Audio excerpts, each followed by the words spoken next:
The Great Gospel of John, Book 3.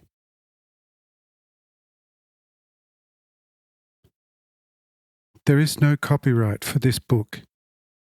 This is God's Word, and God's Word is free. It may be copied freely on condition that the text will not be changed.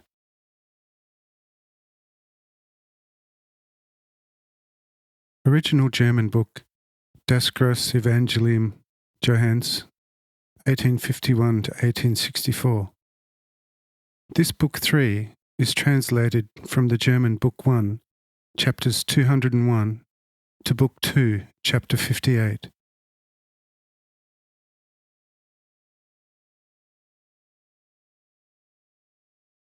Chapter 1. Twofold nature of tolerance.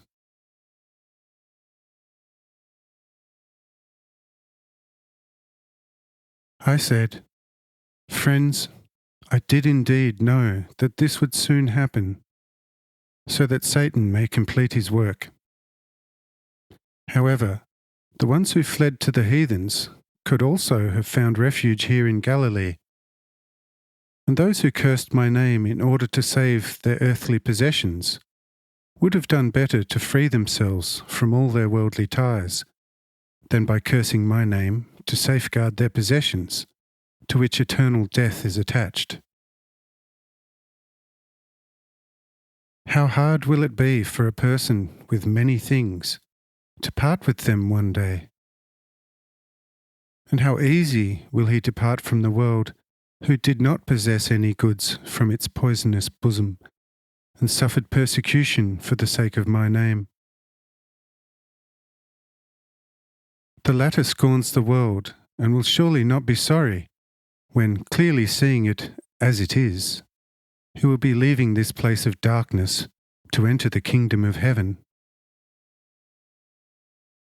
See, as the gold is proved in the fire, only thereby gaining its great value, thus it must be with you who truly wish to be my disciples and followers.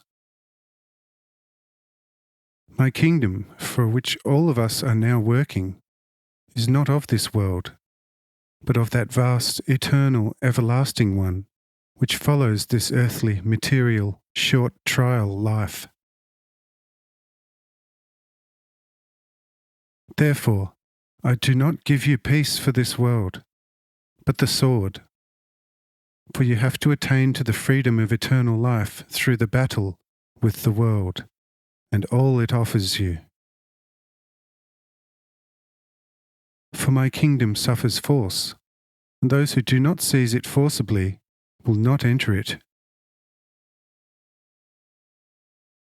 It is of course an easy matter, in a safely walled city and well provided for life, to stand fast as my disciples and teach virtue to the lambs, watering them with clean water. Verily, this does not take much. But quite another thing it is to tame lions, tigers, and panthers, transforming them into useful animals. For this, of course, more cleverness, courage, strength, and endurance are required than for taming sheep. Wherefore, you need to take this phenomenon in Sisha as is, and join the fight, whereat I shall support you. But if at once you allow men's blindness and evil to provoke you into rage, straightway calling for consuming fire from heaven over such evildoers, then you can fare no other than you have done.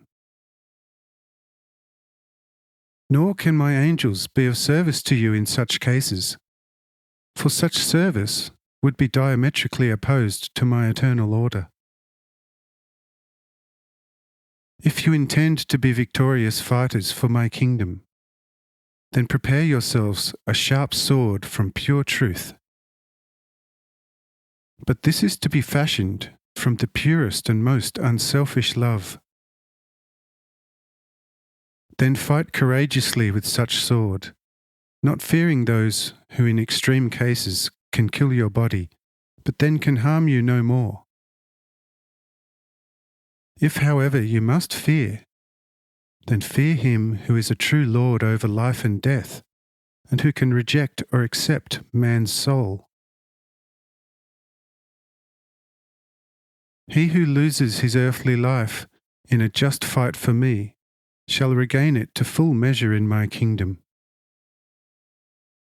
But he who strives to cling to his earthly life in his fight for my sake is a coward, and the victorious crown of everlasting life shall not be his.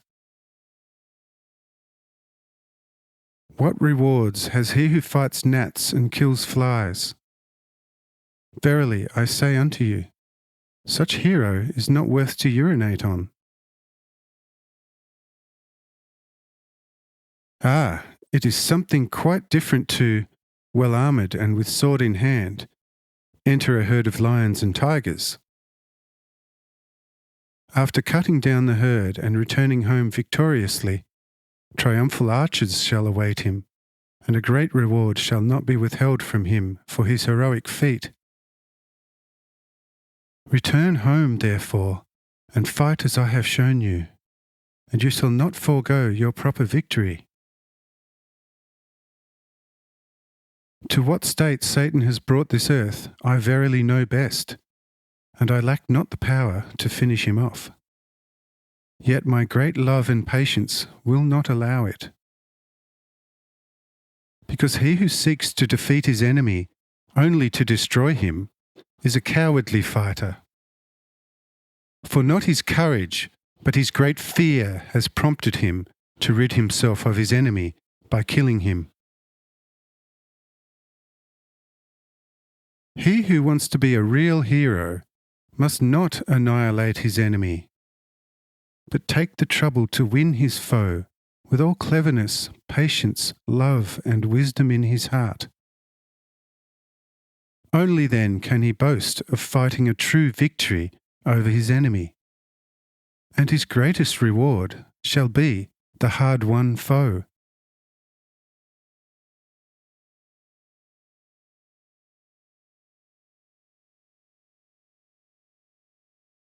Chapter 2. The True Church and Sabbath.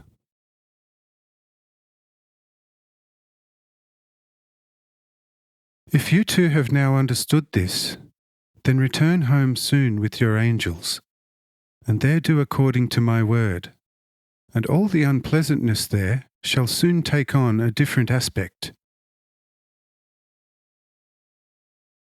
But there you must not make your appearance as angry judges, but as truly wise teachers and friends of the blind, deaf, and dumb. And they shall then let themselves be guided by you. Who would advisedly turn angry to a blind one stepping on his foot? Withdraw your foot from the blind one's step, and you shall not be trodden upon. If, however, you see a blind one near a precipice, then rush over, grab him, and bring him to safety, leading to the light which heals every soul blindness, and he shall become your most thankful friend and brother. If, however, when teaching the people in my name, then always do as I do, first through good deeds, and then with plain and simple words, and with that you shall soon count many true disciples.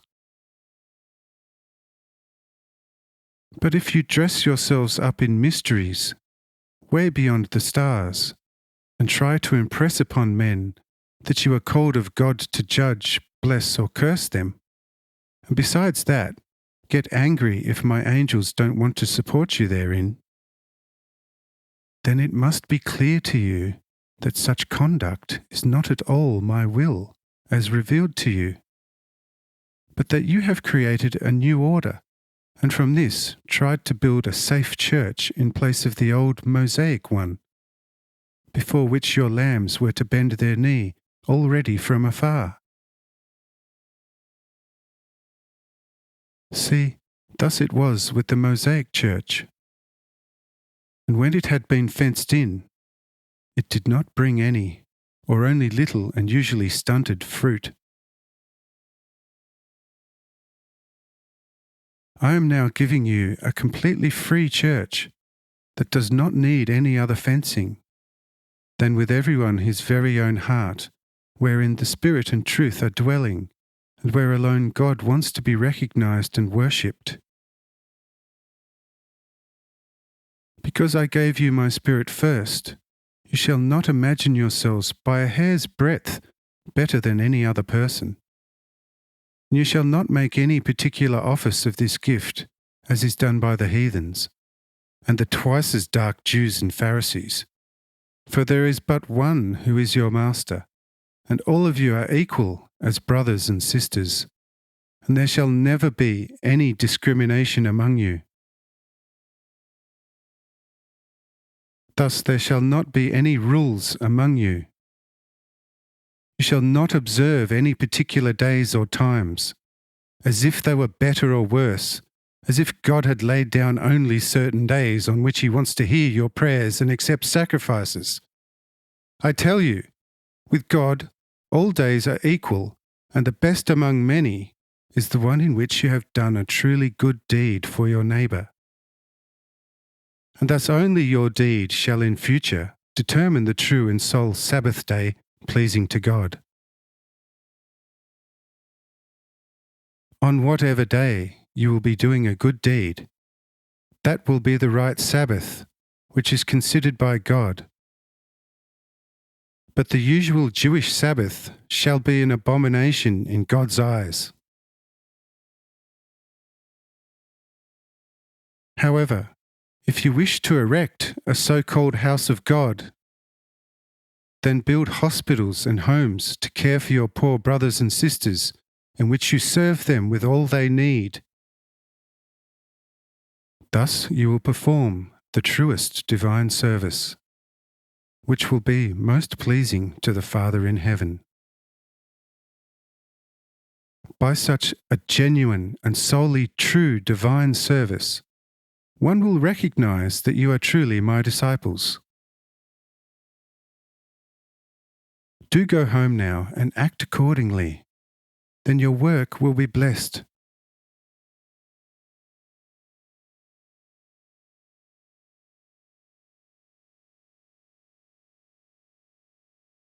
Chapter 3. Jonael's Song of Praise to the Lord.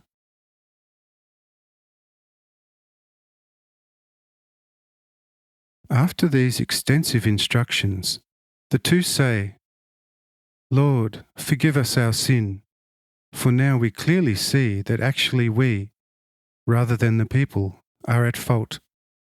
And with your grace and help we shall put matters right where possible. Only now have we discovered the true spirit of your most holy doctrine, and shall endeavour to eagerly spread same to the people.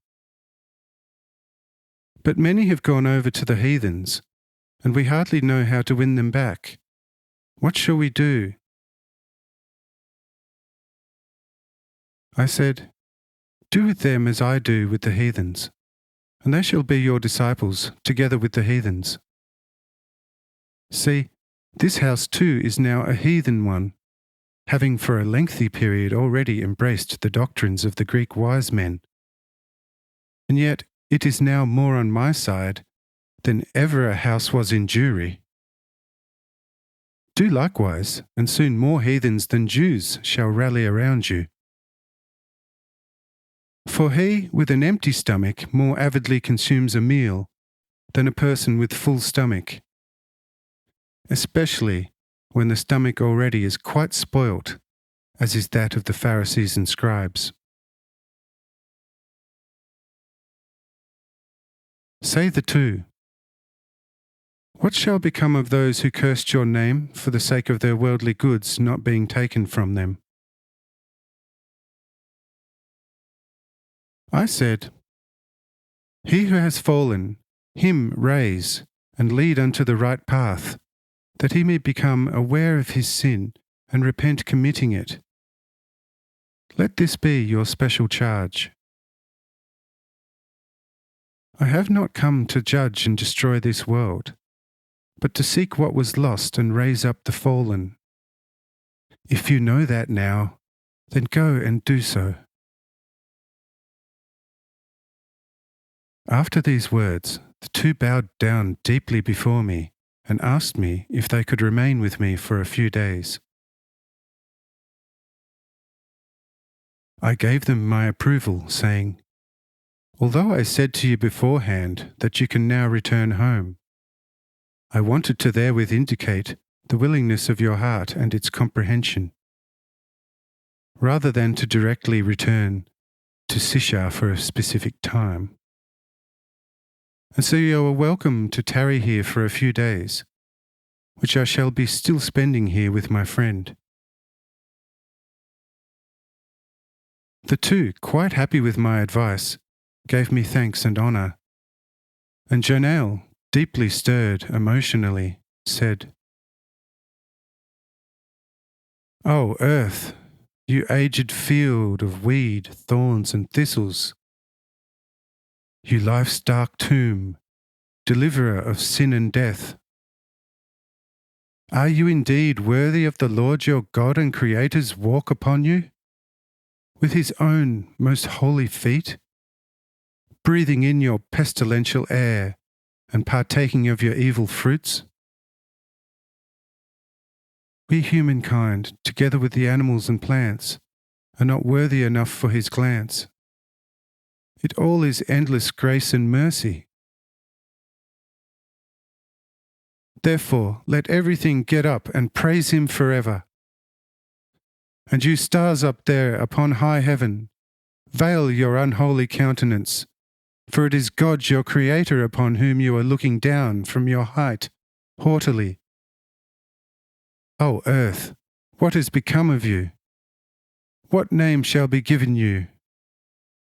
Not on your own account, but on account of him whom you most unworthy one now are carrying. Ah, the more I think about who it is that is tarrying here among his chosen, the tighter my breast. How, in any case, ought this limited one to contain what all the heavens and angels are unable to do? Oh, you holy of all holy times on earth, where that one now dwells who gave the light to sun and moon, and determined their grand way of his love and wisdom, and to give the earth its time, night and day. Wherefore let all praise the Lord of glory from all the heavens, for his alone is all praise, honour, tribute, and love of eternal infinity."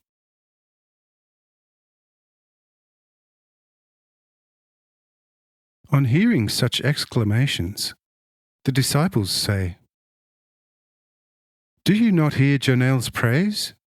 As if David's spirit had taken possession of him." I said, "I indeed hear his praise, and am well pleased with it. From yourselves, however, I have not as yet received such. But it should not at all harm you, if at times you really gave thought to who he is that speaks to you now. But let us now take a little rest, as the middle of the night is long past." After these words, soon everything becomes quiet around the hill, and most of them fall asleep. Only Jonail and Jeruth are deeply immersed in all kinds of reflections, and are quietly praising me.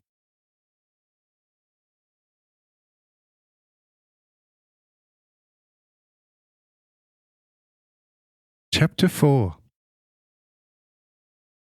Parable of the mother with her two sons.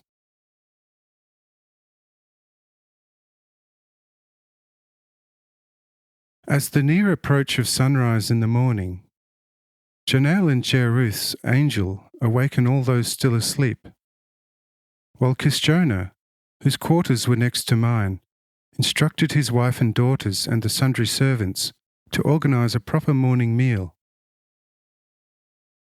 But I say to the hospitable Kisjona, "Leave that for today, for see, we should also let brother Balaam of Gesera have the pleasure occasionally. Look over there on the sea. There, not too far from shore. Barham's fully laden ship stands, and his sons and he are right now striving to get the morning meal over here. Therefore, let you be relaxed for the day. For besides that, the ship also holds a big lunch and supper, as well as 40 skins of the best wine from Greece. Says Kisjonah, "Ah, look at the tight-lipped Barham. He mentioned not a syllable of his intentions. In the evening he simply got lost. I think he became invisible just after our arrival, and now he is here with a fully packed ship. He must have had a good wind, otherwise he could not have made it by a long while yet. What with all the work, for it takes a whole day's rowing from here to Gisera normally." I said, "Brother, believe it. He who has good intentions shall always be guided by a good wind, whereas the one with bad intentions shall also be guided by a bad wind."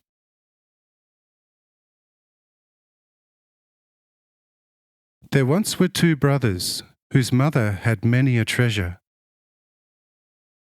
Both loved their mother exceedingly, so that the mother could not make out which loved her more, for the purpose of giving him the greater inheritance. But only one loved her in actuality, while the other kept only the large inheritance in mind, and for that reason constantly showed more concern for his mother, and not infrequently excelled his brother, who truly loved his mother. The good son, truly loving his mother, had not the slightest suspicion of his brother, and was only too glad about his brother's making the beloved mother happy. This went on for several years. The mother, however, getting older and weaker, called her 2 sons and spoke. "I am unable to say which of you 2 loves me more, for giving him the larger inheritance. Therefore, I want you to share it equally after my departure."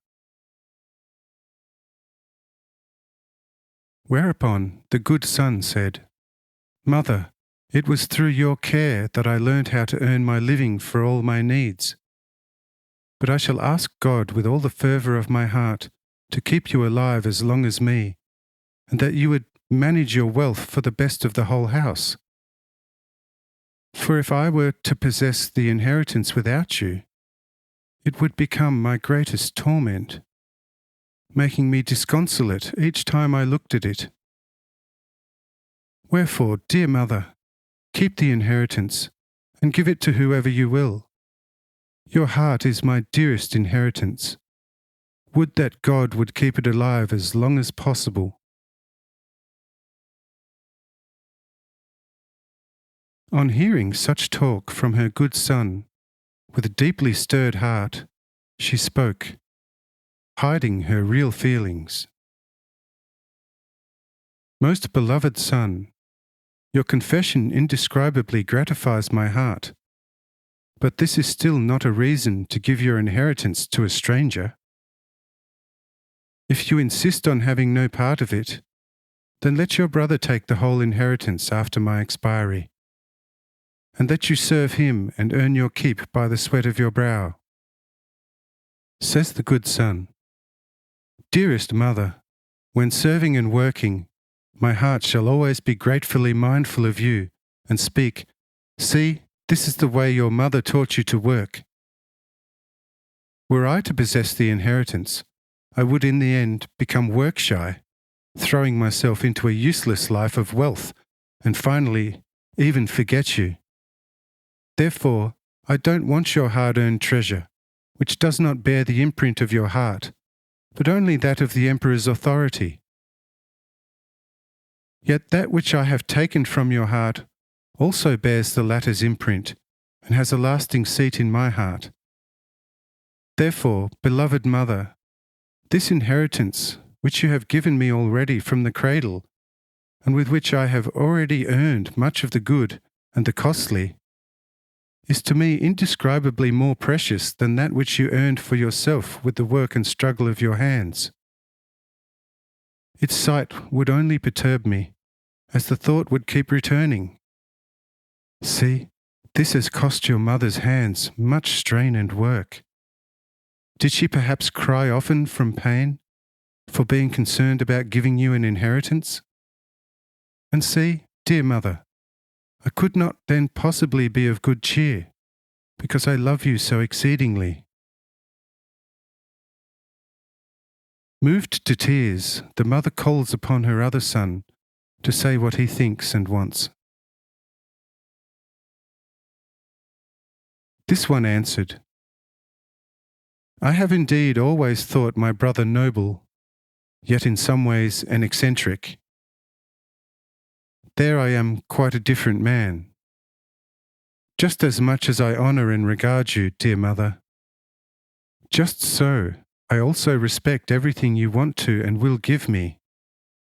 Therefore, I accept the entire inheritance with the most thankful heart, and my brother's intended services shall not go unrewarded. If, however, dear mother, you so wish, you could issue me with half the inheritance in advance, which will enable me to purchase land and take a wife. Says the mother somewhat heavy-heartedly to the second son's answer, What I have spoken, by that I abide. The inheritance you shall receive only after my death. Thereupon the second son was downcast and left the room.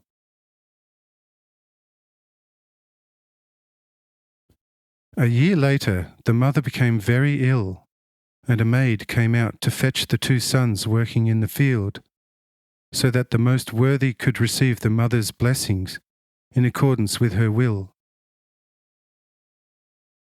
Here the good son was filled with sorrow, and on the way prayed to God loudly that he would preserve the mother's life. But the bad son was upset, saying to the son steeped in prayer, Do you in all earnest want to prescribe laws to nature? Whoever has once matured, whether father, mother, brother or sister, has to die. Here no asking or praying is of avail. Therefore my watchword is, What God wills, that also is right by me. But the good brother was still more sad, and prayed yet more fervently for his dear mother's life.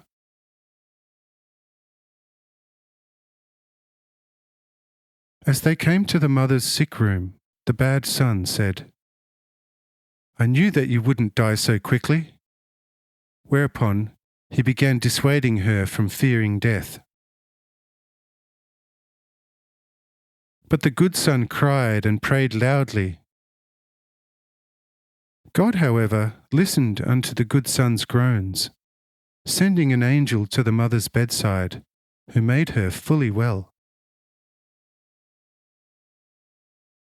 Therewith the mother soon rose, becoming aware of a higher power restoring her health.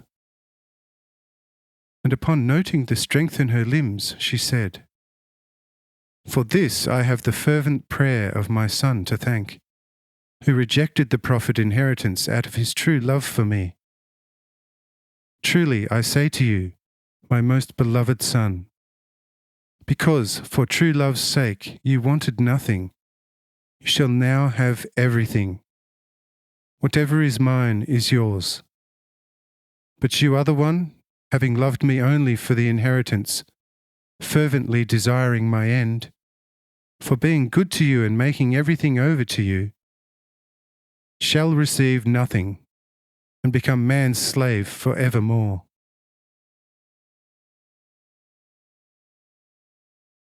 Note this parable well.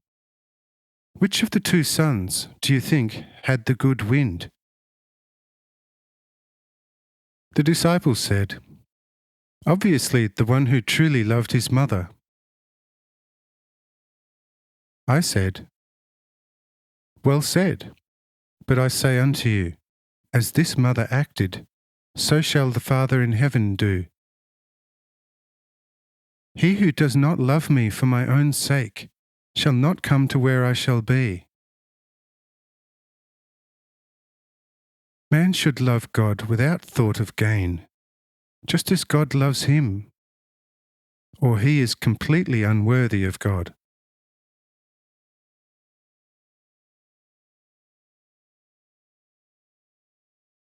Chapter 5. The Nature of Love.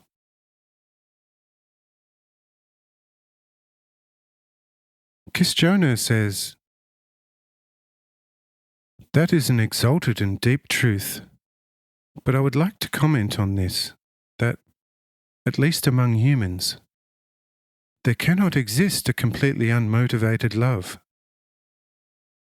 Having often pondered on love, I find that love, be it ever so pure, always more or less goes on the prowl. Look, I surely love you as deeply as anyone can ever love you. If it were possible, I would like for love to fully absorb you with my body and place you in my heart. But the question is whether I can feel that also for another person of no interest to me. Why not? Why do I feel it with you? The answer is supplied by the matter as such.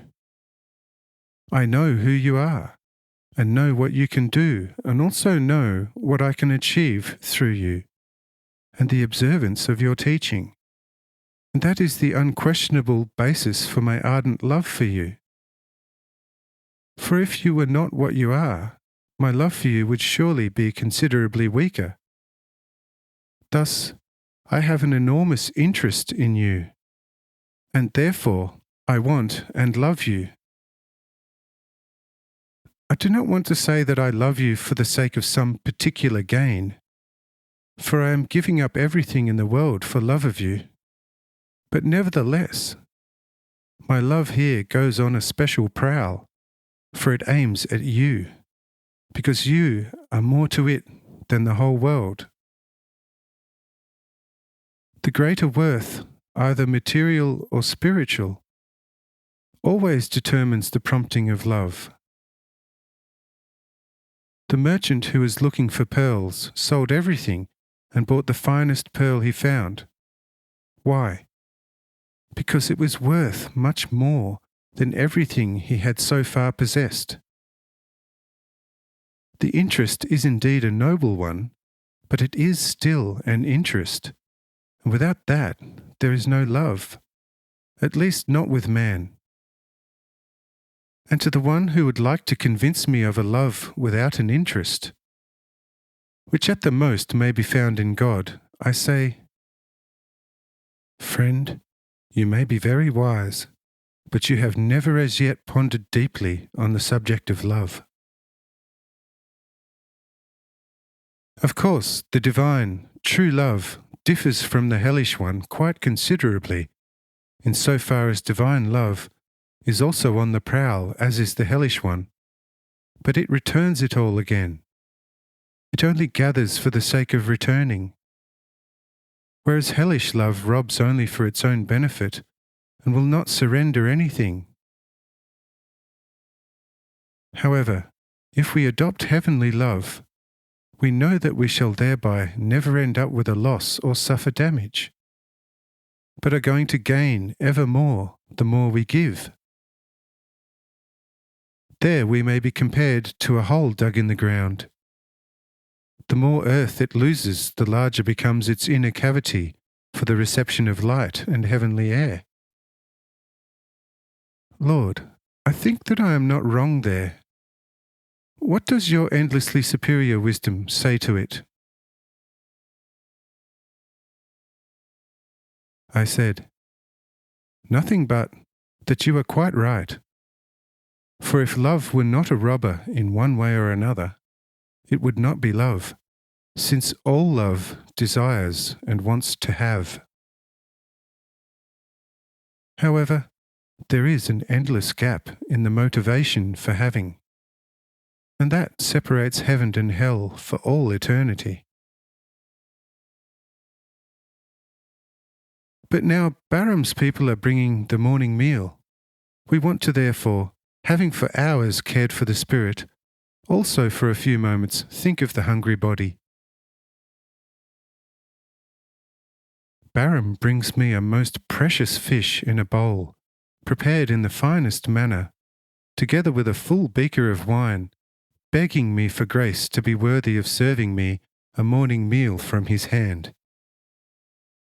And I say to him, "This your deed shall not go without reward, for you have taken the trouble out of your great love for me, and equal love for brother Kisjona, with whom you empathized, thinking that perhaps, after a few days, caring for several hundred guests may become a strain on him. I say unto you, Kisjona indeed suffers no want, as all of us could not consume his provisions in 10 years. But because you thought so in your heart, and that Kisjona could in the end run out of supplies coming to meet him with help from afar, your reward shall be as if you had done it for a destitute. For God sees only the heart of the giver. But let you now sit down and share the bowl with me and Kisjona, for the fish is too big to eat for even 3 people. Baram did so, as well as Kisjona. And so starts the morning meal, with the sun risen, and lasts for close on 2 hours. For the meal was nowhere near finished with the fish, with many other refreshments to follow.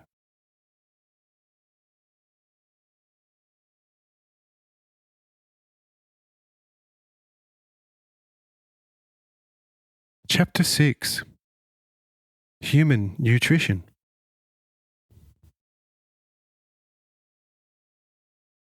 It hardly needs saying that at such a morning meal all is exceedingly cheerful and talkative, for the wine has loosened all tongues. Even Jonael and Jeruth completely cheered up, and even asked me to make them return to Sishar in such frame of mind, and I let them do so after their departure. Thereto they said, "It is good that you allow this, for then we shall commit no sin in being cheery. But the great question is whether we shall be able to be so." I said, "Well then, you shall and will be cheerful." But their angel cut a sad countenance to the prediction. Noticing this, Jonael asks me for the reason. I said, "Because the angel knows only too well that no great distance separates the greatest exuberance from sin. He foresees the effort he shall have protecting you against sin on your way home. This is why he is sad. Pass him some wine too, and maybe he shall brighten up."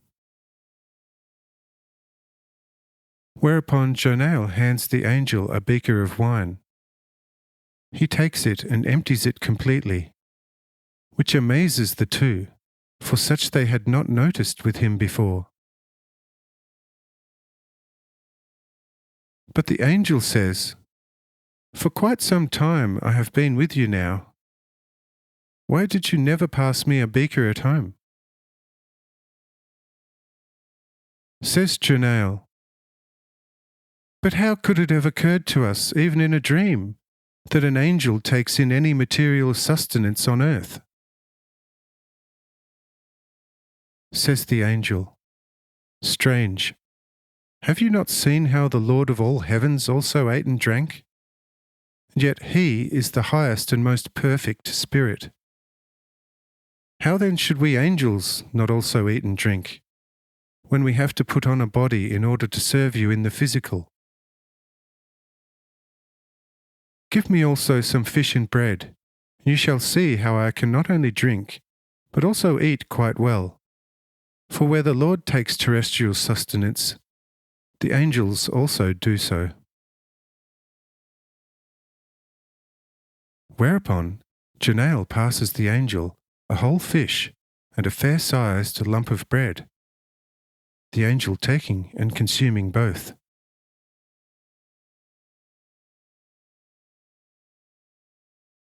After the angel showed the two how a spirit also can consume material sustenance, Janael asks him how such is possible, since he is fundamentally only a spirit. Says the angel, "Have you ever seen a dead person eat and drink?" Says Janael, "No one has ever seen that." Says the angel, "But if a soulless and even more spiritless body, which is almost pure matter, does not and cannot take nourishment, it is obviously the soul and its living spirit that take food. Since the body, being no more than an instrument for the soul, does not need any nourishment for itself, it is the soul with its spirit that takes nourishment from the earth as long as it dwells in the body and sustains the latter by letting it eat its excrement. For the body is nourished with the soul's excrement. Since in the still material man, only the soul, while it is in the body, takes nourishment from the earth, should not I, as soul and spirit, be entitled to partake of earthly fare during my stay on earth, where in order to serve you, I also have a certain body which I created for myself from the matter of the air? What do you think about this?"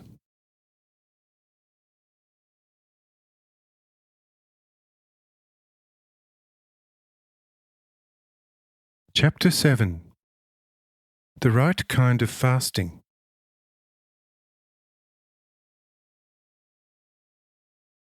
Both of them, and still many others who had heard the explanation by the angel, opened their eyes in surprise.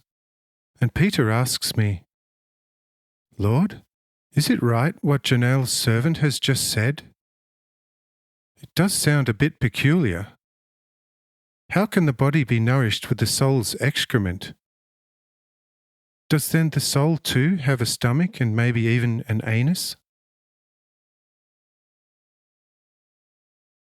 I said, "The angel has spoken truthfully. This is how it is. Therefore, feasting and carousing makes the soul itself sensuous and material. It is overloaded. The body cannot absorb all the soul's excrement, and as a result this stays in the soul, oppresses and frightens it, so that it makes every effort to rid itself of the too much accumulated excrement. This is done through all kinds of lewdness, fornication, adultery, and so on. However, since these things offer the soul a certain stimulus for lust, it keeps becoming increasingly lustful, turns more and more to feasting and carousing, becomes finally most sensual, absolutely ignorant in spiritual things, and as a result, hard, unfeeling, and in the end, evil, proud, and arrogant. For once a soul has lost its spiritual value, and it had to lose it through the here described way of life, it begins to literally erect itself a throne from excrement, and finally even finds honour and authority through the fact that it is so rich in excrement. I tell you, all people who in the world enjoy the things that please their sensuality are over their ears and eyes in their thickest dirt, and therefore spiritually completely deaf and blind, and no longer want to see, hear, and understand that which would be of benefit to them. Therefore, you should always be moderate in eating and drinking, to avoid falling ill in your soul, so that this may not perish in its excrement. Peter, looking very doubtful, says, "Lord, if so, which cannot be doubted, one should probably fast more than eat." I said, "He who fasts at the right time does better than the one who is always feasting. But there is still a difference between fasting and fasting. A proper fasting consists in abstaining from sin, and in all worldly things denying oneself with all one's might, carrying one's cross, in those times figuratively, misery, want, and oppression, and following me without being too scrupulous in eating and drinking, but also not exceeding what is needed by guzzling. All other kinds of fasting have little or no value at all. For there are people who by a certain castigation of their body wish to penetrate into the world of spirits, and with their help conquer the forces of nature. That is then not only useless for the soul, but extremely harmful. There the soul falls from the tree of life as an immature fruit, whose core of life is always rotten, hollow, empty, and thus dead. Such a castigation and fasting is therefore not only no virtue, but it is a very gross sin. Therefore, who wishes to live in accordance with the true order, let him live as I myself do, and as I teach him to live. Then he will see the living fruit of life blossom within him and fully ripen. In this fruit there will not be a dead stone, but a fully alive one, for the once to come everlasting life in the Spirit will be growing and forming into the most alive self-awareness in the best of order and beneficial progress. Now you know also in this matter what you have to do in full accordance with the divine order. Act accordingly, and you will have life within you. But now the sun's rays are gathering strength. Therefore we shall make our retreat from this hill to the shady garden. And you, my scribe Matthew, can sort out your writing tablets for a fuller rendition of the happenings and teachings. But we shall now allow ourselves a little rest.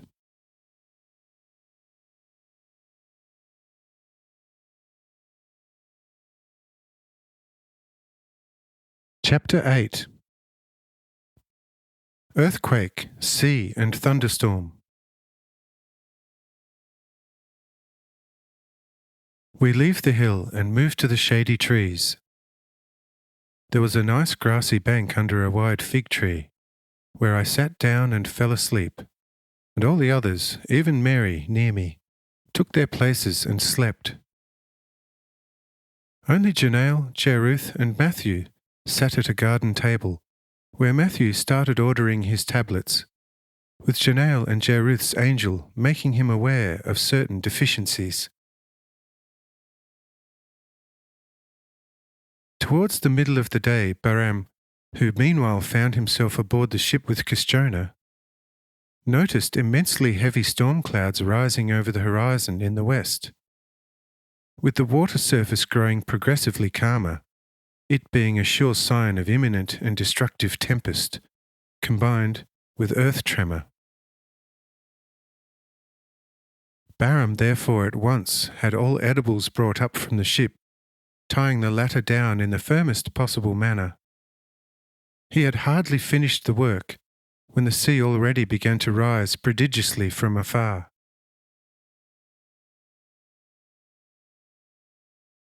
Said Kishjona, "We shall have to awaken the Lord and his disciples, for such the like of which I have not seen before may submerge the whole garden, and those asleep could suffer harm. The chances are that the ship will be cast ashore." Says Balaam, "Yes, friend, failing the Lord restraining the storm this time, there could be nameless destruction. But I count upon the Lord. He is certain to prevent our perishing. and I reckon that so long as he quietly sleeps, we shall have nothing to fear from the imminent storm. Let us nevertheless go up to him and make him aware of the approaching storm." Thereupon the two, together with the deckhands, rush over to me, trying to awaken me. For good reason this time, however, I do not awaken, and the angel steps over to them, saying, "Let him rest, and do not waken him, for it is on account of this necessary storm that he sleeps." The immediate future, however, soon shall tell the good reason for this necessary storm. Says Jonah, "But what if the mountainous seas shall soon be washing over my garden with the wildest floods?" Says the angel, "Don't be troubled by that. Do you think that while appearing to you asleep, the Lord is not aware of the storm? See, this is his will, therefore it is so. Therefore settle down." Asks Jonah, "Do you know the reason?" Replies the angel, "Even if I knew, I would not be allowed to tell you until that is the Lord's will. Inquire no further, and do not fear, but settle down. The eyes of you all shall be opened by what follows."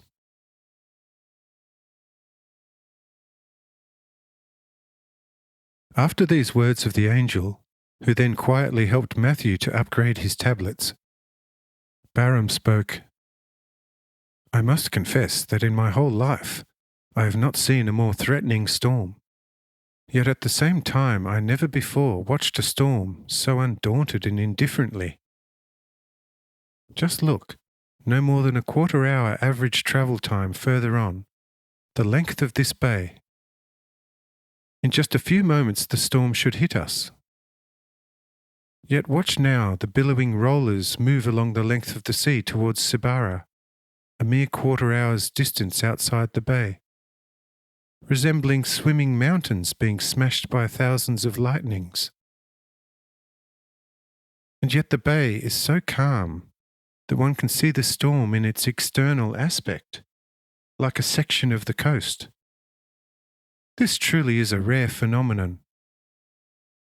One has to admit that, observed calmly, it takes on a rare and frighteningly beautiful aspect. But for those perhaps finding themselves out in that high sea, shall feel quite differently to us near the mirror-smooth bay.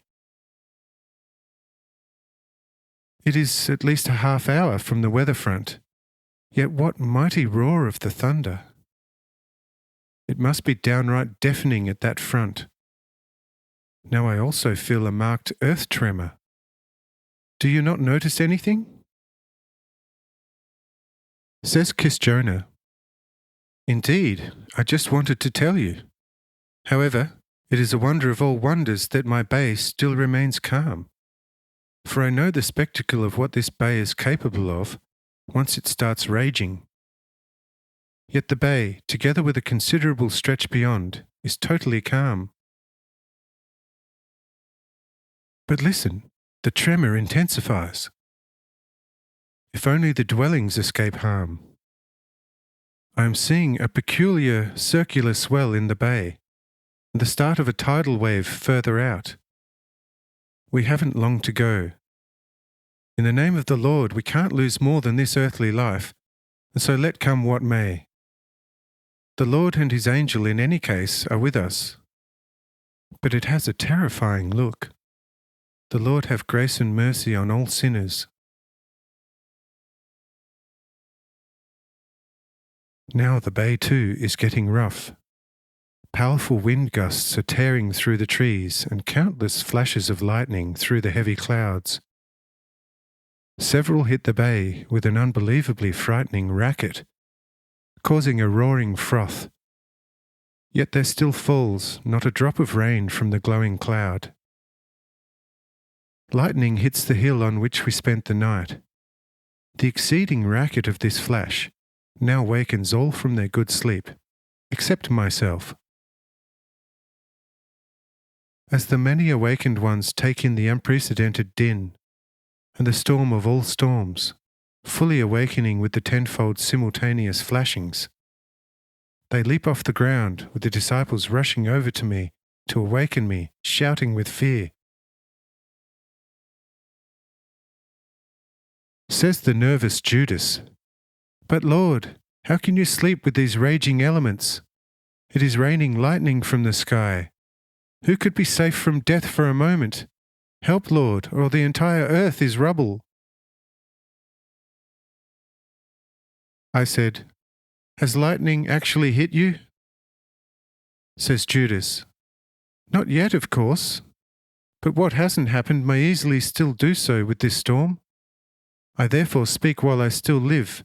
The next flash shall probably finish off all my talking for good." And see, while Judas is speaking, the tidal wave is heading for the bay with a mighty roar. And with the wall of water seeming to exceed our garden position by several fathoms, all disciples are yelling, with some even turning heels towards the next rise, driven back, however, by thousands of lightnings. "Lord, help us, if you can or will, or we perish," cried hundreds. Only Matthew, Jeruth, Jonael, and the angel remain unperturbed, putting the finishing touches to their business. This time, however, I don't curb the storm, letting it roam, simply not allowing it to do any ever so small damage.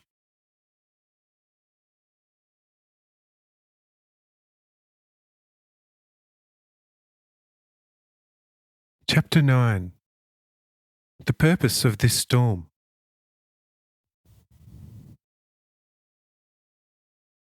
Peter, however, steps over to me, saying confidingly, "Lord, has the Father's Spirit within you retreated to the extent where you are no longer master of this storm? Could you not try to silence this storm if possible?" I said, "There are wise grounds why this storm, which shall not last long, has to rage its course. If you don't doubt it, however, then be advised that there are 10 hostile ships upon the sea pursuing us for our destruction. This storm is doing to them what they intended doing to us. If so, why beg me to halt this most essential storm of our grace? Let it rage until it has achieved its aim, and it then shall cheerfully stop. Look over there and tell me what the mountainous waves are carrying on their furious backs like nasty and spiteful children tossing their mischievous toys up and down." Peter looks over the exceptionally stormy high and wide seascape and straightway notices several shipwrecks, together with one somewhat less damaged intact ship, and how wrecks and ship are being tossed about by the mighty breakers like chaff. He also sees some people clinging to wreckage and trying to reach shore with a last desperate effort, while being buried by wave after wave and intermittently tossed up again. Having watched this spectacle for a while, Peter says to me, "Forgive me, Lord, for you know that I am still a sinful man and therefore burdening you with a basically stupid question. Now I am in the clear. The wicked Gessarian Pharisees went to get help from Jerusalem. Then ships with Roman centurions were fitted out to seize us over here. They had to move by sea, as it is not easy to get here to Kiss, a city belonging to Kisjona, on foot. And they have received their well-earned reward for their trouble. These shall harm us no more, and judging by the course of the tide, the wrecked ships are being driven towards Sibara, where there are plenty of reefs which, with this unprecedented storm rage, are not likely to let anyone escape alive. Oh, this is highly appropriate, that this evil, adulterous brood for once received this judgment. This episode may appropriately have robbed the Pharisees of the guts to take up arms against you again. I said, Satan can take it on the chin 1,000 times 1,000. Yet after 1,000 times 1,000 blows, he steadily remains the same, most wicked enemy of God, and of everything good and true emanating from God's Spirit. Those floating dead upon the sea shall indeed harm us no more, but others shall take their place and force us to retreat to cities of the Greeks. And not many weeks shall pass until then. Says Peter, Lord, surely we shall be left alone during our stay here. I said, That indeed, but other men and nations of the earth have need of the gospel as you do, and they are created by the same Father who created you. To these we must go in spite of all persecutions still awaiting us, bringing them the good news from the heavens. They shall indeed persecute us as well, but by and by shall be converted and join our pen as lambs. We are good, yet the world is evil. Therefore, we can expect nothing good of it, save an occasional sweet strawberry among the weeds. But see, the storm has abated, and for this time all danger has passed. To Baram, Friend, the storm has settled down, and midday has passed with the storm, and therefore we shall partake of lunch to make us sufficiently strong for the afternoon work. It will not be necessary to say more about the lunch, or shed more light on the effects of the preceding storm on mainly the 10 ships. It suffices to know that of the 1,000 men aboard the ships, only 5 escaped with their lives, the others becoming prey to the sea. And upon the Cibarian reefs for over a year, human remains, partly gnawed away by fish, were being found, together with a host of Roman arms and chains earmarked for me and my disciples. It will hardly be necessary to relate the chastening effect such a storm had upon the Pharisees as well as the Romans, especially at Capernaum and Nazareth, and I and those with me were left in peace for some weeks. After lunch on that day, nothing much of note was undertaken, and the disciples therefore went to sea with Kisjona's fishermen, and by evening brought in 5 big catches of the choicest fish held by this sea, taking them to Kisjona's fish tanks, who was greatly overjoyed therewith. And about 100 of them had at once to be most superbly prepared, with all kinds of spices and herbs. And so the day came to an end, with a rest taken after supper, which had become most essential for all.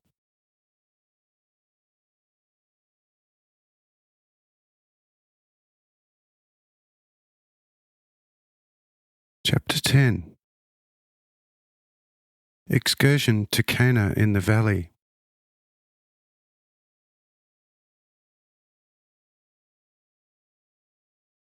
The following day we made a so-called excursion to a valley which wound along halfway between the 2 mountain chains towards Samaria, through which a main road led to Damascus, and from there to all the small and great cities of Central Asia.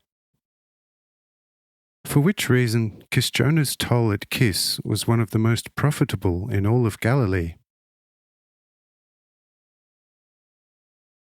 In this valley there were, of course, a great number of small villages which were occupied by large numbers of Jews and Greeks, mainly for trade's sake.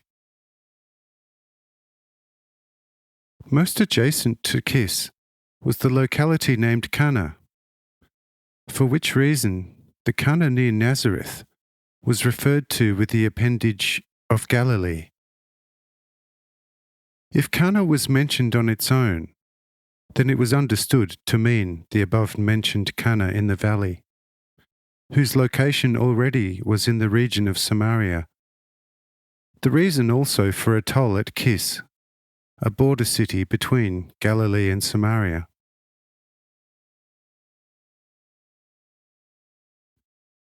This Cana was inhabited mainly by Greeks, Greek families outnumbering the Jewish by at least 5-1. The Jews subsisted mainly from working the land and stock breeding, whereas the Greeks only from trading.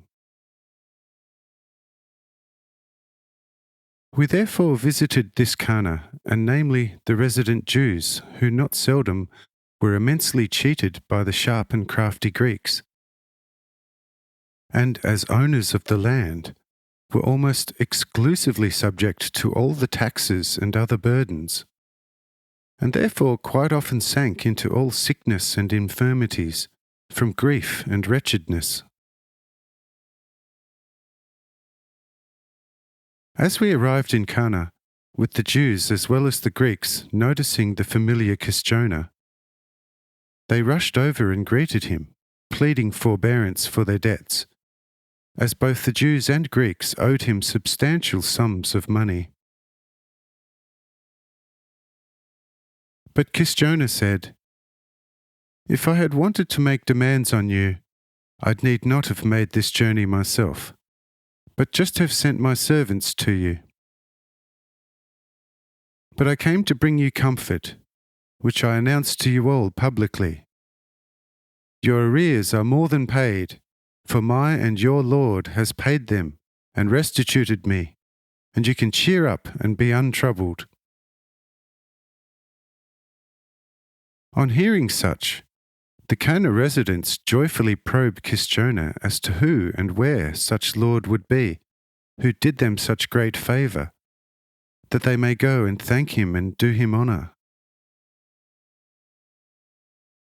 Christiona places his hand on my shoulder, saying, "This is he before whom to bend your knees." Hearing this, the residents fall on their knees before me, calling, "Hail you, our as yet unknown benefactor! What favour are we supposed to ever to have done you, that you have shown us compassion in our immense plight? Since you have now, as a perfect stranger and benefactor, shown us such unheard of grace, have the forbearance to tell us how we can repay such grace, to show ourselves more worthy of your goodness than we are, and can be, as perfect strangers to you." I said, "Let you from now on be righteous in everything. Love God above all, and your fellow men, who all are your neighbours, as yourselves. Return good unto those who do you evil. Bless those who curse you, and pray for those who persecute you.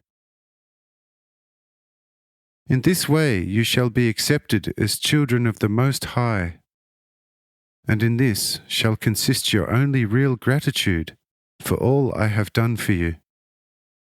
This is all I ask of you." Say the Greeks, "Lord and friend, we have many gods. Which one of the many gods should we indeed love above all? Zeus, Apollo, or Mercury, or any other out of the 12 chief gods? Or should we love the God of the Jews thus? For the God of the Jews, in the final analysis, appears to be no more than our Kronos. How can we love this mythological God above all?" I said, "The gods whom you Greeks worship are no more than idle machinations, made from matter by human hands.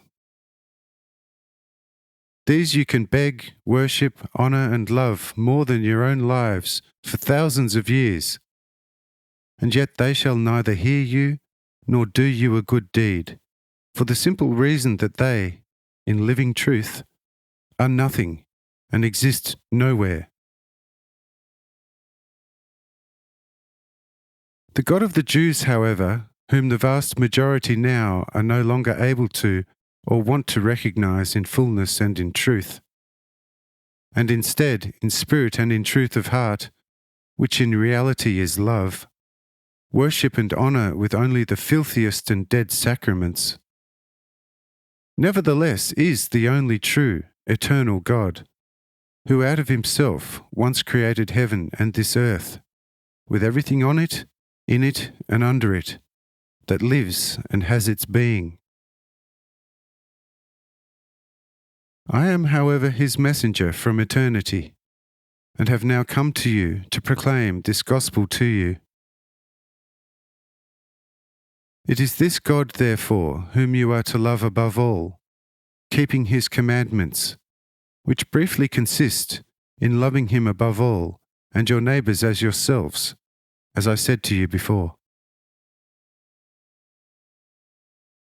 Besides that, however, you are to believe that this very God, who is my Father, and therefore my love from eternity, has sent me into this world, so that all who believe on me should have eternal life, and therefore become a child of the Most High.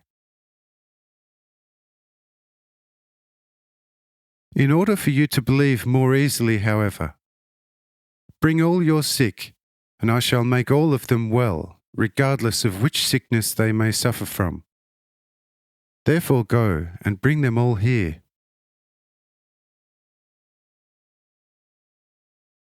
They were astounded at this my saying, calling out as with one voice, "A great blessing has overtaken this place.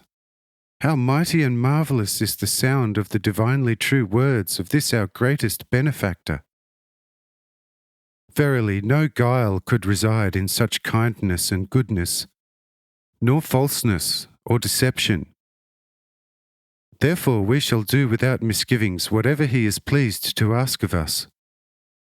For he who was our friend before seeing us will be the more so after he has spoken to and seen us in our great plight. Praised be the God of Abraham, Isaac, and Jacob, that he should have remembered and be merciful to us." With these commendable words, they all rushed to their dwellings, quickly bringing about 200 sick over to me.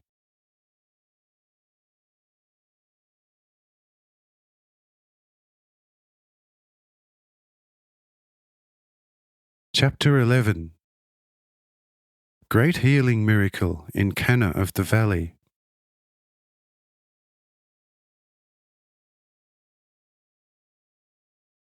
When the sick, some escorted, others sitting on mules, and some carried on stretchers, were assembled around me in a semicircle, the elders of this place stepped over to me with a supplication, saying,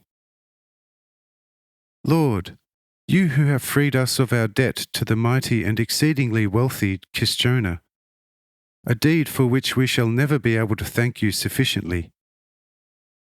Heal these poor if you can, that they too may enjoy with us the fullness of the great favour you bestowed upon us."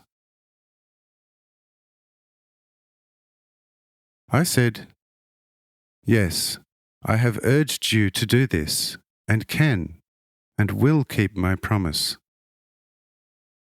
But to begin with, I ask whether you can and want to believe this.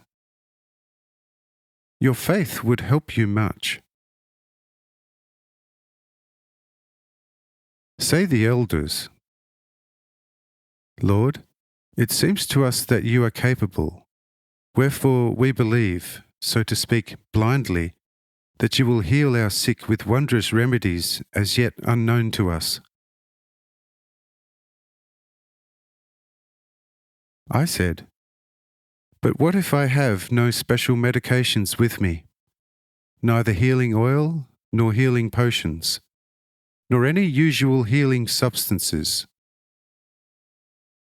How do you think I shall then heal these sick?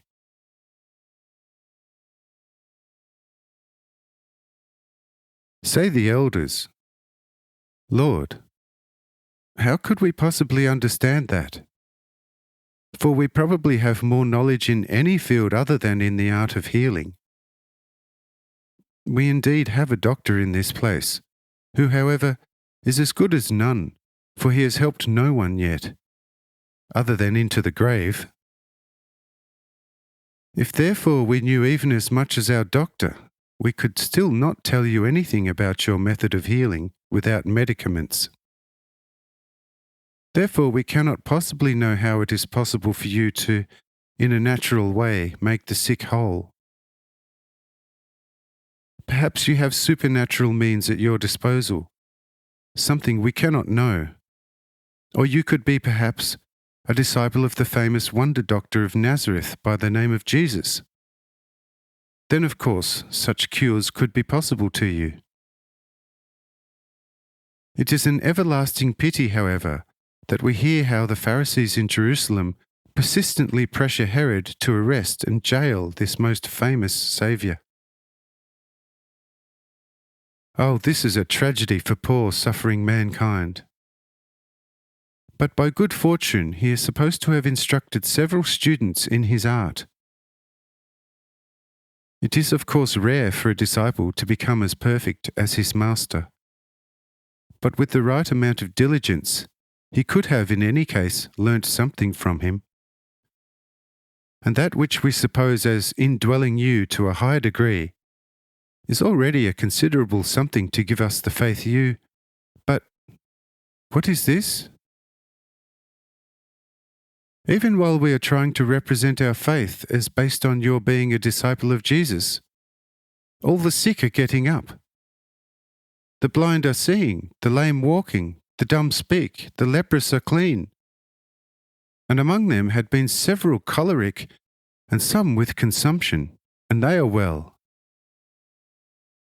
Surely this is unheard of from the foundation of the world. In the great Almighty God's will, how did this take place? Did you perhaps heal them all? Or has an angel descended to this valley from above, and invisibly touched all the sick and healed them? What? What went on here? You did not even look around to the sick, dealing only with ourselves, yet all the sick are well. Oh, tell us how this came about. I said, what does the how matter, as long as the sick, through my will and through my inner word, to which all things are subject, become completely well? Something you surely will no longer doubt. But this deed did not take place so much on account of the sick as on your account, who indeed are whole in body, but none the less more sick of soul than were those physically sick. But I should be very happy if I could also heal your souls the way I healed the physically sick. But this is not so easy, as each soul has to be its own doctor. But the spiritual medicine I have already given you before. Use it in actuality, and you shall become well in your souls, and shall therewith transform yourselves into the true children of God. The word that I spoke to you, nevertheless, must be kept without the slightest addition or subtraction. And you few Jews of this place are to be perfect Jews in heart, and you Greeks are to become true Jews, that there may be peace and unity among you. Likewise you Greeks, through your clever spirit of usury, are from now on to desist from forcing the already poor Jews to borrow money on prescribed land rent rates in order to achieve your unjust demands. Is it you that created this earth with its diverse treasures, that you should now act as if it was your property? Why do you demand rent from the Jews, seeing that the land was given to the Jews by God, and that they alone, therefore, have the right to levy land rent from you? You are strangers in the land of the Jews, who are children of Jehovah more than you, and ask land rent on fields, meadows, and woodlands, which are the possession of Jews since Abraham. Ask yourselves whether this can be just before God and before all righteous men. I therefore earnestly warn you against such blatant injustices in the future, or you shall in all seriousness fare badly. Restore without remuneration the property and possession seized by you most unjustly, and regard yourselves in the land of the Jews as that which you are, namely strangers. And you shall have a blessed part in all now bestowed upon the Jews, as promised in the word. Otherwise the curse of thousands with its effect shall be your portion.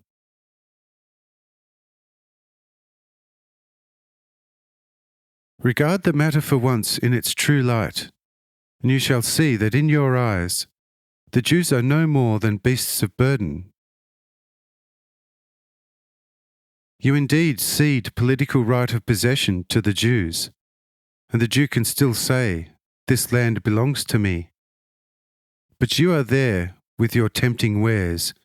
You have made the beautiful daughters and wives of the Jews into vain fashion merchants, and fools out of the blind Jews, who prefer their women and daughters dressed up Greek fashion rather than in their simple Jewish apparel, whereupon they signed over to you the harvest from their fields, gardens, and woodlands.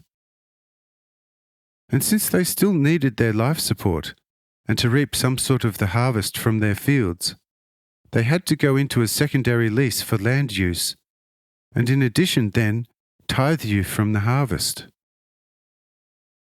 And on top of that, you let them, as the true owners, carry all taxation and other burdens.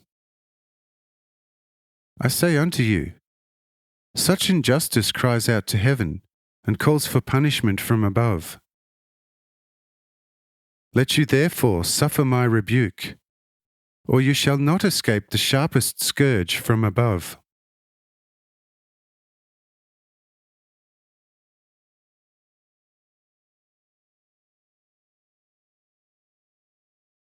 Chapter 12. The Hardened Stoic.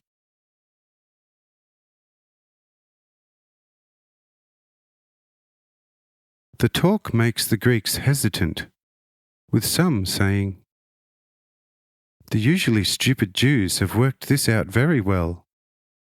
This miracle-working Jesus they assigned here so he may have us against the wall. But we stand on solid ground." This time, however, I became indignant myself with the Greeks' intransigence, saying to the hard-nosed speaker, who tried to dissuade the somewhat better Greeks from doing the right thing, "Listen, you hard-hearted person. Watch that the ground does not shake underneath you, and the firmness of your stand. There have been a great many already who called out to their surroundings with superheroic voice. Let the earth be demolished, and the leftover pieces shall carry me about unflinchingly through infinity.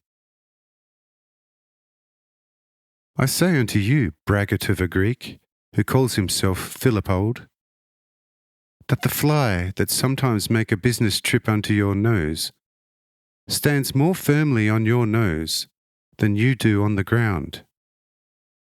For should your nose suffer shipwreck, the fly still has a second foundation on which to preserve itself quite well, such as air. Where, however, is your second support if the ground under your feet loosens?" At these, my rather intentionally sarcastic words, Philippold the Greek, who was by nature a bit of a satirist, became piqued, saying, "Look at the rare sight, even a Jew sarcastic, probably the first and last in Israel. Friend, when a Greek speaks of courage, it is factual, for a Greek knows how to escape from life seeking death.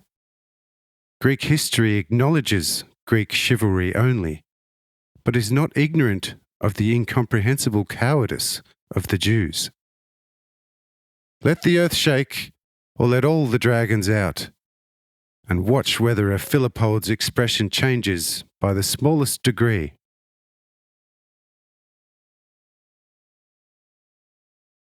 I said, "Let go of your vain bragging, and do as I commanded all of you, or you shall earnestly force me to put your courage to a tough test. Because the God of the Jews will not be trifled with in such serious things. For even God's great patience has its fixed limits in certain things. If, however, you and your followers want to push your luck, then you shall be properly convinced that an angry God is not so easily appeased as to let a crude sinner get away without a well-earned punishment." Says Philippold, "This sounds typically Jewish. The Jews had certain seers.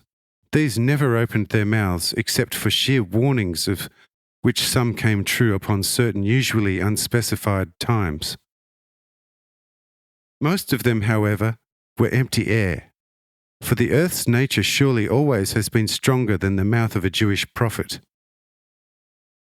The Greeks are Stoics in general, and a true Stoic has no fear. Therefore, neither I, for I too am a staunch Stoic."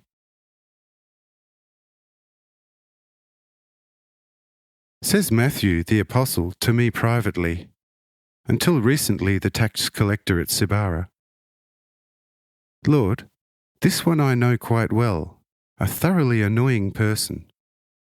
This one always kicked up a fuss outside my tax office whenever he was taking his wares to Capernaum or Nazareth. With him I am still quite annoyed and feel like working him over."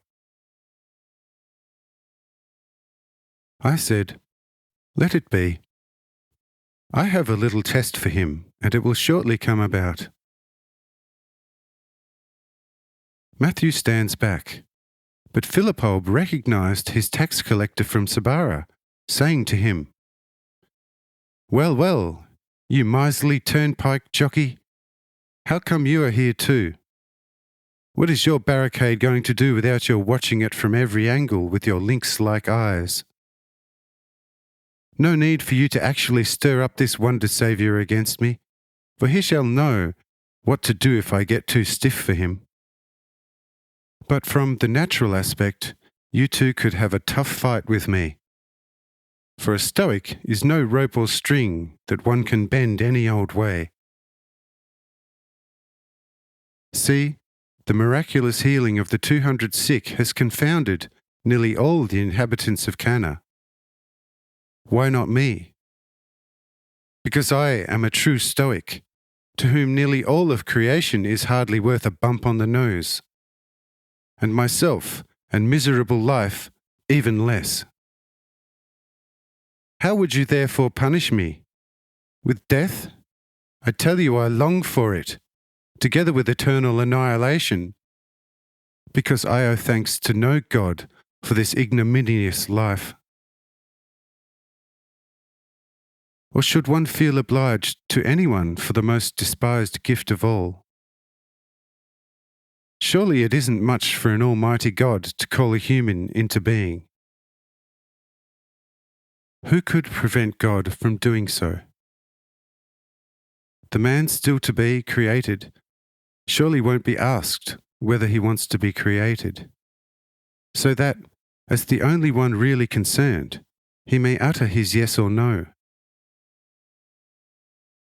Of equal unconcern to the as yet uncreated one is it for the already created one as to whether or not he is followed by an as yet uncreated one.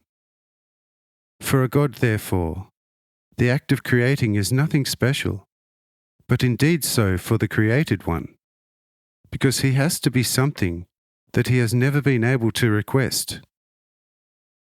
What could indeed be more deplorable than having to be without ever having wanted it? Give me to eat and drink without my work or effort, and I shall be satisfied for at least the duration of earth life.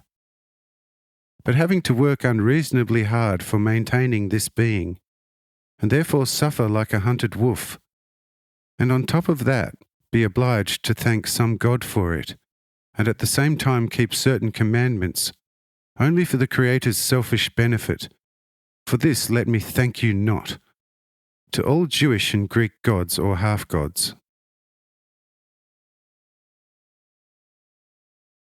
Says Matthew,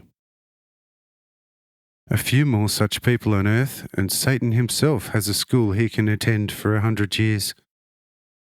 Lord, what is to be done with this one?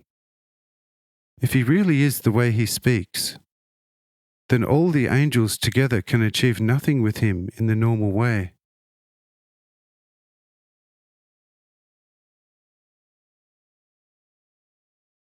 Chapter 13. About reincarnation.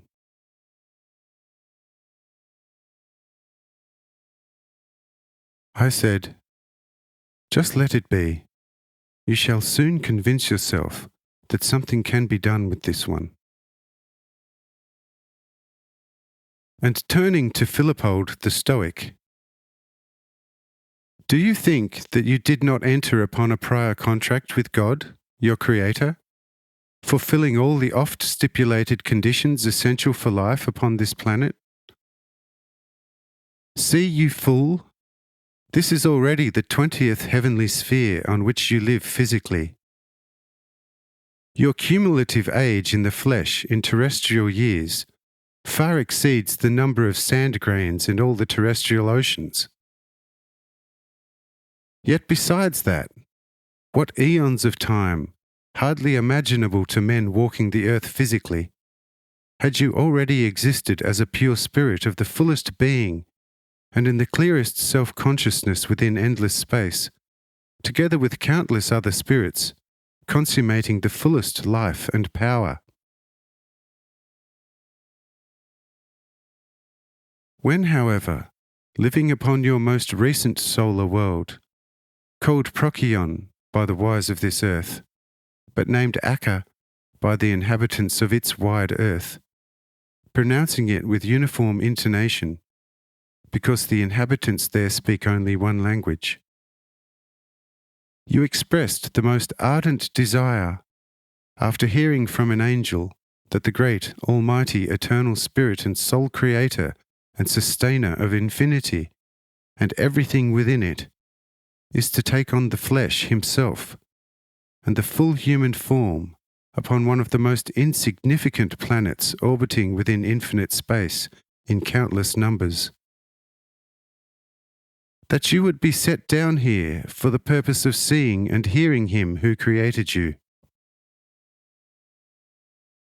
Whereupon the same angel whom you see here as the seventh person, but who nevertheless is a fully free spirit, came to you and acquainted you in smallest detail with the difficult conditions you would have to suffer if wanting to become an inhabitant of this planet upon which you now stand, for the purpose of achieving the childhood of God.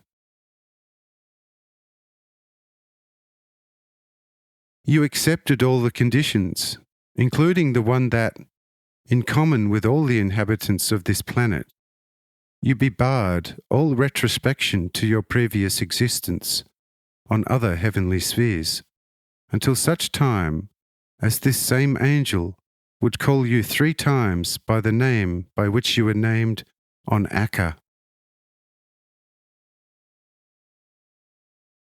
If, however, things are of a truth just so, although of course incomprehensible to you, then how unfair is your assertion that there was no contract entered into between you and your Creator for your existence upon this earth.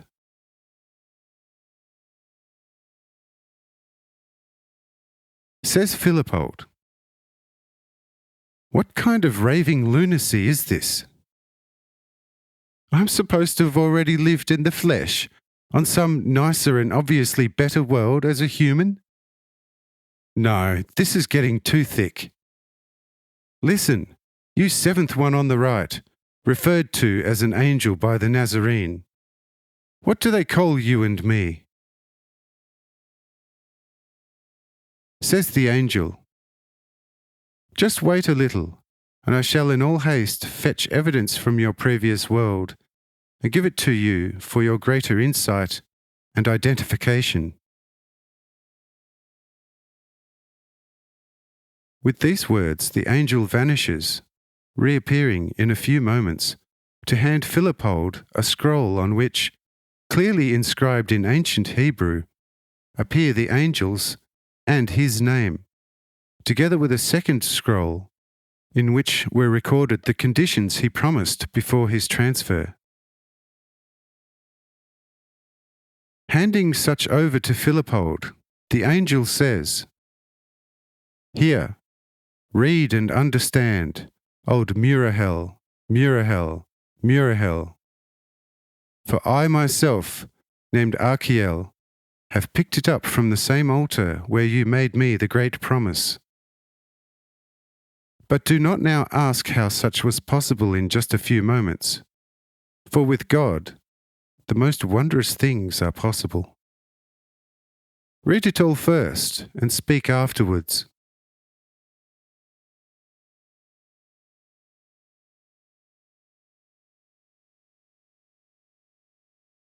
Chapter 14. Relationship between body, soul, and spirit.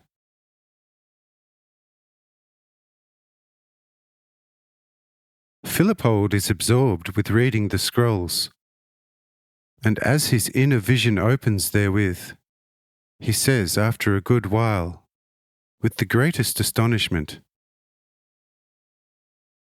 "Yes, it is so. I now am seeing into all the endless depths of my being, seeing all the worlds upon which I have already lived, together with the places and locations I lived from birth to departure from those worlds. I am seeing what I was and what I did on one or the other celestial spheres, seeing also all my next of kin. And see, upon Akka I also see even my parents, my many brothers and most dear sisters. Yes, I even hear them talk about me with concern, saying, 'What could have become of Murahel? Will he have found the Great Spirit in human form within endless space?' He will not be thinking of us, because Archiel, the messenger of the Great Spirit, has veiled his retrospection, until he will call him 3 times by his real name. See, thus I hear them speak now, even as I am seeing them physically as well. Now they are going to the temple to look up the documents with the difficult life conditions. Yet they don't find same.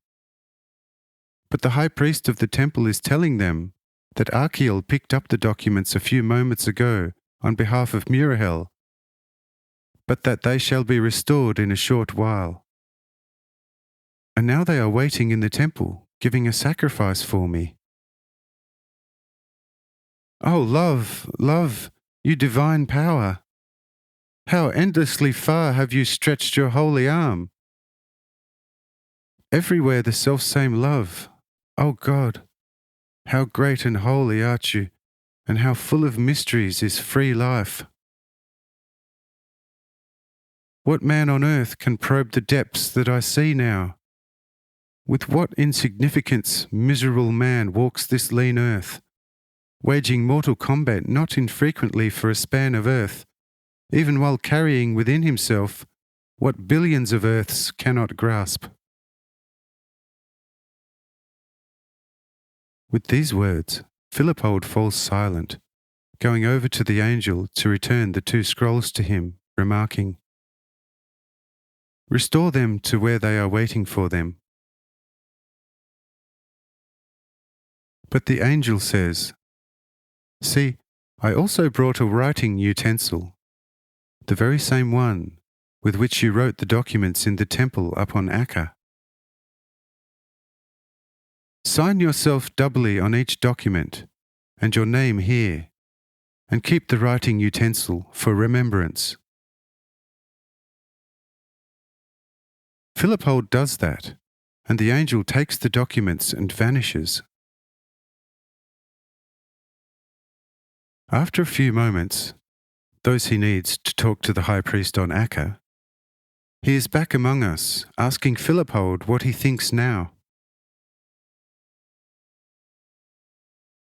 Says Philippold, "As I handed the 2 scrolls back to you, the vision disappeared, and I hardly remember more than a dream, where consciousness tells only that there was one, whose details, however, no amount of memory tugging will recall. I also notice that I hold some strange writing utensil in my left hand, yet I hardly recall how I came by it. Therefore, I would like to know why one retains either very little or nothing at all of the phenomena from the domain of the inner life. Why so?" Says the angel, "Because here it is all about becoming a completely new creature out of and in God. Once you will have become a completely new creature out of God, and achieved the childhood of God, everything shall be added back unto you.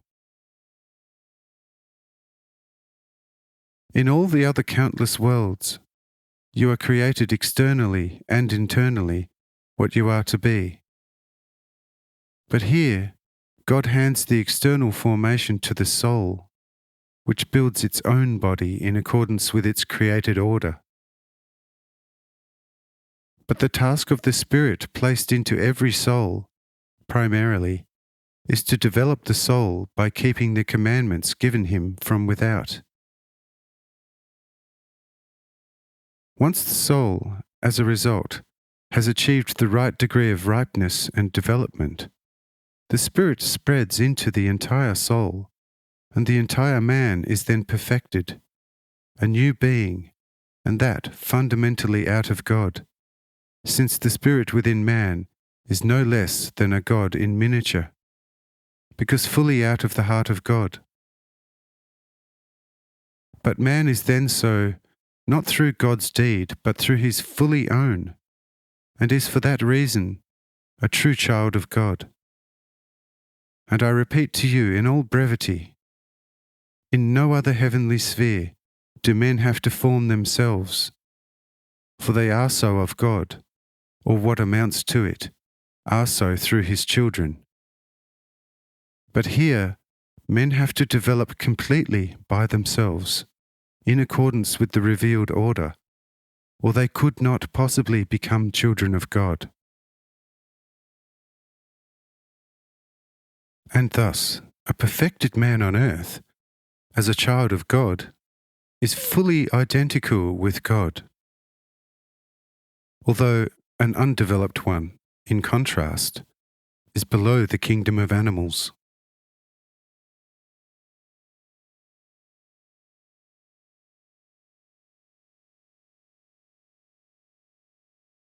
Chapter 15.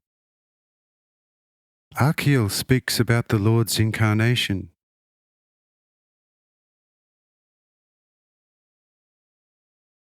Philippold again asks the angel, "But who will show us this most mysterious order?"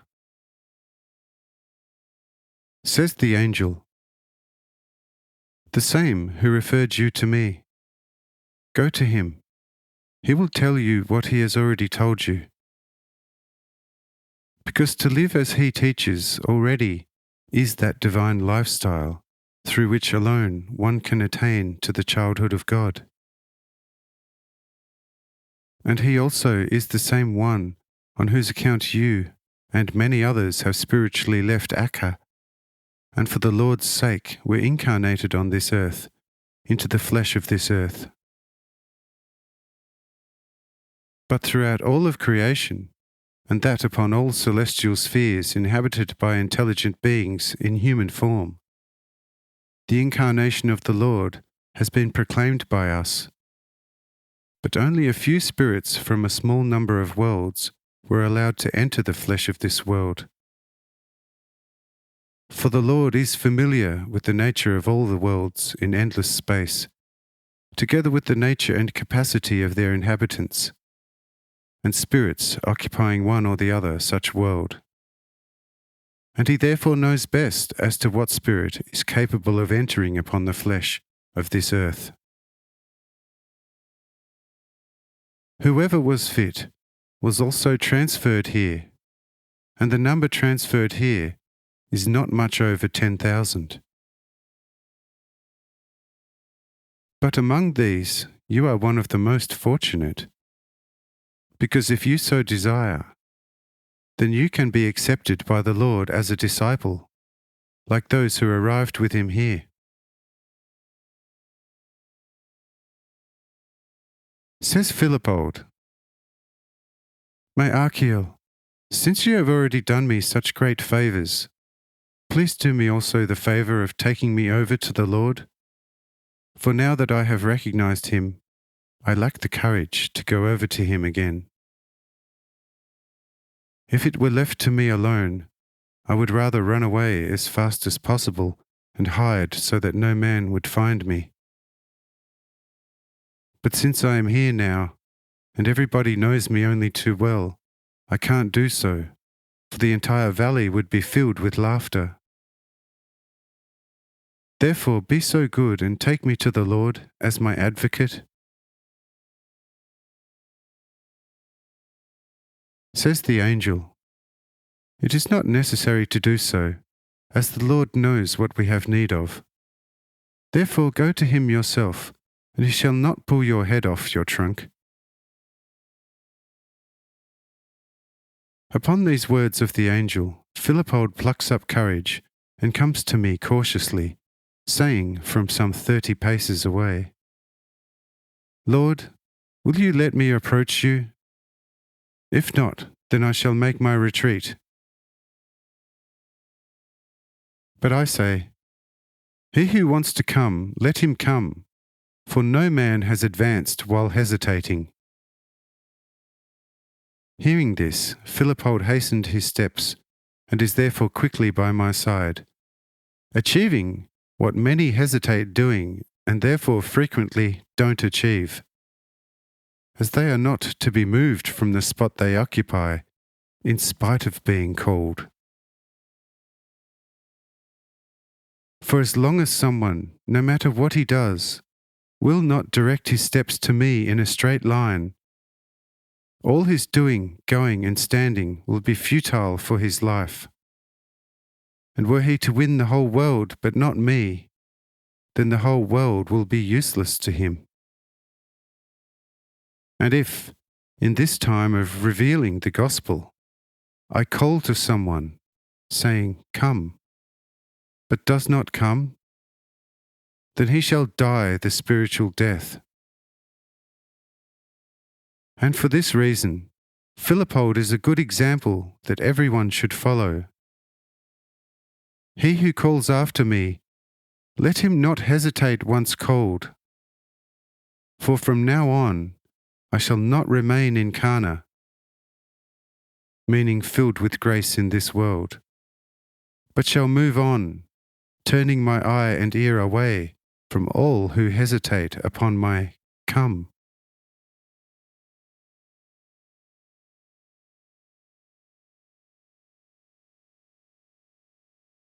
Chapter 16. The last will be the first.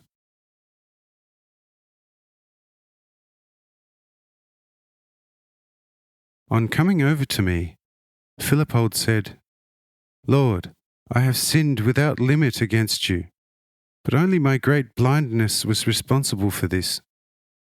But now that you, O Lord, made me see in the most miraculous way, and I recognize who you are, I beg you for the sake of your eternal love and wisdom, that you would forgive me, a poor blind sinner, the transgressions I have committed against you and my neighbours, as you pointed it out to me before.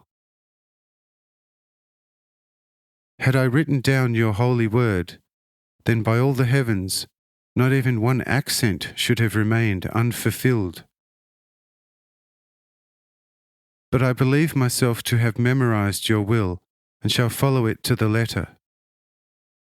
You paid off all our debts with Kisjona and healed all our sick miraculously, without charge, and all this you did ahead of any due request.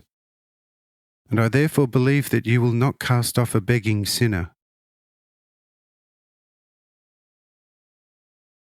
I said, I say unto you, you are accepted, for he who comes shall be accepted. But go and first put your affairs in order as specified by me. Then come and follow me, for you are not to cling to this world, as you are not of this world or from below, but from another world, and therefore from above.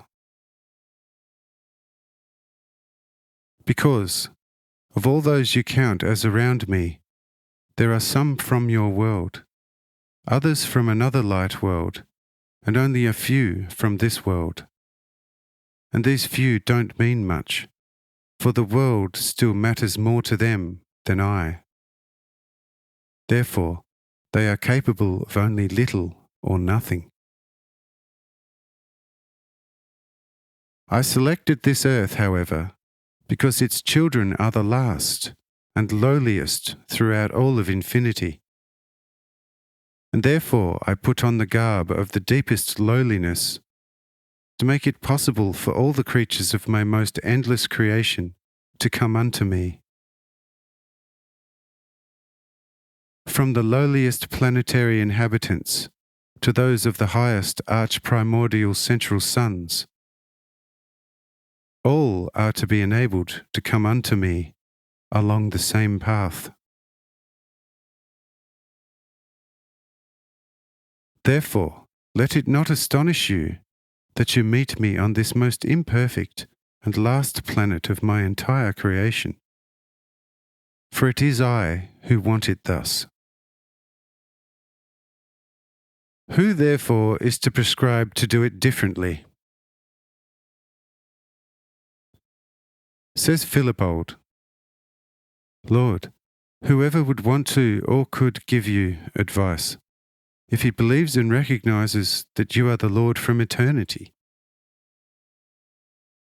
But now I shall depart in order to attend to your holiest will immediately. With these words, Philippold rushes off, together with all the local chiefs.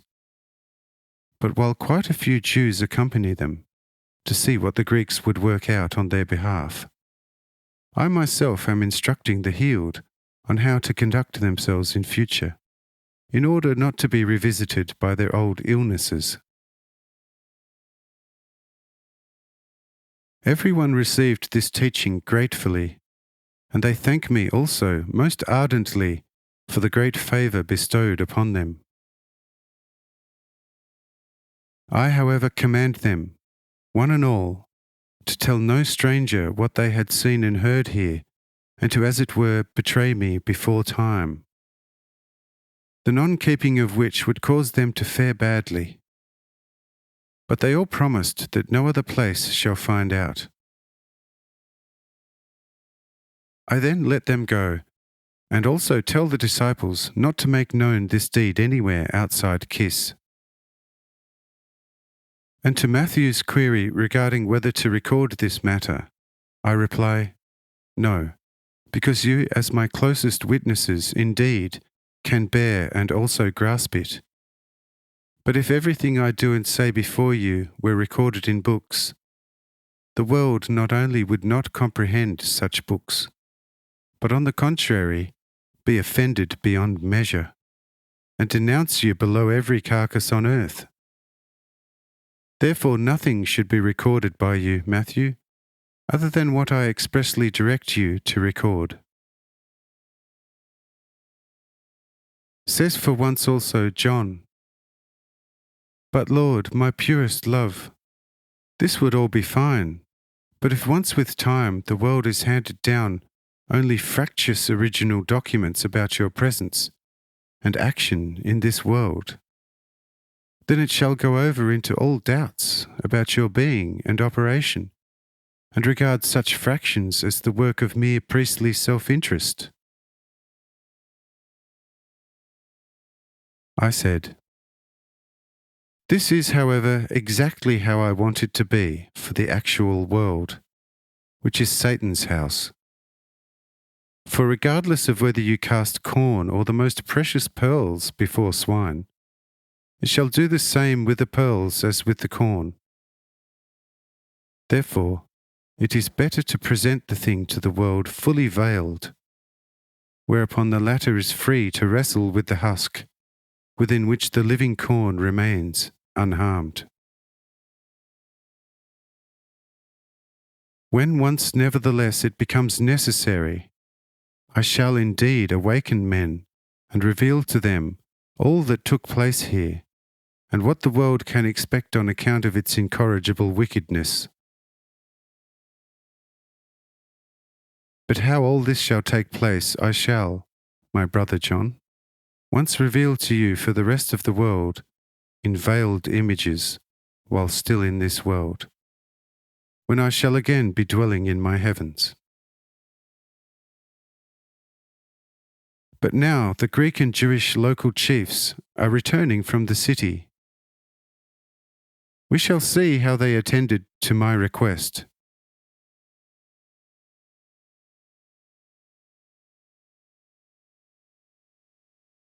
Chapter 17.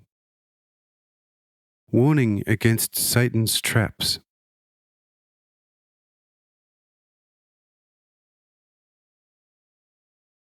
Philippold, together with several Greeks, steps over to me, saying, "Lord, as far as was possible in the short time, we gratefully attended to your request.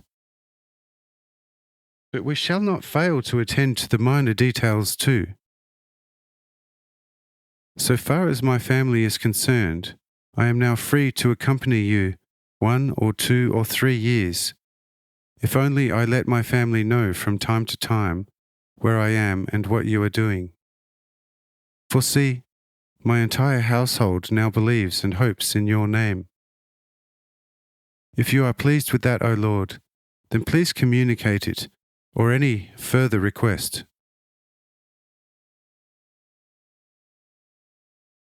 I said, "For the present you have done everything that is right before God and before all men who feel and think righteously. But be on your guard against all sorts of traps with which Satan enchants you, and you then fall out into all kinds of quarrelling and wrangling, where such future state would then be worse than was the present one from which I liberated you. For the wicked spirit never rests, neither by day nor night. He runs to and fro, and like a hungry lion, rapaciously falling upon anything at all coming his way. Were he visible, then some men of courage would hazard a fight with him, yet be defeated even sooner than if visible. For he can transform his appearance to a beauty surpassing an angel of light, or on the other hand clothe himself with the shape of the most frightful fiery dragon. Who would dare, then, to take him on in that appearance? For Satan would then vanquish millions through either the beauty or petrifying hideousness of form alone.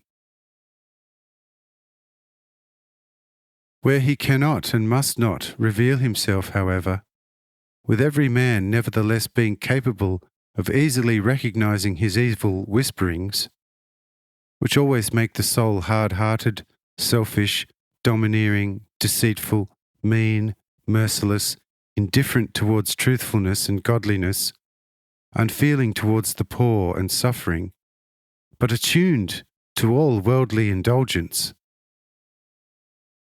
There man can openly confront these efforts on Satan's part, for Satan can affect only the soul's senses, but not its will. I have now given you the signs that show you, when they try to overtake your soul, how you can easily recognize what spirit is close to you and what he has in mind with you. Whenever you perceive such upon yourselves, then listen back to this my teaching. Lift up your souls and do the contrary to the initial enticements, to thus become master of the wicked one. And once you have defeated him in the aspects indicated, he shall leave you alone, and you shall have no more fights with him. But if you allow yourselves to get caught in one or the other aspect, or relent in even a small way, then you shall not easily be rid of him again to the very end of your earth life. Thus, heed all those points that I brought to your attention.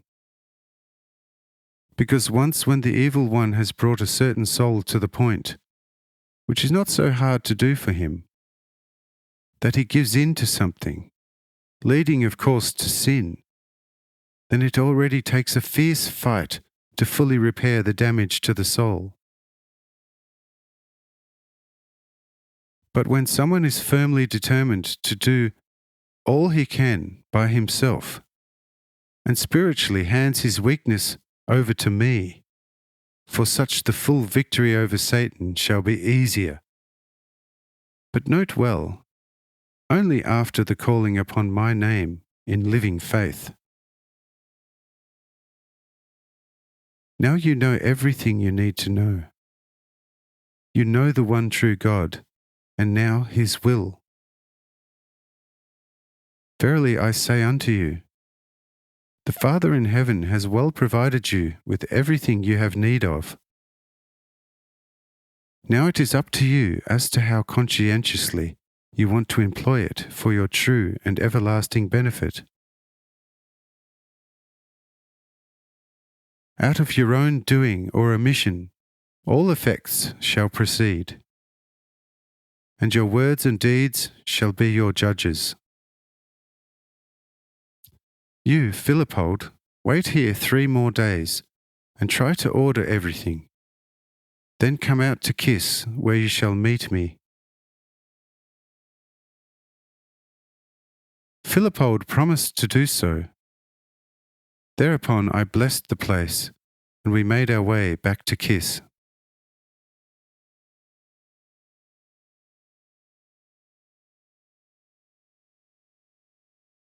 Chapter 18. A Great Healing Miracle.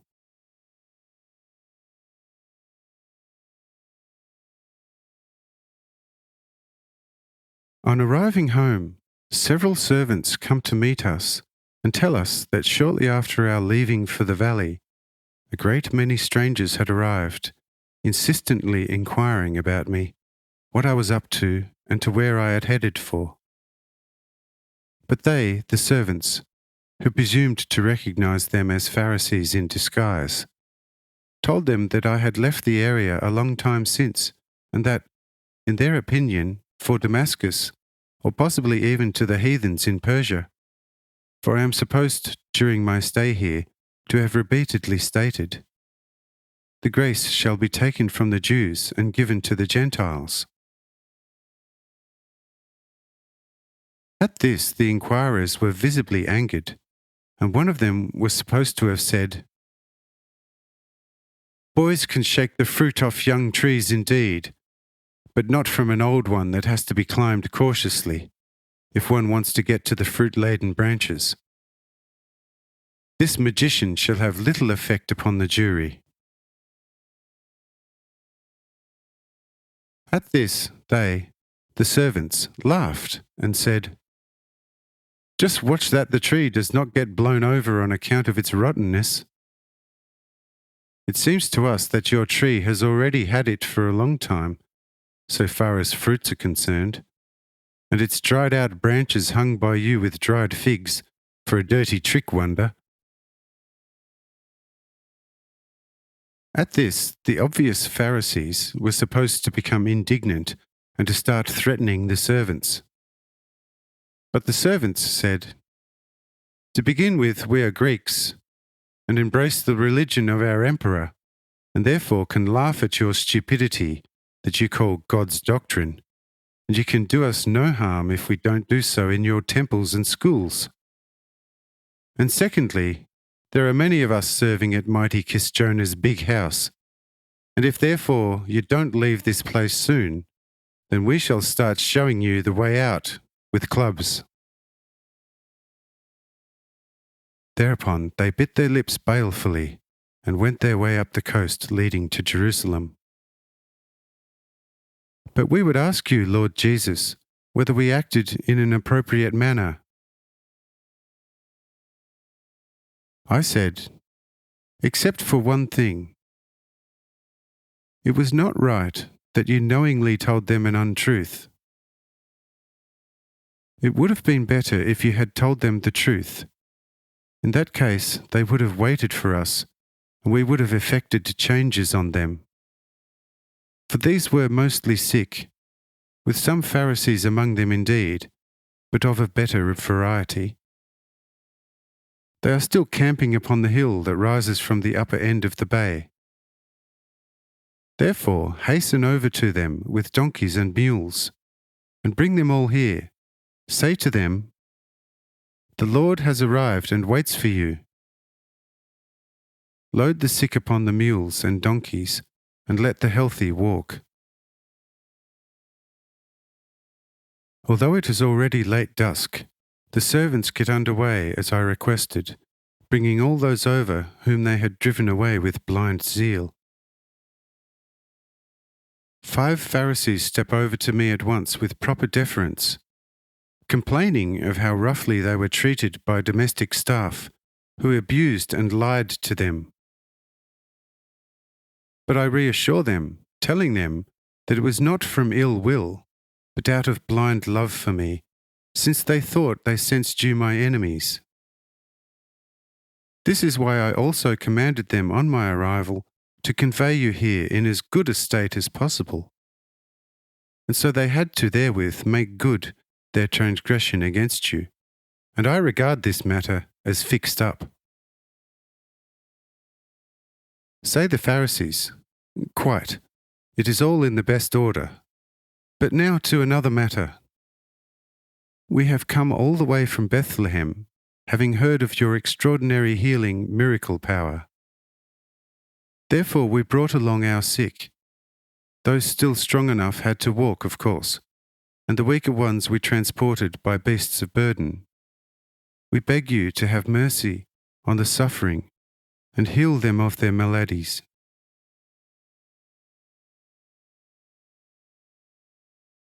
I said, "Where are they whom you brought upon the beasts of burden?" The staff did not mention them. Say the 5 Pharisees, "We left them at the inn beyond the bay, as we could not know whether we could meet up with you, because it was hard to even find out that you were to be found here intermittently, and that you could not be met with certainty. And so we ventured here to either find you, or to most likely find out here where you might be, or when you might return. Due to this uncertainty, we left our rather feeble sick at the aforementioned inn, so that they may receive care while we try and reach you and beg you to have mercy on these acutely suffering. Therefore we also set up camp on the mountain above the inn, in order to be as near as possible to our sick, quartering at the inn with barest essentials. We now have, Lord and Master, told you everything, and we can tell you no more. If therefore you are that way inclined, then have mercy on the poor and suffering." I said, "It is indeed so. If you don't see miracles and signs, your faith is weak, But without the power of faith, little can be done for mankind's well-being. If you believe, however, then you shall see the glory of God's power in man. Say all. Yes, yes, indeed, Lord. All of us believe. He who can, as you have done, call back to life a deceased daughter of the chief Jairus, can also heal all other sickness, which is no death by a long shot. Because of this deed we heard as far away as David's city of Bethlehem. Say I, with raised hands. So then, let it be in accordance with your faith. All the sick awaiting healing in the courtyard instantly became completely well and started to jubilate and cry for joy, exclaiming, "We saw a light enter our bodies, and we are well, and we now feel as if there had never been anything wrong with us. Hail to him who has made us whole so suddenly." The Pharisees can hardly utter a word for astonishment. After a short while, however, they hear more shouting and jubilation in the kiss area. The Pharisees, as well as the thoroughly healed sick, go to look at what the noise was. They quickly realize it is their sick from the inn, all leaping about like lively stags, shouting, "Hail to the man who healed them so miraculously." As the healed ones joined the 5 Pharisees, the latter asked the jubilant ones when and how they were healed. All those healed, about 30 in number, tell with one voice, at such and such a time, and that they saw a light entering their bodies. Here the 5 realized, this was at the time I said, "Let it be in accordance with your faith," and that those in the inn were healed by a light. All are astonished, and the healed are exclaiming, "Take us to the Saviour, so that we may say our thanks and praise to him personally." The Pharisees lead them to me, and they fall down before me, praising God for imbuing man with such power. But I command them to rise, and while showing them to their dining room, warn them not to make any of this known, neither at Jerusalem nor at David's city. And they promise with one voice that they will heed this as far as possible, but that they shall fare badly in their city when returning completely fit. But they shall do everything not to betray me. Calling their intentions good, I lead them into the dining room, where refreshments and fortifications of all kinds await them. I bless the food and drinks for them, and invite them to eat and drink according to need, assuring them of no harmful effects. And they start eating and drinking, while I myself withdrew to another chamber, where honest Baram had prepared an exceedingly plenteous supper for myself and mine, with Kisjona and his family partaking at my side.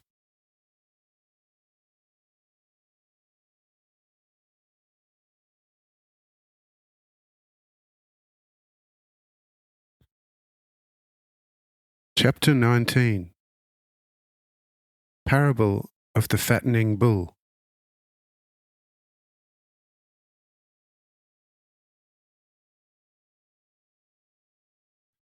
Said Ahab after supper, "It goes without saying that I am clear about your nature since Gesera, and there would have been no need for such immense signs for either myself or the likes of me, to convince us all abundantly that you are Jehovah himself, acting through a physical body borrowed, as it were, from this earth. But I am curious about whether the 5 Pharisees, seemingly upright people, in all earnest do not sense who might be the one who healed their sick in a truly miraculous way.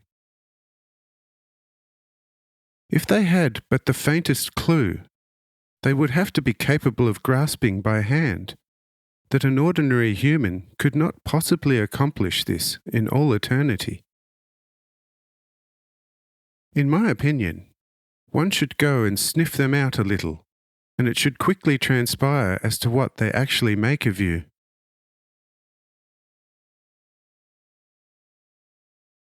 I said, "Friend, you will surely not doubt that I know what they think of me. So I don't consider it necessary to interrupt them in their deliberations. Therefore, tomorrow is another day on which a few initiatives can be taken in that respect. Let us leave them to some real fermentation overnight. Because just as cider needs fermenting to become a spiritual wine, just so every man's emotions need fermenting, if he is to transcend to the truly spiritual. See, if a man has everything that he needs, then he feels quite snug. He cares about nothing, does no work, takes it easy, and inquires little about the existence of God or life after physical death, or whether man is more than the animal, or vice versa. Mountains and valleys are the same to him. Winter and summer don't concern him, for in summer he has shade and cooling baths, and in winter well-heated fireplaces and warm clothing.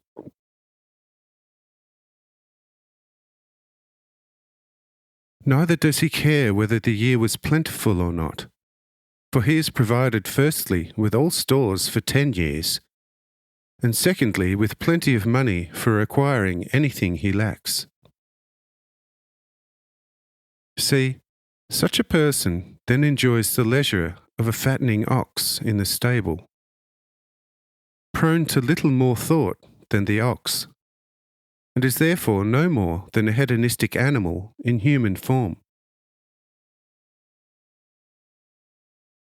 If you came to such a man to preach the gospel of the heavenly kingdom, he would do to you what the ox in the stable does to the blowfly, swinging his tail over it to make it take off or be killed, or at least suffer considerable harm. And see, such carefree glutton shall direct his servants, who also are no more than the carefree hedonist's fly chasing and repelling tail, to chase you away. You obviously shall quickly turn on your heels, and at a safe distance contemplate the effect of your gospel on the glutton.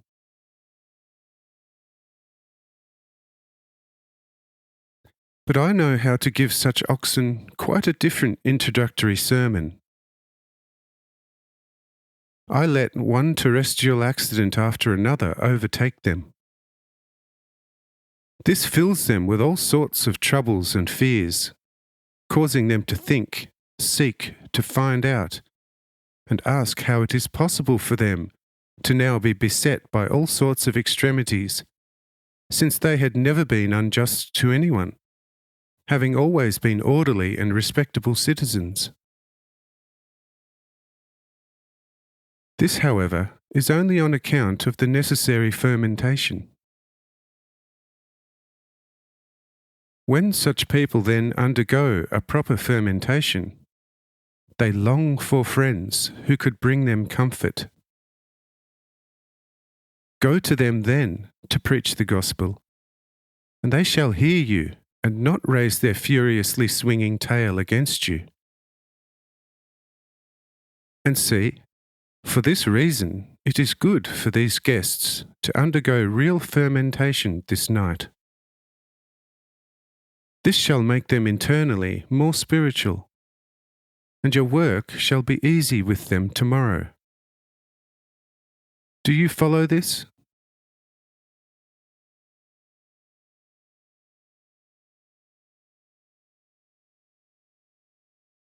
Chapter 20.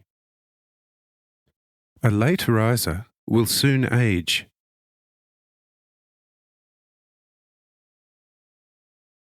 Says Ahab, "O wisdom, O wisdom! See your grasp of the exalted and true, and how immensely stupid the likes of us. It is an eternal truth that nothing can arise without a struggle. Yet I was going to hurry over to the Bethlehemites to start enlightening them. Oh, centre of stupidity that I am! Do not the Greek wise men say, every activity is generated from struggle, and every effect its outcome?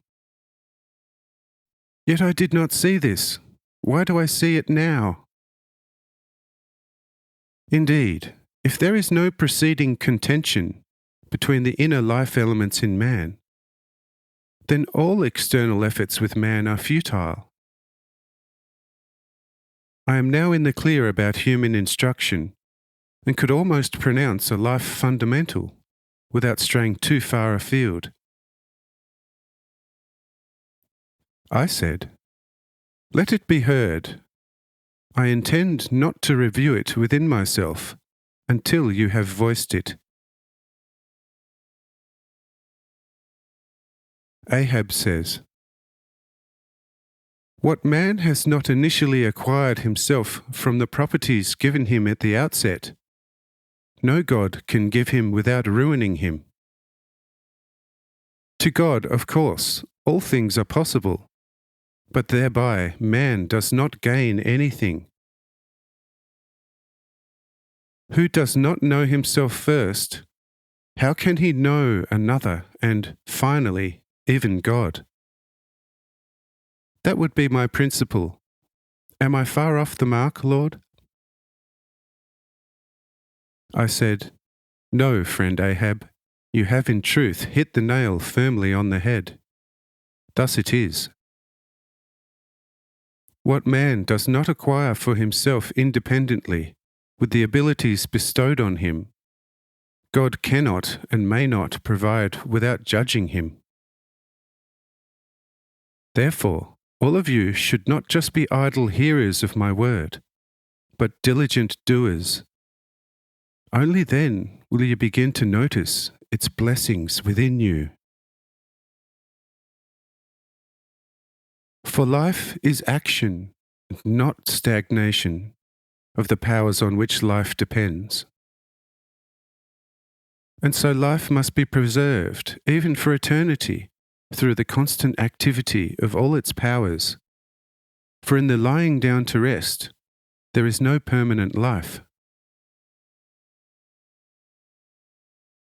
The certain feeling of well-being you gain from rest is nothing else but a partial death of the powers needed for living. The person who then increasingly enjoys the inactive rest, especially of the spiritual life powers, thereby also slides ever more into the arms of actual death, from which no God will easily free him. Oh yes, there does also exist a proper rest full of life, but that is in God, and for everyone, an indescribably blissful feeling of contentment to be active in accordance with God's will. This most blissful feeling of contentment and the clearest realization to have always truly acted according to the order of God is that proper rest in God, which alone is full of life, because it is full of energy and respective action. Every other rest that consists in the ceasing of the life powers is, as already mentioned, an actual death to the point to which the various life forces have withdrawn from activity and no longer resumed it. Do you understand this? Says Judas Iscariot, Lord, if so, then man should flee sleep like the pestilence, for also sleep is a rest of a number of life forces, although external ones. I said, "Certainly. Because of that, late risers will never reach a particularly great age. Whoever grants his body 5 hours of sleep in his young days and 6 hours in his old age will usually reach a great age and look youthful for a long time. Whereas a late riser soon ages, gets a lined face and grey hair, and at a somewhat advanced age walks around like a shadow. And just as the body gradually dies off through too much sleep, in the same way, but on a larger scale, this applies to the soul, if it increasingly slackens in its activity according to my word and will. Once idleness has made itself at home in a soul, there soon follows also depravity. For idleness is nothing else but a self-indulging love, which all the more flees any activity for someone else's sake, because it basically wants only one thing, namely that all others should work for its benefit. Therefore, beware particularly of idleness, for this is an actual sea for all kinds of vices. The various beasts of prey may serve you as an example. Look, these beasts become destructively active only when driven by burning hunger. Once they have captured their prey and satisfied their hunger, they again return to their lairs, where they rest often for days, especially snakes. Now look at a robber or murderer. This man who shuns all work, who is actually a devil in the flesh, lies often for days in one of his dens. Only when his spies tell him that a rich caravan is due to pass his den, he lies in wait together with his accomplices, ruthlessly attacks and robs the caravan, and kills the merchants to prevent them from betraying him. And that is a fruit of idleness. Therefore I say once more, beware above all of idleness, for it is the road and the wide door to all imaginable vices. After the work has been done, moderate rest is good for the limbs of the body, but excessive rest is worse than none.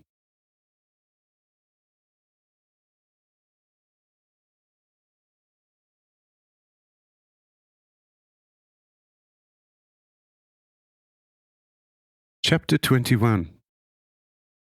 Rest and Activity. If someone has walked a long distance and finally reaches a shelter, he will, if he does not go to bed immediately, but continues with small movements, and on the following day is on his feet already before sunrise, not feel any tiredness all day. And the longer he will thus continue his journey, the less tired it will make him. If, however, someone after a day's march arrives quite as tired at a shelter, immediately throws himself on a bed, and maybe leaves it only at noon on the following day, he will be continuing his journey on completely stiff feet and with a totally drunk head. After having covered a certain distance, he will from utter exhaustion long for a rest, and it can even happen that he collapses on the road and perishes there if no one comes to his aid, which can easily happen. And what has caused it? His own too great desire for rest and the delusion that rest strengthens a person. If someone wished to achieve a great, amazing accomplishment in one or the other art, where a high degree of skillfulness of hands and fingers is required, then I ask you, will he achieve it if instead of constant diligent practice every day, He idly strolls around day by day with his hands in his pockets, motivated by a kind of anxious concern not to tire his hands and fingers to prevent them from getting stiff and unfit for the striven-for accomplishment. Truly, even I myself, with all my boundless wisdom, could not make a profit and determine the time when such a disciple of art will become a virtuoso. Therefore, my dear friends and brothers, I repeat, only activity upon activity for the common good of people brings you salvation. For all life is the fruit of God's constant, never-tiring activity, and therefore can only be maintained and preserved for eternity through proper activity, whereas nothing but death does and must result from inactivity. Place your hands on your heart and feel how it is constantly active day and night. The life of the body depends solely on such activity. Once the heart stops, that would mean the end of the natural life of the body, I should say. And just as the rest of the physical heart obviously constitutes the total death of the body, this same rest of the soul's heart is the death of the soul. The heart of the soul, however, is called love, and its pulsating expresses itself in true and full love activity. Thus, constant love activity is the never-wearying pulse beat of the soul's heart.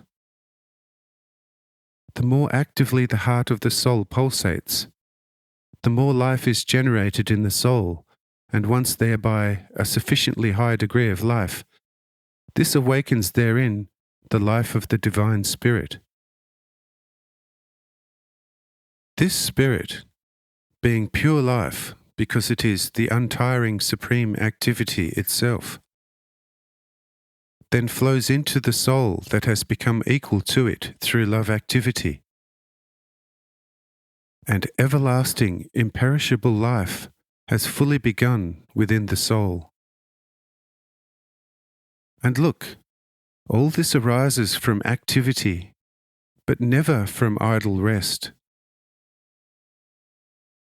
Therefore, shun rest and seek full activity, and eternal life will be your reward. Do not imagine that I have come to bring peace to mankind on this earth. Oh no. Only the sword and war instead. For men must be impelled to all kinds of activity through distress and hardships, or they would become lazy, fatted oxen that fatten themselves for eternal death. Distress and hardship bring about fermentation upon fermentation in man, from which in the end something spiritual could develop. One could, of course, say, through distress and hardship also anger, vengeance, murder and manslaughter arise. Also envy, hard-heartedness and persecution. That is indeed true, but bad as all that is, the result is nevertheless better than from idle rest which is dead and brings neither good nor bad results. Therefore, I tell you, let a person be really warm or completely cold, where I am concerned, but a lukewarm one I will spit out from my mouth. I prefer an energetic enemy to a lukewarm friend, for the energetic enemy will challenge me to full activity, so that I may either win him over or make provision to prevent him from harming me. Besides a lukewarm friend, however, I become lukewarm myself, and if I should get into difficulties, will the lukewarm friend be of any use to me? Therefore, Also, a lukewarm ruler is a pest for his people. For then the nation's spirit decays, and the people all turn into voracious oxen and beasts of burden. But a severe and even tyrannical ruler causes the people to be alive, and there is activity everywhere so as not to incur punishment. And if a tyrant goes too far, the people will rise in great numbers and rid themselves of their tormentor. I think I have now said enough about the value of activity, and am convinced that all of you have understood this lesson. Therefore, if someone wants it and feels a need for a sleeping rest for his body, let him seek a bed. But who wants to sit up with me through the night, let him remain here. There they all said, Lord, how could we sleep when you are sitting up? Only the Mother Mary seems to need a rest for her body, and so you could send her to bed. But Mary, although she had dozed a little in an armchair behind me, heard these words, sat up and said with great friendliness to the speaker, Friend, you who usually speak for your fellow disciples, I tell you that your concern for me is rather futile. For see, for the sake of my Lord I have sat up for probably hundreds of sleepless nights, and am still alive. And if it is his will, I will again go through as many sleepless nights, and not lose my life.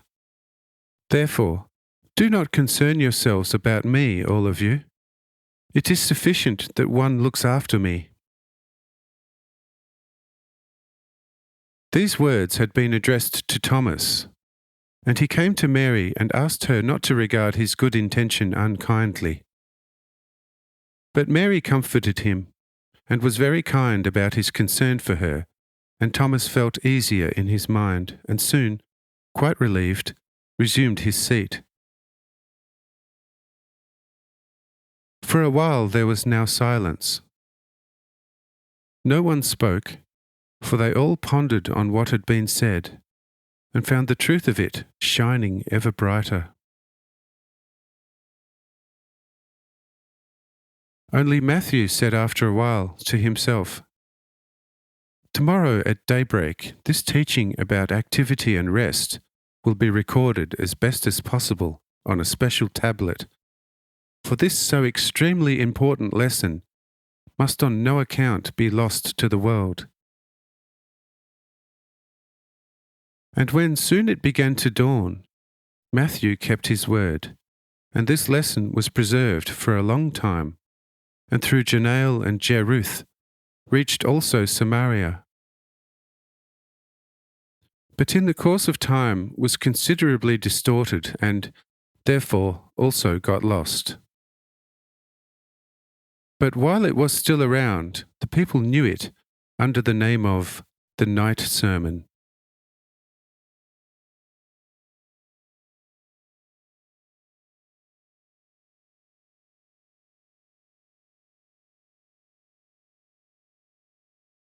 Chapter 22.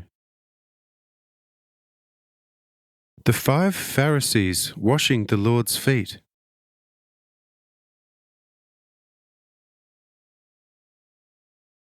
In the morning, the 5 Pharisees came over to me, greeting me and my disciples in the friendliest terms, after their fashion, and even showed me an especial honour by asking me whether I would find them worthy of washing my feet.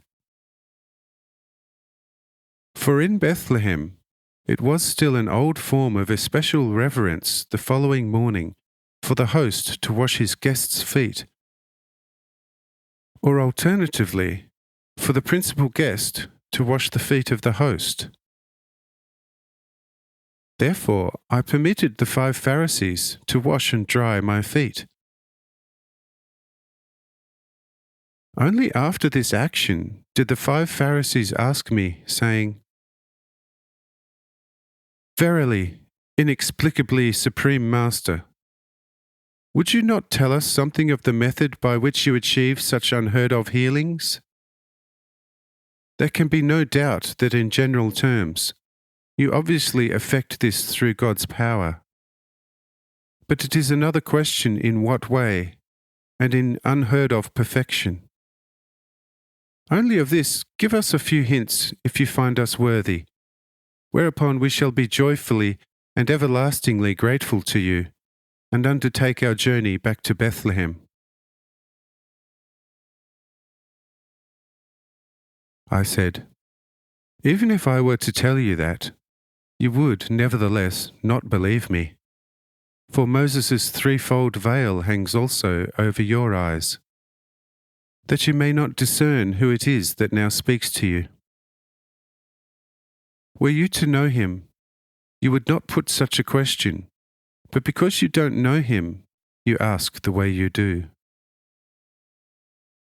And were I to give you the right answer, you would still not accept it, because you see indeed what is and happens in the world materially. But concerning the Spirit, its kingdom and action, this is strange to you, wherefore you are unable to grasp or feel what is the being and action of God's kingdom in man. But go and do penance on account of your many sins, and you shall perceive that the kingdom of God has come near unto you. Love God with all your strength, worshipping him in spirit and in truth, but loving also your poor brother and sister neighbours. Do not persecute your enemies, nor curse those that curse you. Doing good to those offending you, and you shall heap coals of fire upon their heads. And God shall regard such your works, and reward you 100-fold. Do not lend your money to those who can repay you with high interest, but to the truly poor and needy, and your money shall be invested for high interest rates in heaven. And your Father in heaven shall be paying you interest and capital everlastingly. Do not crave the world's praise, thanks and reward for your good deeds. For doing so, what reward shall be due to you from heaven? I say unto you, he who receives any reward whatsoever for a good deed performed on a neighbour, forfeits his reward in heaven. He who works for heaven shall be rewarded by heaven, temporarily and once everlastingly. But he who works for the world shall receive the world's base and perishable rewards. But in heaven he shall find his earning record void, and his reward shall be gone, and there shall be hardly an end to his spiritual poverty. If you take this to heart and act accordingly, you shall soon be in the clear on how I heal your sick. Now you know all you need to know. Further asking would gain you nothing, even if you were told. But see to it that neither I nor my action and my disciples are broadcast, either in Jerusalem or in the city of David, for this would bring you no blessing. But when you shall have partaken of the morning meal, you can start upon your homeward journey with cheer. This my saying brought forth a baffled expression from the 5. Yet they dared ask no further question, bowing down before me and then moving over to their dining room, hitting the road for their homeland after the morning meal.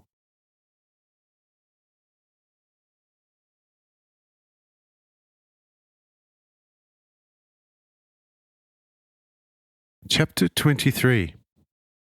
Hints on Teaching.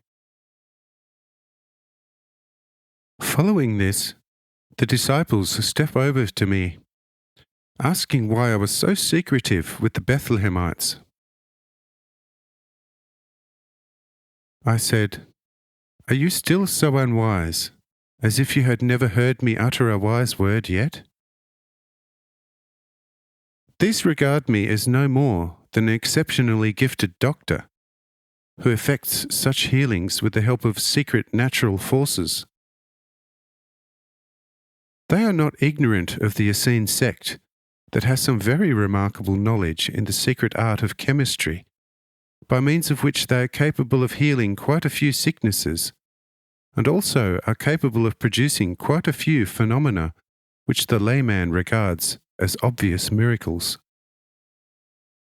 If you consider this, then you can't expect anything to come out of this other than their taking me for an Essene chief, therefore of the highest rank, whose knowledge is supposed to be capable of harnessing the most diverse natural forces and direct them to his liking.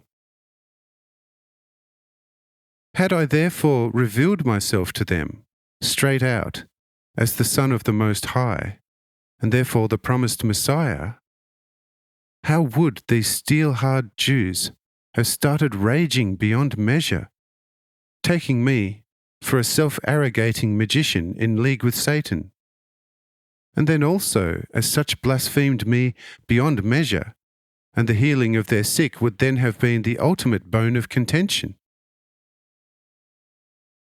But since they take me now for an Essene of the highest order, they go home happily, praising God for enduing man with such secret knowledge and power as to enable him to render suffering man the surest and most miraculous help. My instruction to them, therefore, was just enough to, upon quieter and more mature reflection at home, conclude that I might not be an Essene after all, since the moral and social fundamentals I expounded to them flatly contradict those of the Essenes. At home, they shall be soberly comparing my exposition with the doctrine of the Essenes in their possession, and after detecting the most glaring contradictions, begin to pause, just as the 5 already stopped in their tracks on hearing my words, because, as said, my teaching of them is more than just the exact opposite to that of the Essenes. They would have liked to question me further, but I cut them off, and they left, not daring to put another question, for they realized that regarding my deed, I could be on the one hand an Essene chief of the highest rank indeed, yet not according to my address to them. But on their way home, and preoccupied only with this phenomenon, they are thinking, could the Essenes perhaps have 2 doctrines? One exoteric and official, just for blind mankind, and one esoteric for themselves. But that, on the other hand, that I had been direct with them, and as one versed in Scripture, gave them throwaway lines of the inner doctrine, leaving them to work out the rest by themselves. One of the 5, however, is maintaining that there must be something totally different to me than an Essene of the highest order. He's now saying to the other 4, I, on my part, cannot take him for an Essene, because I only recently discussed all their doctrines and customs with one Essene who was most forthright about it. Yet he knew nothing about a second secret doctrine. I therefore regard the Nazarene Saviour as a totally different and unprecedented phenomenon. He is either a god or a devil, which, however, I doubt very much, as his doctrine is one of the most altruistic I ever encountered. A devil, on the other hand, is a supreme tyrant and therefore a self-proclaimed enemy of socialism. See, such a conversation the 5 are already having on the way, and they are so steeped in it that they are hardly aware of whether their feet are carrying them forward. My cherished friends, when teaching, one has to proceed most carefully. One need not blurt everything out straight away, or serve all foods at once at a dinner. One enters a house quietly, and quietly knocks at one or the other door, and when giving a dinner, one serves a second course only after the guests have consumed the first. Otherwise, in the case of being a visitor, one's rudeness shall become notorious. And as a cheeky gatecrasher, one will achieve little or nothing on the host's premises. While, on the other hand, the host would take away the guest's appetite if he were to set a medley of different foods on the table simultaneously. Whereas, in proper sequence, the guest's appetite would be preserved, and the latter would praise the host for his superb hospitality. And see, just so must one proceed with the teaching, if one is to accomplish something. Do you understand this now? Say the disciples, "Yes, Lord, we understand it all now, as you have spoken with exceeding wisdom, as always." I said, "Very well, then let us all go to the morning meal."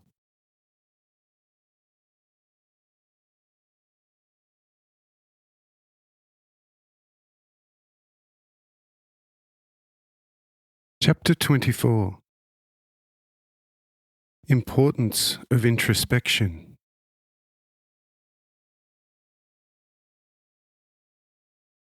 Thereupon we rise from our resting benches, going to the garden where an abundant morning meal awaits us that Balaam had continued to prepare for us. Jonah, however, remarks to Balaam, "Brother, what are you doing? Do you think my storehouse, larder, and wine cellar are empty?" Says Balaam, "I know only too well, brother, that 1,000 guests a day would not consume your reserves in 1,000 years.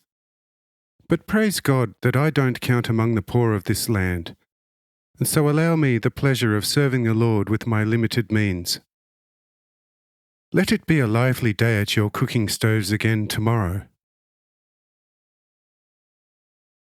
After that, Jonah and Balaam embrace and kiss one another, and then sit down at the table too, consuming a splendid fish with bread and wine. After the meal, however, Jonah inquires about what shall engage us in the afternoon, or whether perhaps I planned another excursion, so that he may provide for our needs. I said, "Friend and brother, let nothing trouble you. Whatever time shall present, that shall be seized upon. But today's and tomorrow's time shall deliver nothing or little other than ourselves, and therefore we shall have no need for special preparations. Towards evening tomorrow, Philippold shall arrive, and he shall have a few things to relate. But until noon, we shall do some exercises in introspection by the cool of the shady trees. For truly I tell you, nothing is of greater benefit for the whole man than a temporary introspection. Whoever wishes to become acquainted with himself and his powers must sometimes search and contemplate his within. Since this is so very necessary, we shall before noon practice this, and following the midday meal, we shall go out to sea and see what will be happening there.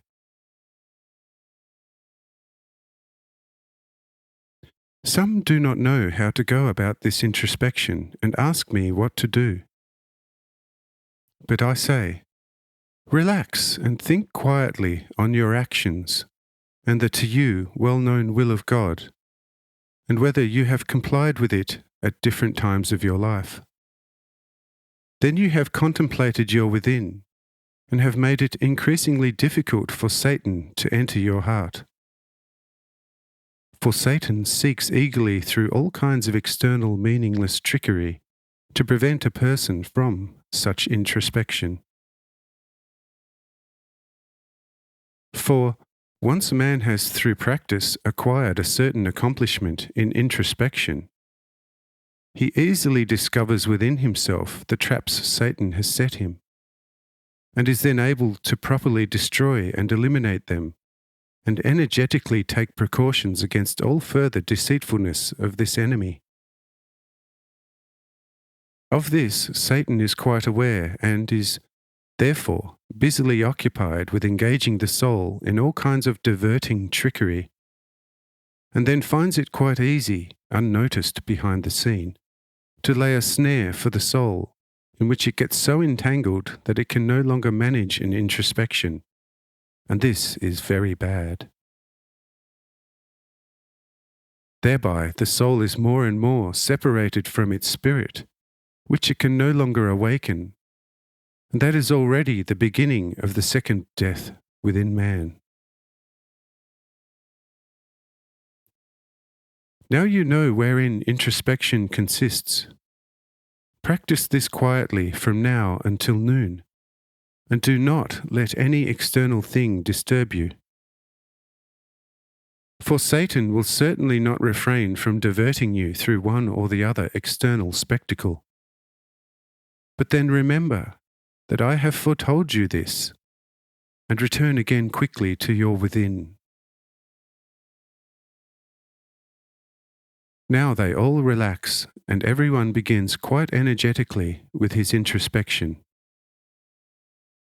This continues without disturbance for a full hour.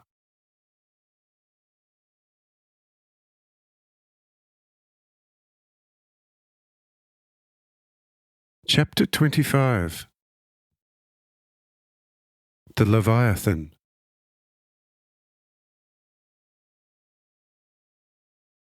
After an hour, however, there is suddenly a resounding bang, as if a violent flash of lightning had hit a house nearby. All get a mighty shock and start up, but then remember my words and return to their quiet. But Satan does not waste any time.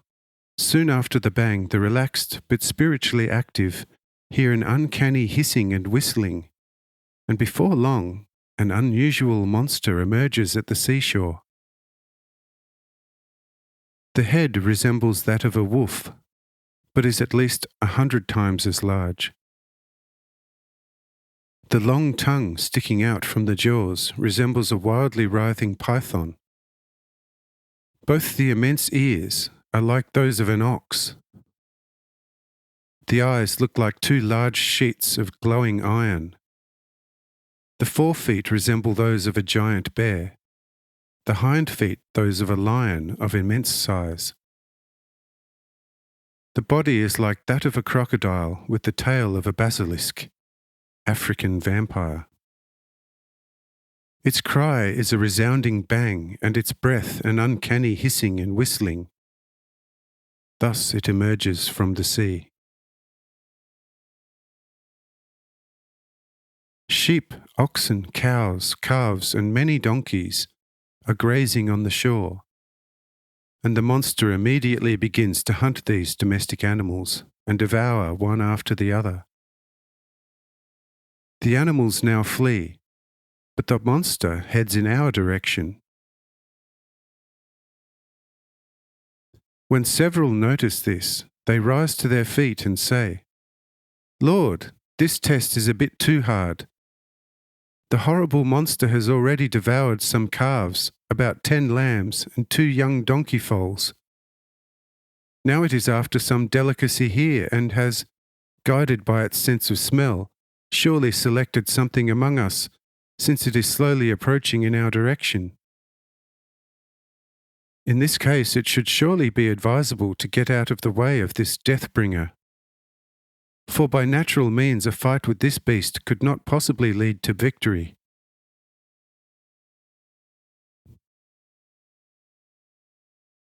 I said, "Do not let this disturb you in the least.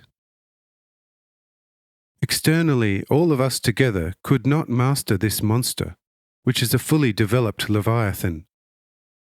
But from your inner power he will have to flee to the end of the world. So be completely unconcerned. Another short hour and you will have broken through the barriers and boundary defences of hell, and the domination of all the hell and its army shall be your reward.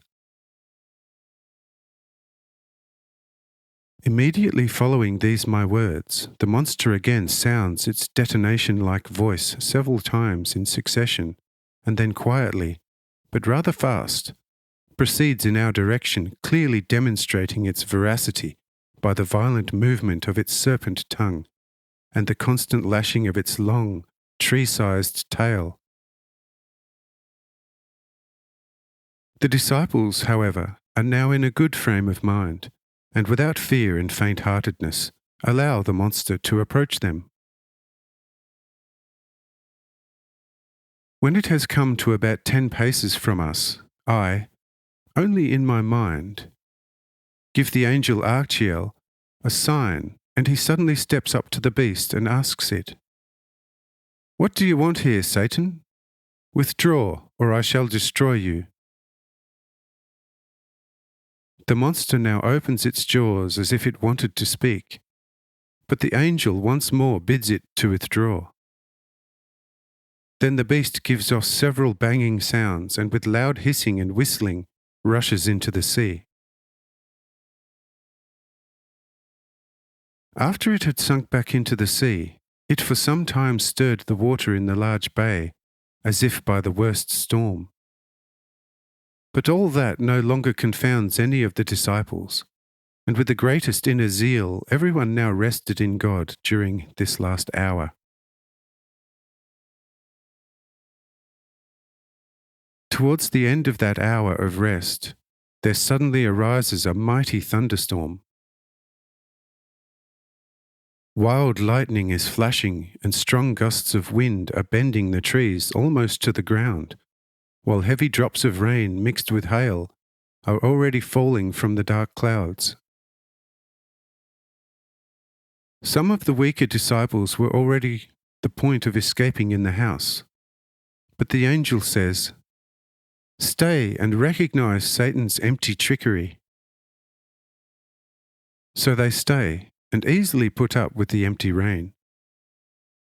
The rain does get worse, and the hailstones are dancing on the ground, but no one is hit by one, and the rain hardly wets anyone's skin. Then the angel threatens the clouds, which promptly disperse, and it becomes immediately a clear day. In a few moments the time of introspection has ended, and Balaam says, "Lord, whatever you prefer, here or in the house, the meal is prepared." I said, "Let another half hour pass, then everything will be in order. I still have to say a few words to my disciples." Balaam returns to his ship, where in a large case several skins with the best wine are kept. These he has now taken to the kitchen by his servants, there to be emptied into jars. He also tells his cooks to wait for half an hour, and only serve up the dishes when he gives them a sign. Then he again returns to me, and listened to what I tell the disciples about this introspection and its usefulness.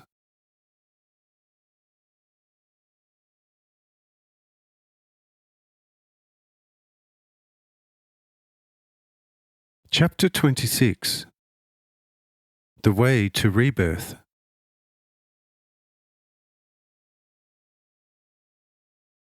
What was said is this: you have now seen a new way in which man can pass from matter into the increasingly purer spiritual, and how in this way he can become a master over himself, and thereby finally also over all nature in the world.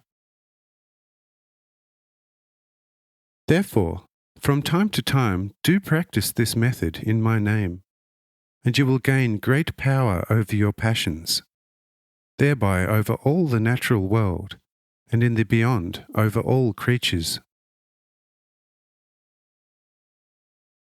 You have seen the evil phenomena Satan presented to you. They caused you fear and terror, but relying on my word, you returned to your rest, and in this rest, you have become complete masters over all the bad events.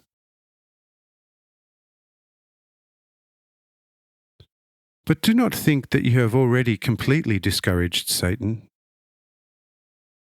Wherever you will again practice this introspection, you will be bothered by him as long as you are not completely reborn in the Spirit. Once you are reborn in the Spirit, Satan has lost all power over you forever, and you shall be judges over him, as also over all those whom he has seized hold of, and whom you will rescue from him forever. Asks Peter, how is one born again? Will the soul and the spirit have to enter and then be born out of another woman's body? Or how is this to be understood? I said, this you shall not be able to fully grasp for a long while yet. But when I shall once have ascended from where I came, with my spirit liberating your spirit, then you shall be able to grasp the rebirth of the Spirit and understand it in all depth and fullness. But right now, this would not be possible to you, nor anyone else. But through following my teaching and such life exercises, you shall in the end attain to such light within yourself. This can be grasped through no exterior doctrine or instruction, but has to be won from within oneself, along the path now shown you for all time by myself. Says Judas, Lord, I have seen powerful magicians and conjurers and exorcists. These spoke with the souls of the departed, and these actually spoke and revealed things hidden. How did these enter the kingdom of spirits? Would not this also be a type of spiritual rebirth? I said, indeed so, but not for heaven, which is God's throne, but for hell, where Satan and his angels dwell. Says Judas, if so, then Satan is also a lord furnished with great power, albeit evil. In my view, therefore, it would be better to destroy Satan than let 1,000 times thousands be destroyed through him. Why must there be a Satan within the divine order? I said, for the purpose of also catching you in the not too distant future, for being too much his advocate. You are still far from even feebly recognizing yourself, let alone God's great order, which upon earth has called forth for wise reasons, both night as well as day. Do you fundamentally understand the earth's terrestrial night, or the eternal day of every sun, each of which is an earth just like the one that carries you? If you don't understand such, then I ask, how you can put a question which is not appropriate for a human to ask before his Lord, God and Creator. Would you not also ask why a stone is hard and water so soft? Or why fire hurts you but not cool water? I say unto you, if you don't understand anything, then first learn something, going about it quietly and with wakeful spirit. And only after understanding something from its foundation can you talk and put tricky questions to your brethren. And see, it is with you as with all human stupidity. They are secretly embarrassed by it, but nevertheless would cover up with all kinds of seemingly wise questioning, not reckoning that with that they uncover their stupidity even more. Let these my gentle words therefore serve you as a rebuke, or you may yet run into something, and I shall not then hurry to pull you out of the mud.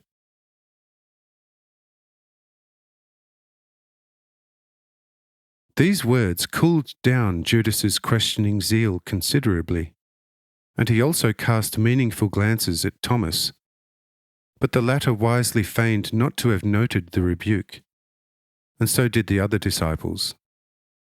And Judas felt comforted and wisely withdrew. But I said to Balaam, "And now, brother, you could have the meal served up, but this time in the rooms." Balaam hastens to the kitchen and has everything served up quickly, and we follow him, and in an hour's time the meal has been unhurriedly consumed.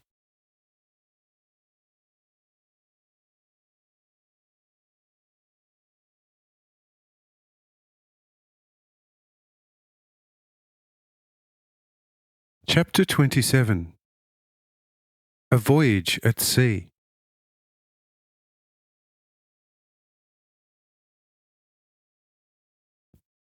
After the meal, the day being nice and clear, a sea voyage is undertaken. Balaam quickly gets his ship ready, and Kisjona makes his own big ship seaworthy too, and it easily accommodates half the disciples.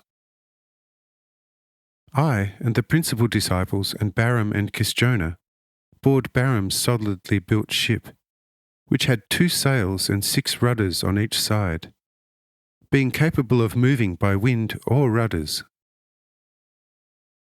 From the Kis locality, we travelled in the Capernaum direction, not, however, making same our destination.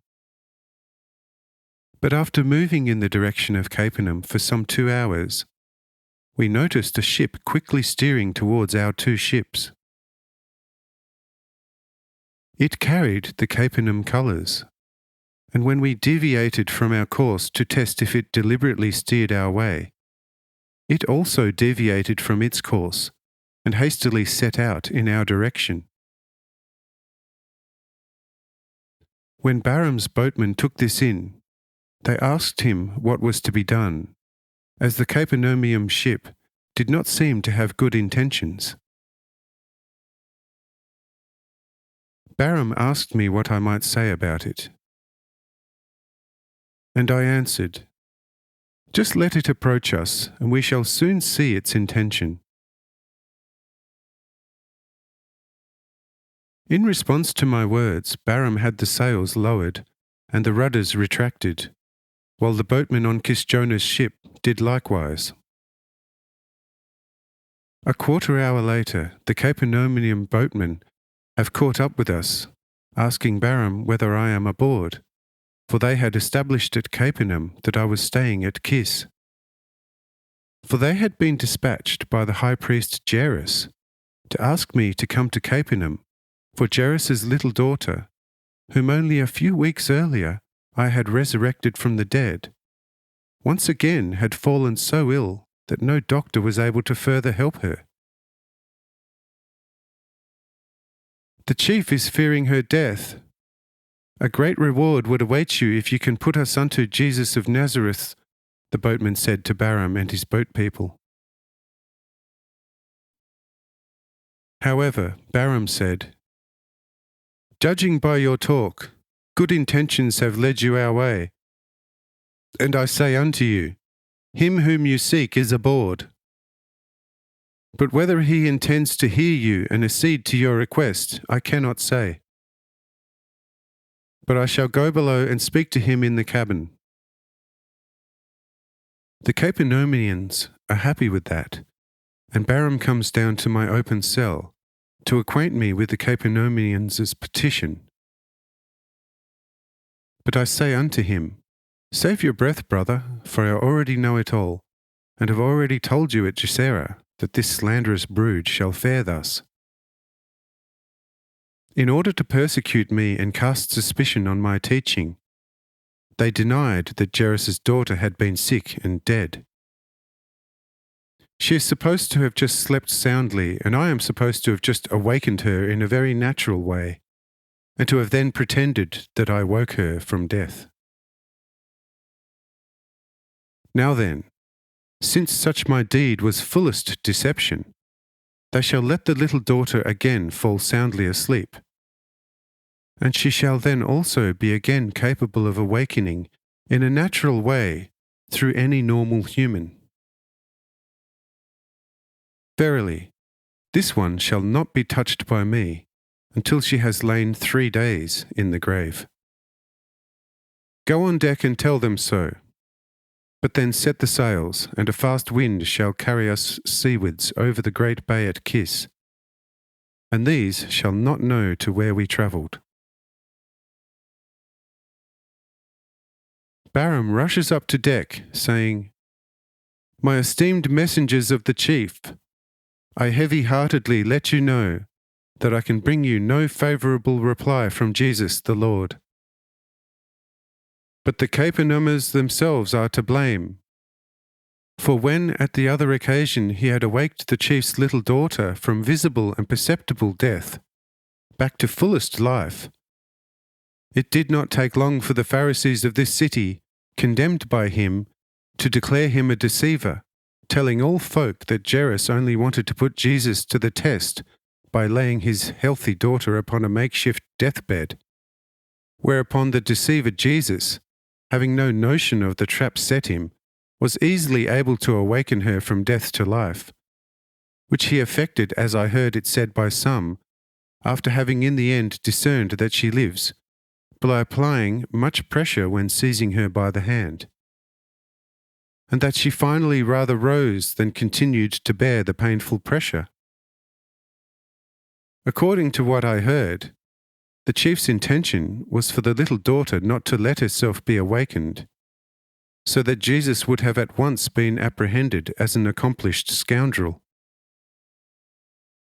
But through the daughter's awakening, this lovely plan was foiled, for the people were supposed to have been firmly convinced that the daughter, who had for that purpose been kept artificially sick the previous 2 days, really was awakened from death. Wherefore she shall not be looked at by him, save perhaps when half decomposed in the grave. I now let you depart with this advice, and tell your chief priest that, so that he would realize of what blackest ingratitude his heart is filled, under no circumstances shall he go to Capernaum, for he has blessed that locality from its foundations forever. Upon these words, Balaam quickly sets the sails. Whereupon the wind was at hand, driving the 2 ships forward so quickly that the Capernaumene ship, having no sails and being also otherwise quite unsightly, and a low vessel, in a few moments was left so far behind that we completely lost sight of it. And after landing above the great bay at Kis and stepping ashore, we let the ships run into the bay by themselves empty, the wind changing and blowing heftily towards Capernaum.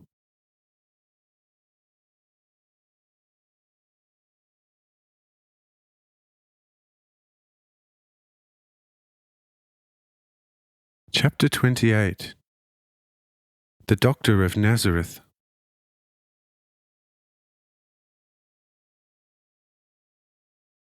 Having climbed the considerable hill that rose above the bay, at whose foot the aforementioned inn was built, and across which the main road to Jerusalem led, we saw from a great distance how the Capernaumene ship was battling the waves, and as the wind began to trouble it more, it raised its rudders and let itself be driven in a straight line for Capernaum. It speaks for itself what face Jairus would have cut on receiving my communication from the messengers he sent to me. Jairus immediately had all the doctors from the surrounds called in, including the Nazarene one, for the latter stood in good repute as also a disciple of mine, with miraculous healing capacity, but having actually cured even the seriously ill instantly by the mere laying on of hands. But when he arrived at Capernaum and looked at the sick daughter, he shrugged his shoulders, saying to all the doctors surrounding the sick bed, "Only he who created her can help her." See, the girl at some feast had consumed some cold drink and contracting an active lung infection. Her time will be and has to be up in another 7 days at the most. We cannot create a new lung for her, and therefore there is no possibility to help her. Says Jairus, "What do you think? Could the divinely renowned Jesus, who once already awakened this my daughter from real death, and who awakened also the centurion Cornelius's daughter from death, where my daughter contracted the disease a few days ago, not heal her either?"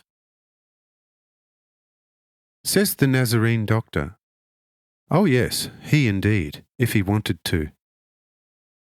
But you have already dispatched messengers there, I think, to Kiss, where he is now staying, mainly at Jonah's, but he has quite rightly given you a negative answer, only following which we have been summoned here, and we can achieve nothing more." Says Jairus, "But I had begged him in all civility, and he, as the one who preached only love, and how one should do good even to one's enemies, answers my dispatched messengers like that." Says the Nazarene doctor, "None other than you all deserve, who call yourselves servants of the Most High. Tell me, what kind of person could still be your friend after such behaviour on your part? Verily, God himself could not bestow greater favours on you than this purely divine Jesus has done upon you in fullest measure. But how did you return his favour? You persecuted him like a most hideous criminal, and had you been able to apprehend him, you would have already killed him long since. But because God's hand obviously protected him, you still did everything evil you could do to him. What did his poor, exceedingly pious and God-fearing mother Mary do to you, that you had to take her tiny house and the 2 little gardens from her, and then drive her away, together with Joseph's children, publicly disgracing her as if she were a common criminal? Why, I ask, have you done this?" Says Jairus, "Because he cast suspicion on us and denigrated the priests in God's temple. This surely is cause enough." Says the Nazarene doctor, by the name of Boris, who was a Greek by birth, "Ah, hinc ergo ille lacrimae," which means, "So that is why you cry." Listen, as you all know, I am a Greek by birth, and therefore have nothing to do with your theology, although I am not ignorant of it. Far be it from me to belittle your Moses and your prophets, who were mistreated by your forebears one and all, for their teaching and admonitions were no different from those my most sincere friend Jesus has dressed you down with, and are therefore full of truth and of God's Spirit. Alongside that, look at your current theology and your most miserable temple regulations, beyond all lambasting, together with the commendable temple setup itself, and you shall yourselves have to exclaim, "Quam mutatis ab illo." What a difference! Just read the prophet Isaiah with unshakable faith, according to which Jehovah, Moses, and the prophets of a truth should appear as considerably more than a welcome fable for your selfish and hedonistic aims. And you shall step back with a shudder at the sheer heinousness with which you carry on upon the holy precincts. If, now, the godly Jesus upbraids you in the manner of Isaiah on account of your monumental transgressions, desiring as a true friend to lead you back to the God from whom you have distanced yourselves beyond all measure, then I ask you, does he earn such treatment from you? Verily, were I imbued with his truly godly, I should say omnipotence, then we should have been squared off a long time from now, just as the 10 ships are now squared off upon the cliffs of Sabara, which you had launched out after him and his most harmless disciples from sheer altruism. Probably on this occasion, for once, he ran out of his godly patience. I repeat, if imbued with his factual omnipotence, I should have a long time since emptied the entire Sea of Galilee over you to drown you like mice and rats. Over this Boris's forthright address, several of the attending Pharisees were infuriated, saying to him, "Bridle your loose Greek tongue. For this you were not summoned here from Nazareth. Fear us, for we have plenty of power to ruin you." Says Boris, "Oh, this I believe you with all my heart, for your notorious philanthropy attests that to me. But there happens to be a big but, in consequence of which Boris the Nazarene does not fear you in the least. Boris is certainly not omnipotent like a godly Jesus. Yet he possesses sufficient secret power to ruin you all in a moment, without being, as a doctor, accountable to anyone. Have you understood me? Jesus, however, is a God, and I only human. This is also why he has more patience than I. But let you not take it much further, or my patience runs out."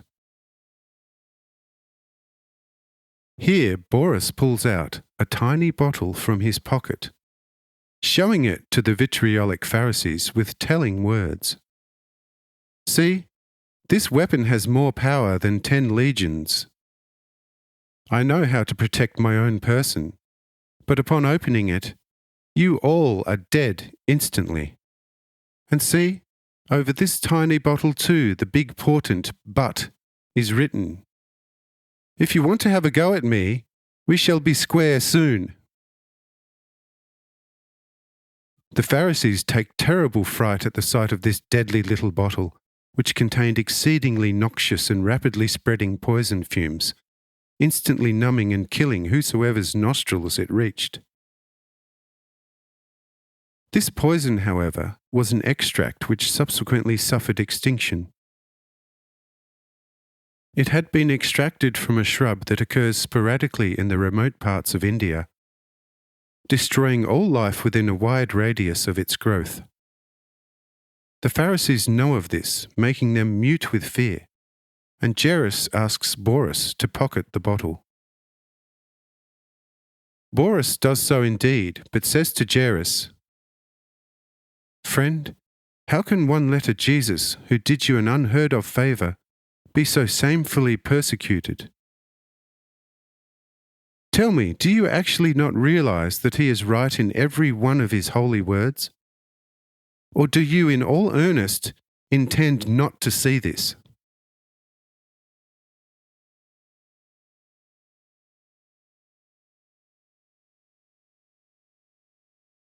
Chapter 29.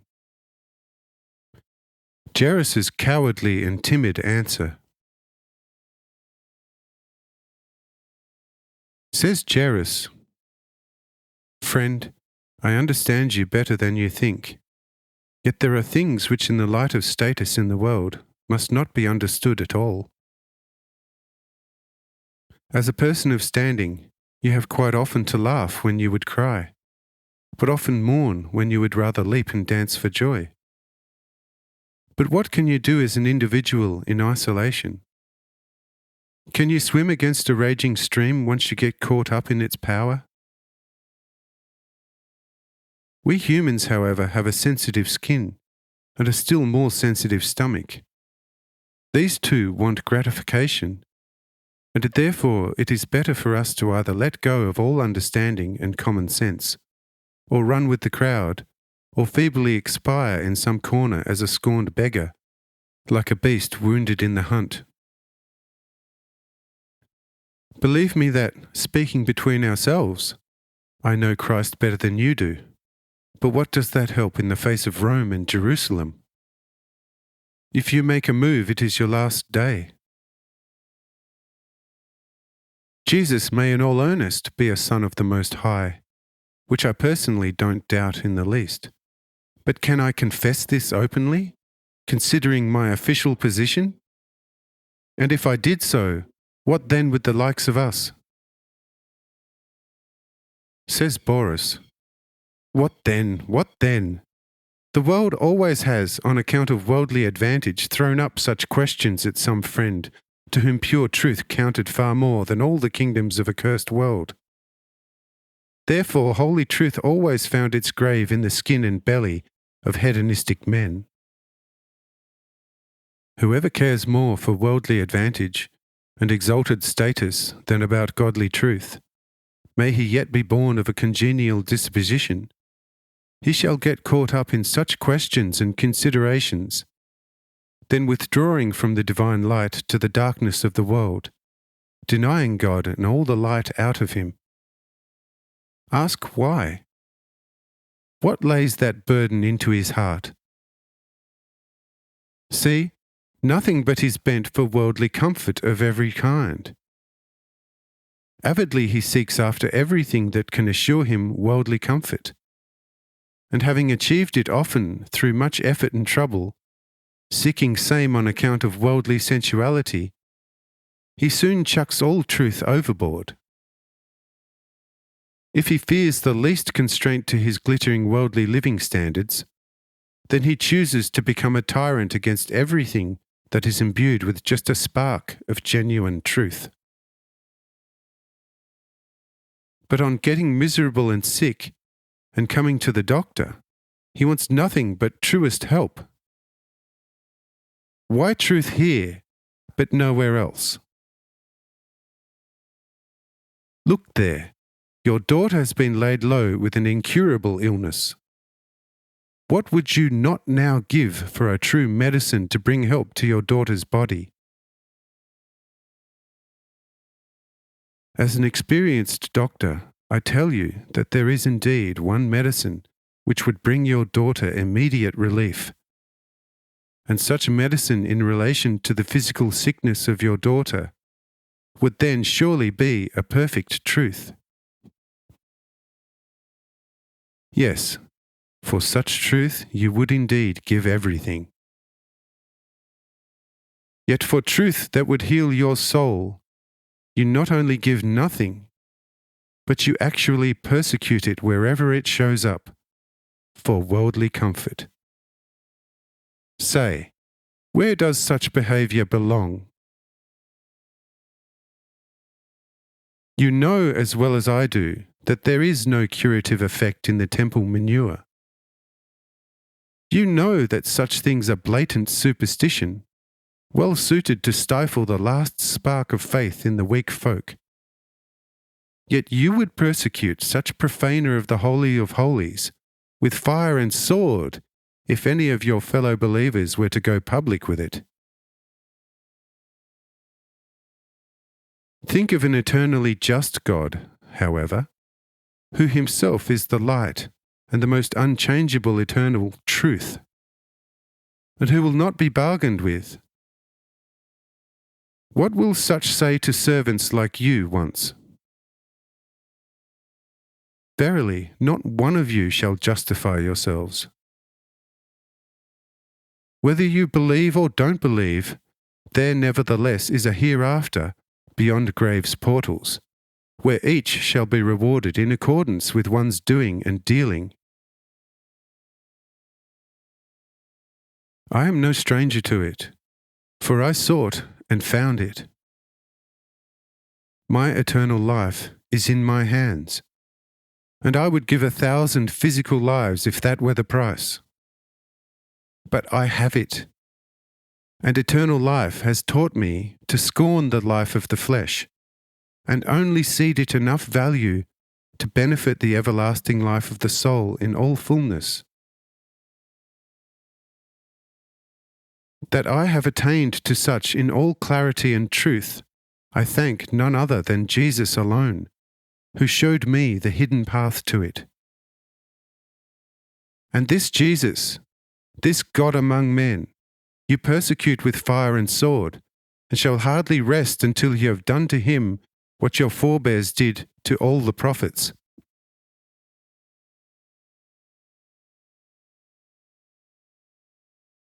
But then beware. God has sent you, who most shamelessly call yourselves his people and his children, a God from the heavens. Each of his words is an eternal truth out of God, which can be grasped even with the hand by every honest person. Yet you want to kill him because he dismisses your old temple rubbish. Woe betide you! God's wrath shall overtake you soon.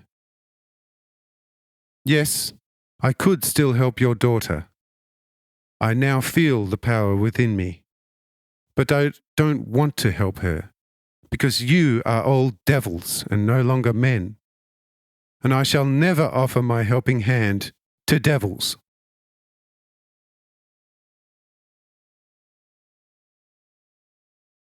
This went to the chief's heart like glowing arrows.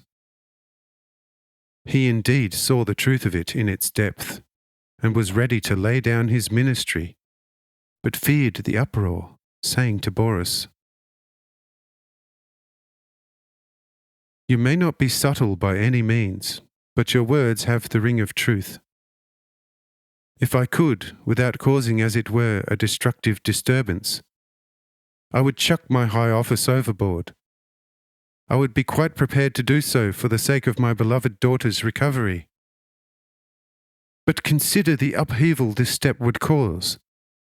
Therefore, I have to put it off to a more appropriate occasion." Says Boris, "I have finished and can now continue a better way again than the one that led to you. Because this is obviously hell on earth, and here no angel can do any good, let alone myself as a still weak, carnal and mortal man." With these words, Boris leaves the chief's house unstoppably, rushing away in agitation. The above went on in Capernaum the day after we encountered the dispatched messenger. I, however, took a rest upon the hill, foretelling the episode in detail a day before it actually took place in all truth.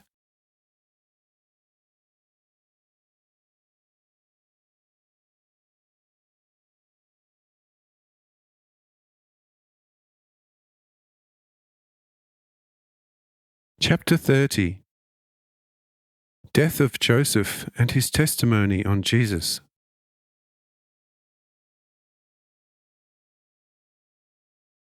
After this narrative, during which all the disciples felt like embracing and kissing the well-known Dr. Boris, we nevertheless headed back for Kiss, arriving there just as the sun was setting. Baram, however, was holding the supper in full readiness, and we enjoyed it much, after accomplishing an important work. The meal also put Judas in a better frame of mind, and he praised the courage of Boris, whom he too knew well. It was our topic for some time after the meal, and even Mother Mary could not bless Boris sufficiently for standing up for her with the chief, who had initiated the seizure of her small property. Said one of Joseph's elder sons, "Our well-earned property might then be restored to us in the end." Says Kisjona, "Friend, don't make it your wish. See, over here you have a much better existence, safe from all persecution. And I'm making the inn over there at the upper end of the bay your own, including 100 acres of ground. And with this swap, you may get over the loss of your small property, and you are also closer to Jerusalem by over half a day's journey compared to Nazareth." Joseph is happy with this, but asks me also for my advice. And I say, "What is better is always better. Therefore take it, but never regard it as your own, but only a thing on loan to you from God for this brief time. Says Joseph, Lord and brother, such our father Joseph has already taught us, and therefore we never regarded even the small property at Nazareth as some kind of possession, but something loaned to us by God for this short earth time. For which we also, including yourself, thanked him daily, asking him to also preserve such treasure for our earthly needs.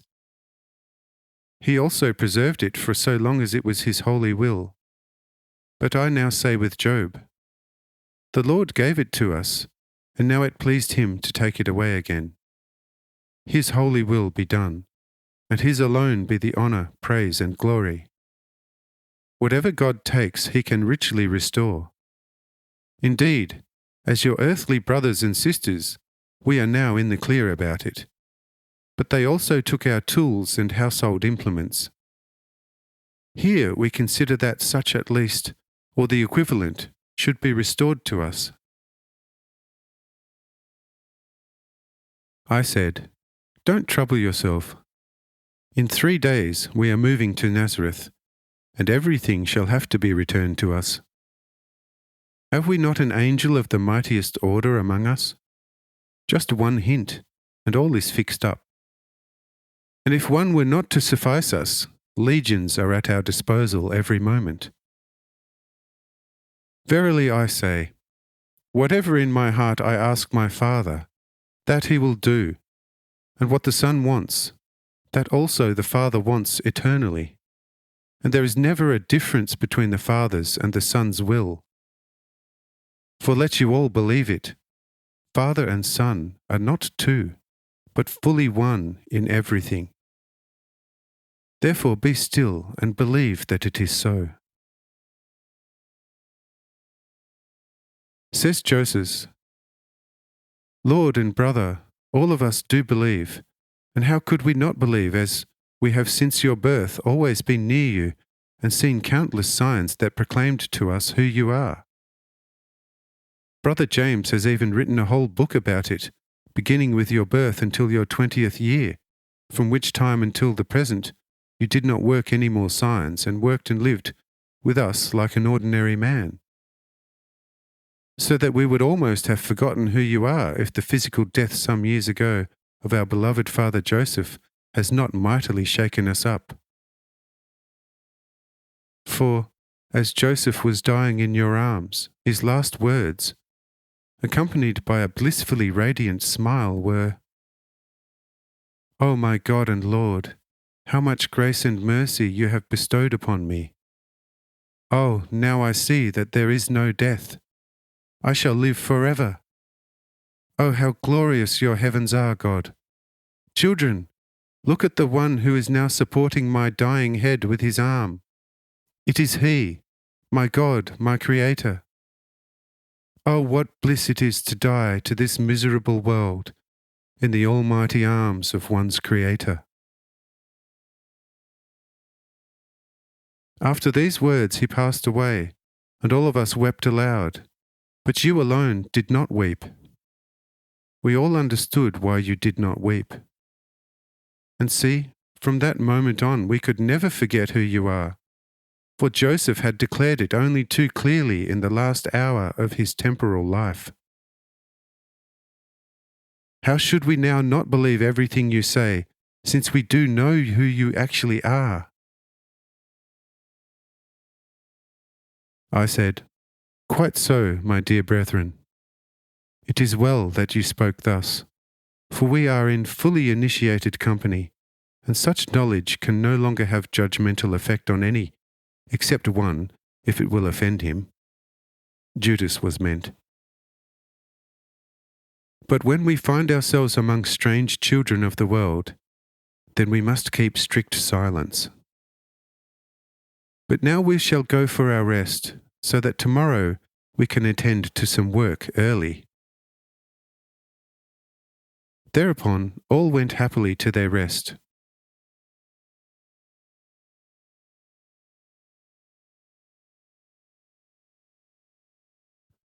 Chapter 31. Kisjona's people capture a band of temple robbers and smugglers.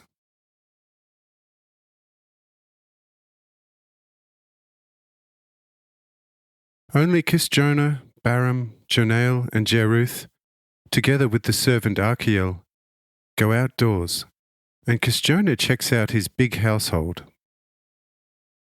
All is in the best of order, and the barrier keepers and guards are of good cheer, telling their lord that an important catch shall be made, as they were notified. Kisjona asks briskly wherein this would consist, and whether it may not consist in some poor carrying their meagre stores to some market to cover their tax dues. Here the barrier's chief says, "Lord and master, you are quite aware of how we all honour and respect your most just and exceedingly fair rules regarding poor mankind. But no poverty is involved here, but rather a most shameful disgrace on the part of the Jewish Pharisees, priests, and Levites. These have undertaken a diversity of the most shameless seizures and exactions through a wide area, and at midnight shall be taking all sorts of cattle, grains, wine, and implements to Jerusalem for sale, but not along the public highway, but a surreptitious path secretly run through the mountains. You are aware of the lack of a possible passage by land to Sibara, where your advance toll that you always rent out is located, owing to the massive cliff jutting its high and steep face into the sea. The reason for having to bring people, cattle, and other effects to a certain landing place for marine travel, unless one travels by calm sea, a rarity in a straight line to Pera, where also the toll is located that is leased out for 10 years. In order to bypass all your tolls, however, the wealthy Pharisees have, with hired slave labour, built a secret road through the mountains, and that through what are already Samaritan regions. And this passage they are trying out for the first time today. They shall break forth some 2,000 paces into the valley, at the spot where we built the bridge over the brook. The road which runs through your ground still for a long stretch, over the brook, winding along the left side of the valley towards Cana, but we had some 200 well-armed guards positioned quite early along strategic points. I tell you, Father and Lord, a mouse would not get through. We want to teach Jehovah to these evil scoundrels in a way that will make them think of him for the rest of their lives. Says Kisjona, "You have set it up well and truly, and you shall not go unrewarded. The money the merchants have on them shall be taken as spoils, while all cattle, grain, flour, and implements shall remain here until the culprits have named all those from whom they have extorted them, so we can restore same to them in good conscience. But for running a road through my mountains and woods without my permission, they shall be fined 1,000 pounds of silver as penalty by the Roman judge, who has set up office in my dwellings. 2/3 of it by law falls due to the emperor, and 1/3 goes into my till." At this point, however, the Roman judge comes over to inquire what is going on at the barrier, and whether suspects are being anticipated, and whether military assistance is needed. The barrier's chief, however, briefs him on what had already been reported to him during the day. Says the judge, "So that's it. Well, see to it that you catch the miserable scoundrels. Then we shall give them a few lessons on Rome's customs and laws. These shall lose their bent for making beggars out of Roman subjects for good, making the latter incapable of rendering their due taxes to the emperor, while not a penny can be gotten out of the dark scoundrels themselves, These fellows pretend to perpetual poverty, while burying gold, silver, pearls, and precious stones in massive quantities. And those of Capernaum are the same to boot as those of Chorazim. Well, well, have a good time, you villains. Your game is up in a way that will make you think about it for the rest of your lives. The judge had hardly announced these words when much yelling could be heard from the distant valley, while the barrier keeper was rubbing his hands with glee, saying, "Ah, they have hooked up. They shall be here in a quarter hour. Quick, let us light the flares and turn the valley into day, so that not one of these scallywags may get through." 40 flares are lit, and the entire location turned into light. And the lighters were hardly done when the first bunch, consisting of 12 Pharisees, arrives, who as agents were to move the loot for sale in Jerusalem. The strong escorts line up the 12 bound Pharisees at the barrier, saying to Kisjona, "Lord, here are the main culprits: 5 of Capernaum, 3 of Nazareth, and 4 of Chorazim, all assassins worth their weight in gold." At the rear follows all sorts: masses of oxen, cows, calves, goats, sheep, about 400 donkeys laden with grain, together with fillies, with that many mules laden with wine casks, and another 500 donkeys and pack animals carrying superbly shaped boys and girls, between the ages of 12 and 18, who had all been destined for the Sidon market. And besides that, a great many servants to these main culprits. All this shall be here shortly.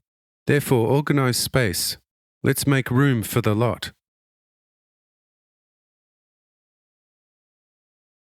Says Kisjona, "Let the big impounding stores on the shore be opened at once.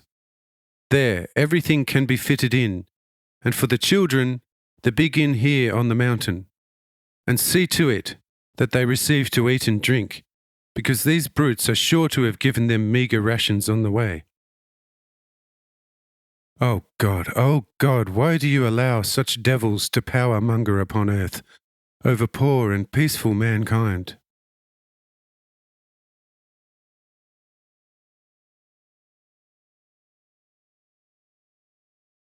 Chapter 32. Preparation for the trial.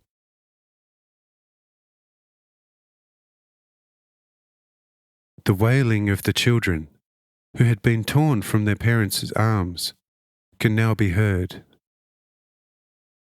Kisjona and Baram, Jonael and Jeruth, together with the angel, rushed to meet the children.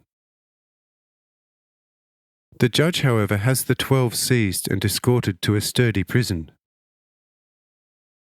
Shortly afterwards, the file of children arrive. The angel instantly releases them from the donkeys and mules. The number of children exceeded the first reports by the escorts who brought the first 12 scoundrels, as some were bound in threes on their mules. The children were all shaking with fear, expecting something nasty. But the angel chats to them most friendly, telling them that here they shall find themselves in the arms of their mourning parents already the following day. This calmed the children down.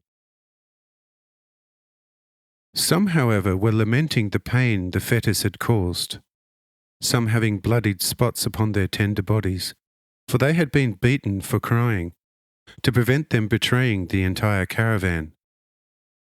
Most were naked, for they could have been recognized if dressed on the way from Capernaum to Sabara, which was bypassed. Therefore, the barest clothing needs had to be provided. Kisjona at once issued a large quantity of linen, and all got stuck into making skirts, so that in the morning every child had received one. Many hands make short shrift of a large task. The children were then taken to the big inn, which Kisjona had erected just above the barrier.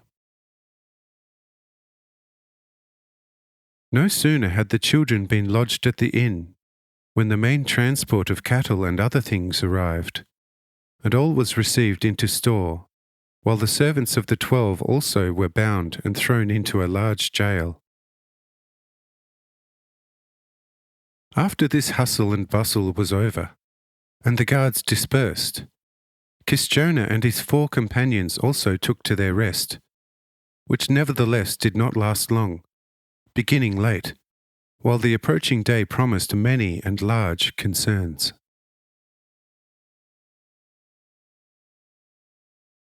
All was at rest till daybreak, whereupon everyone was on their feet, and Kisjona's first move was over to me, to appraise me of all that took place during the night, and to of course also seek my advice on how to deal in a God-pleasing manner.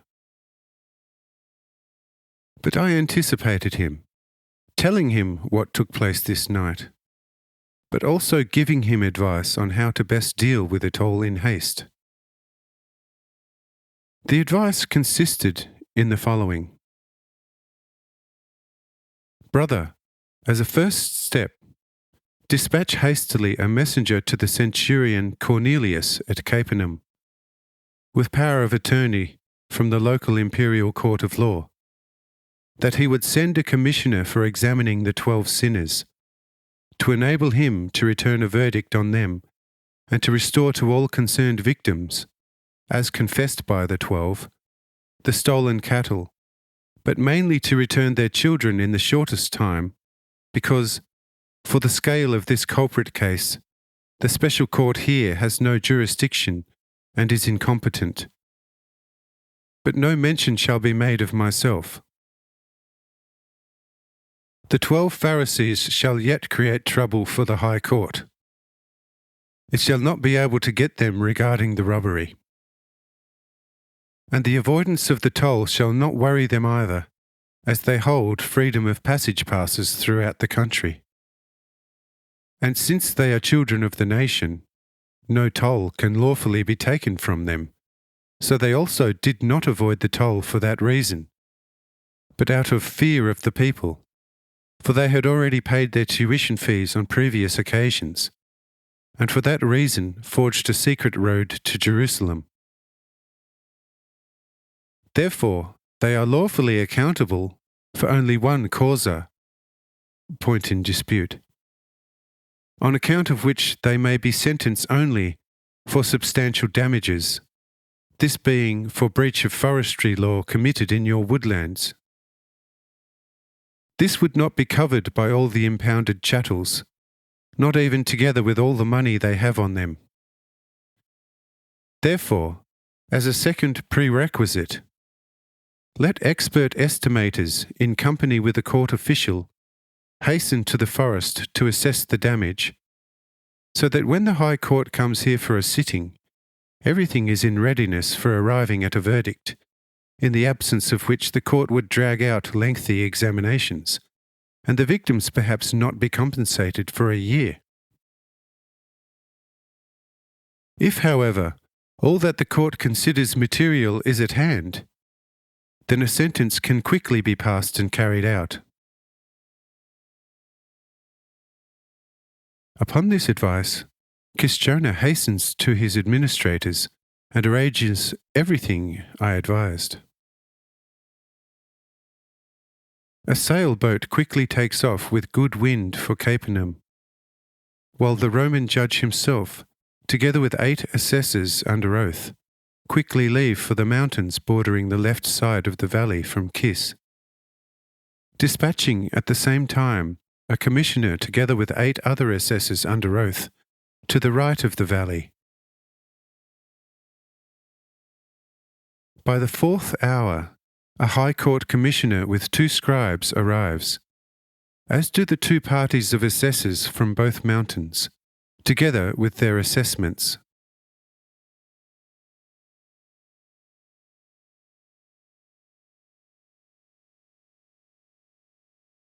Chapter 33.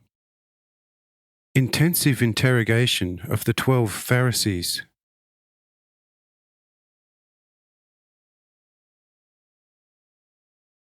preliminary hearings quickly get underway, and at their rapid conclusion, the 12 are brought before the judge.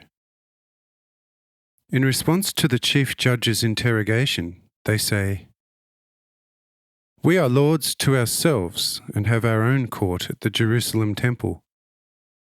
Other than to God and that other court, we are not answerable to anyone for any doings or omissions. And therefore you can question us as much as you like, and still receive no answer from us. For our stand is based very firmly upon law. You shall not be capable of bringing up anything against us." Says the judge, "For this type of intransigence I carry a special remedy. It consists in rod and scourge. These are bound to make you speak. For the court is no respecter of persons. All are equal before the court." Says the leader of the 12 Pharisees, "Oh, this remedy we are fully aware of, together with its power and effect. But we are also aware of yet another remedy. If we should choose to, and probably will make use of this one, then we probably are the last ones you shall ever be putting on trial. Are you acquainted with Augustus Caesar's prestigious certification, written in his own hand for the Jerusalemite priests, which reads as follows: This particular priestly caste is more pleasing to the imperial throne than any of the others, wherefore their laws and privileges are to be protected as sacred. Whoever would attack these, beware. Such offender shall be severely prosecuted as traitorous. This law is as current as it was 30 years ago. Should it not have been known to you, then we have now called it to your mind. Proceed now as you will, and we shall do likewise. We have completely rightful possession of our seizures, and none can or has the right to take them. Temporary power can indeed do so, for our counterforce is too small. But when we get ourselves through this, we must be set free, whereupon we shall know how to institute other proceedings. Says the chief judge, Nor do I sit in judgment here over the seizures which, before God and all righteous men, you have wrested unto yourselves as ignominious robbery, rather than through just possession. For I am well aware of the privileges you have wrung out of the emperor with your artful hypocrisy. Had an Augustus known you the way I do, verily you would have received a quite different certification. Unfortunately, he let himself be deceived by false glimmer, looking upon your lampshine as upon sunshine, giving you a concession on that account. But now it is up to me, and the centurion Cornelius, to present you to the emperor in your true colours. And you shall soon part company with your concession. You may, by the way, counter-threaten me as it pleases you, for I, too, move upon the foundation of law, and we, chief judges of this land, have only just recently received new instructions concerning your intrigues, of which the emperor is no longer ignorant. This with the request that we keep the closest possible watch over you. And I assure you that we, chief justices, comply with this latest instruction from Rome in full faith and conscience, having already sketched you out in a manner that is certain not to please you. Understood? In the fashion of African basilisks, you suck the last drop of blood from the emperor's subjects, making them beggars, and whatever you leave over, the despot Herod takes to keep his 1,000 concubines fat and voluptuous. The poor people have to languish in sheerest misery. Is this right? If there is a God with only as much sense of justice as my own, and as much love for mankind as my robe, then it is not possible for him to let devils like yourselves and Herod to lord it over poor mankind for much longer. In your book, it says, "Love your neighbour as yourself," as supposedly given you by your God. How do you keep this nonetheless? Of a truth, the law that you practice unceasingly with diligence consists in hating all who don't support you strongly in your life of utmost lustfulness and lasciviousness.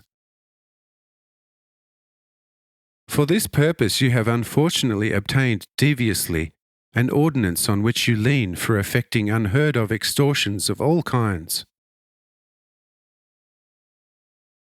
By good fortune, however, you have, for this impending case, in the course of this purported rightful seizure, perpetrated a deed which no known sanctions, a deed for which you alone stand before me at court, a law-breaking coming under the crime of forestry infringement, which you have committed over an extensive area in the beautiful woods of Kistona, who is a Greek and a staunch imperial subject, whose rights every Roman emperor would defend with an entire legion if infringed to only the slightest degree, since he pays the emperor £1,000 annually for this, which is no small matter. For a stretch of road extending to nearly 5 hours, you have in the course of secretly lying down your smuggle road, devastated nearly 1,000 beautiful young cedars and several thousand lesser tree trunks, causing Kistona damage exceeding £10,000, according to the deposition of sworn estimators. Now then, how will you make restitution for such damage? Says the chief Pharisee, "Are you not aware of the earth being God's, and that we are his children, to whom alone he gave this earth? Just as God has, however, the right to do with the earth as he pleases, so we, as his children, can do with the earth as we please. Even if some pagan power has wrenched such right from us for a time, it shall not possess such for long. God shall take it from them and return it to his children." From the point of view of our God-given rights, we are not liable for restitution of forestry infringements, since the earth is ours, and we can do with it as it pleases us. But on account of your greater, but of course only apparent, worldly power, which you Romans unjustly wield over us, we shall indeed condescend to restitution. Yet of the £10,000, up to 9/10 can be dismissed. For that much we also know, that we are capable of assessing the worth of the trees that we felled, using only a minimal portion thereof for random bridge building. And what, fundamentally, is the damage? A new road now exists which the tax collector Kistona can employ very well indeed. Had he himself laid it, then this would have come to at least £1,000. Now he can erect a new barrier there, and in 1 year his takings shall have amounted 3 times the cost of the road. Says the Chief Justice, "In the name of the Emperor and his wise law, and in view of the damage having been assessed by sworn estimators, and because by making yourselves out to be children of God, you arrogate to yourselves power over the entire earth, consequent to which the Emperor himself is subject to your power, something he probably would not as yet have dreamt of. Such shameful presumption makes you into the barest criminals. Your seizures are declared forfeited herewith. Since, however, either the death penalty or permanent banishment is irrevocably set for the crime against the Crown, you now have your preferred choice. Either beheading by axe or permanent banishment to Europe's ice region. I have spoken in the name of the Emperor and his wise law. It is to take effect immediately. Even if in the meantime the whole world would perish, justice will be done. See, thus acts a Chief Justice of Rome, fearing none but the gods and the Emperor.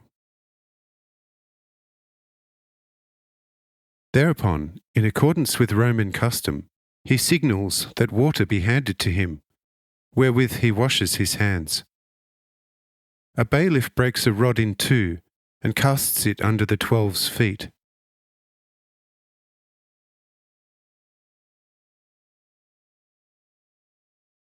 Chapter 34. A Good Catch.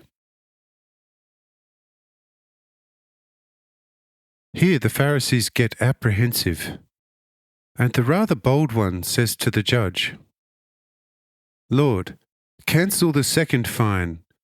We shall deliver the first fourfold, and that within 48 hours.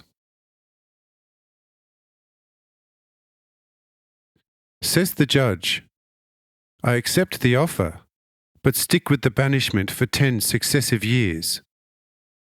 Are you satisfied with this?" Says the Pharisee, "Lord, we pay fivefold if you fully remit us the banishment." Says the Chief Justice, "So be it, but with the High Court reservation that you remain under Roman police supervision for 10 years, and that any unlawful attempt to lead the state or its titular head up the garden path, or any evil aspersion cast upon Rome, as well as any high-handed omission to report or confess any seizures regardless of nature, shall carry the aforementioned banishment to Europe for 10 years, for which there then shall be no further release. The money, however, needs to be deposited to this court chamber within 48 hours. 1 hour overdue, and it would not be acceptable under the present moderated conditions, but instead under the conditions of the first verdict. And a further matter. Before freedom can be restored to you, you must give the names and addresses of all the parties that were so shamelessly dispossessed by you, so that I may summon them here and restore to them all the things you robbed, such as children, cattle, grains, and wine." The Pharisees went along with this demand, giving all the precise names and addresses. And the judge immediately dispatches messengers to all the named locations, and 10 hours hardly passed before all the parties arrived who had anything to pick up. The 12 Pharisees at once uncover their wagons, harnessed to mules, and everyone was astounded beyond measure at the immense masses of gold and silver. They carried enough silver and gold to easily pay their fines 5 times over. The Chief Justice felt sorry that he had not imposed higher damages. A wise thought struck him, however, which made him to interrogate the 12 again, and he said to them, "Hear me. You have indeed correctly paid on demand, and you have the receipt for it in your hands. But since I discover on you now a colossal sum of money, this has to make it appear to me impossible that you came by such masses of gold and silver through rightful means. Verily, if the Emperor came here today with his cash, it would be extremely doubtful whether this would equal yours. Wherefore, explain to me briefly how you came by such masses of gold and silver." For this seems to me suspicious to the highest degree. Says the chief Pharisee, "What's suspicious? What's suspicious? This is 50 years' pay saved for the temple by all the Pharisees, priests, and Levites of this country. And the time being up, we have to deliver to the temple. It nevertheless is the smallest sum ever delivered from Capernaum to the temple. These are nothing but offerings, legacies, and special temple donations, and therefore perfectly rightful earnings and consolidated monies." Says the Chief Justice, "Let's leave the word rightful out of this. Even if so, they are extortion and base legacy hunting, and so rightfulness is remote from this wealth.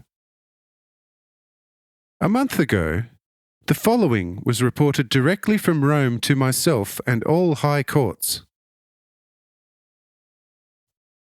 For a half year now, taxation monies have been awaited from Asia Minor and some of the localities in the Pontus.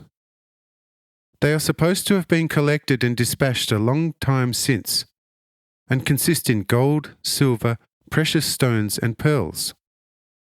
The gold and silver largely not in the form of coins. The said sum in gold alone amounted to £20,000, £600,000 in silver, and approximately a similar amount in precious stones and pearls. I notice another 5 unopened wagons. Uncover them so that I may view them too." Visibly embarrassed, they also uncover the other 5 wagons.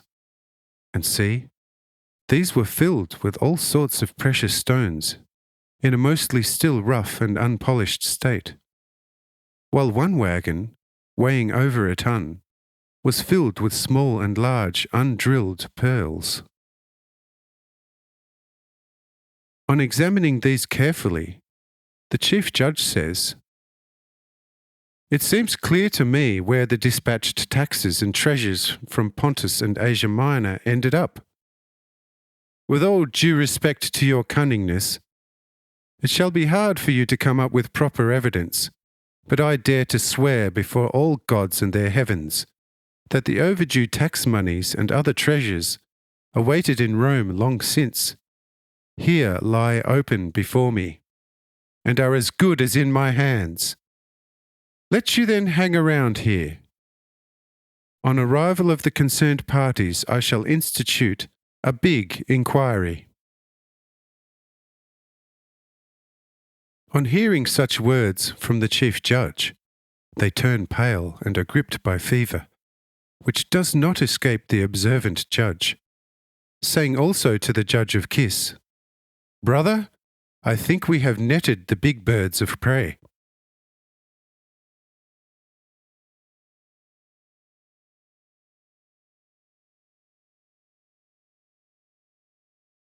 Chapter 35. The Chief Judge Faustus and the Lord. Says the judge of Kiss, "Friend, the renowned Jesus of Nazareth has been staying here for 3 weeks already, intermittently. Shall be probably spending a few more days here. I say unto you, he is a God to whom all ever so hidden things are as clear as the sun, of which he has given us hundreds of living demonstrations. What if we should now turn to him in this matter? He could give us a mighty light, and that even more because he is by no means a friend of the black thieves and robbers, on account of the temple's contemptuous manipulations. For I heard with my ears how he condemned Chorazin and Capernaum, that is, their respective priests and Pharisees, down to basest scum. Wherefore, I am convinced that through him we would get to the bottom of this." Says the Chief Justice with astonishment, "What? This God-man is here? Well, why has none of you told me straight away? Verily, I should have immediately let him conduct the trial in my stead, and saved myself 3/4 of the work. Would you take me to him quickly? For the centurion Cornelius only recently urgently advised me to at the earliest opportunity make inquiries about this godliest of all men, and to let him know at once. If the centurion finds out with certainty about Jesus' staying here, then he shall be here rapidly with his entire family, for he and his entire household actually worship this man. And I myself stand firmly with them on this. All praise to a true God for the unspeakable fortune to for once see and speak with my most pure celestial friend Jesus. Take me to him quickly, quickly. All is one now. Even while the Chief Justice is going towards the big house, fervently longing to see and speak with me, I am coming to meet him. And on seeing me, he shouts with joy, "Here, but here you are! You, my most godly friend and brother, if I can still call you so. Oh, let me embrace you and cover your holy countenance with 1,000 friend and brother kisses. Oh, you, my holy friend, you! How unspeakably happy I now am that I have you again at last. Verily, wherever men find themselves in greatest distress, there you are at hand to help them. Oh, I can't help myself for joy at finding you here." I said, firmly pressing him to my heart, "Greetings to you too, endlessly. For in spite of the burdens of your judge's office, your heart has not been shipwrecked. So I love you also constantly beyond measure, and fully bless your works. Verily, for the fact that you got to the bottom of this wicked tax robbery, you can thank only me and him who dwells in me.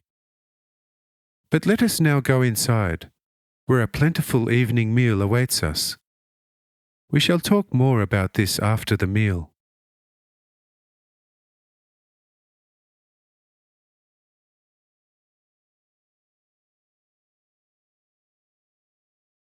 Chapter 36. Marital Hints.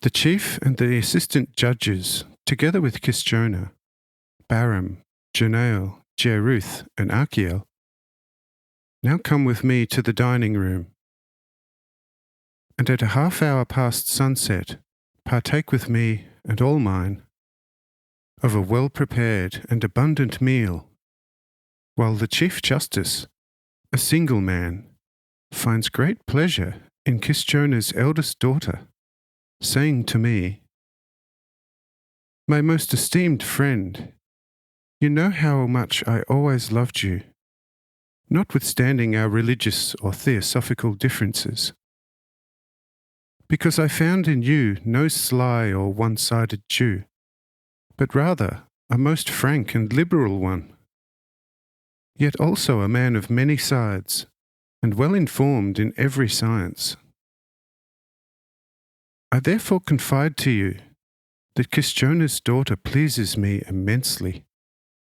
Notwithstanding, I am, as you know, a Roman, and she would undoubtedly be a Jewess, who is not allowed to give her hand to a pagan, as the Jews call us. Tell me, friend, what is there to be done here? Could she not become my wife under any circumstances?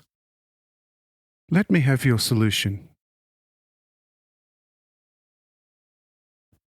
I said, "You are a Roman, and she is a Greek, and no Jewess. And therefore, from the point of view of nature, nothing stops you from seeking her as a wife from Kisjona, who shall also certainly give her to you. But the fact that, spiritually, she and the entire household is now Jewish, in accordance with my teaching, of which you are not ignorant, shall it be no bone of contention for you?" Says the Chief Justice, named Faustus, Cagi Filius, Why should it? Am I not in my heart one of the most fervent adherents to your most purely godly doctrine? For in my view, a God who knew how to build a world and then call a whole range of beings into life thereon, including man himself in the end, must be exceedingly wise. If such God were to give man a doctrine, then he could surely give no other doctrine, I say, to his humans than a most wise one, as should be in the most precise harmony with nature and with the sustaining principle among men. Now then, your doctrine is imbued with such spirit and character, and is therefore perfectly divine. Wherefore, I have accepted it for my very life as completely true, and therefore also accordingly act the preacher to my entire household, and to all my many subordinate officials. If indeed so, then that leaves only the Father's consent. I said, Well, this you have already, together with beautiful Lydia's love. See, behind you, the thoroughly happy Kisjona, who can hardly help himself for joy at the honour his house is encountering. Faustus takes a look behind him, and Kisjona says, Lord and Commander over all our Galilee and Samaria, can it be that you desire my Lydia as wife? Says Faustus, Indeed so, as the only one among thousands, if you will give her to me. Kisjona calls Lydia, same coming over visibly embarrassed with love and great joy. Kisjona saying to her, Well, dear daughter of mine, would you be blessed with this glorious man? And Lydia, eyes to the ground, says after a while, How could you still ask? When this glorious Faustus arrived today, and I saw him for the first time, I heard the words in my heart, How blessed must be this glorious man's woman. And now that he desires me, should I encounter him with a no? Says Kisjona, But what shall your beloved Jesus say to that? Says Lydia, His we all are, he is the Creator, and we his creatures, whom he is now making into real children. Despite that, he remains in my heart's depth of all depths.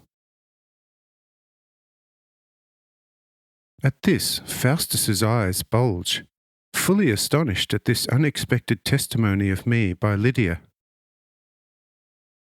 What? What? What do I hear? Should a recent dream I had turn out to have true meaning? I saw all of heaven open. All was light, all countless beings light. And at the depth I saw you, my friend Jesus. And all beings tarried impatiently for a sign from you, in order to instantly proclaim your commands throughout infinity.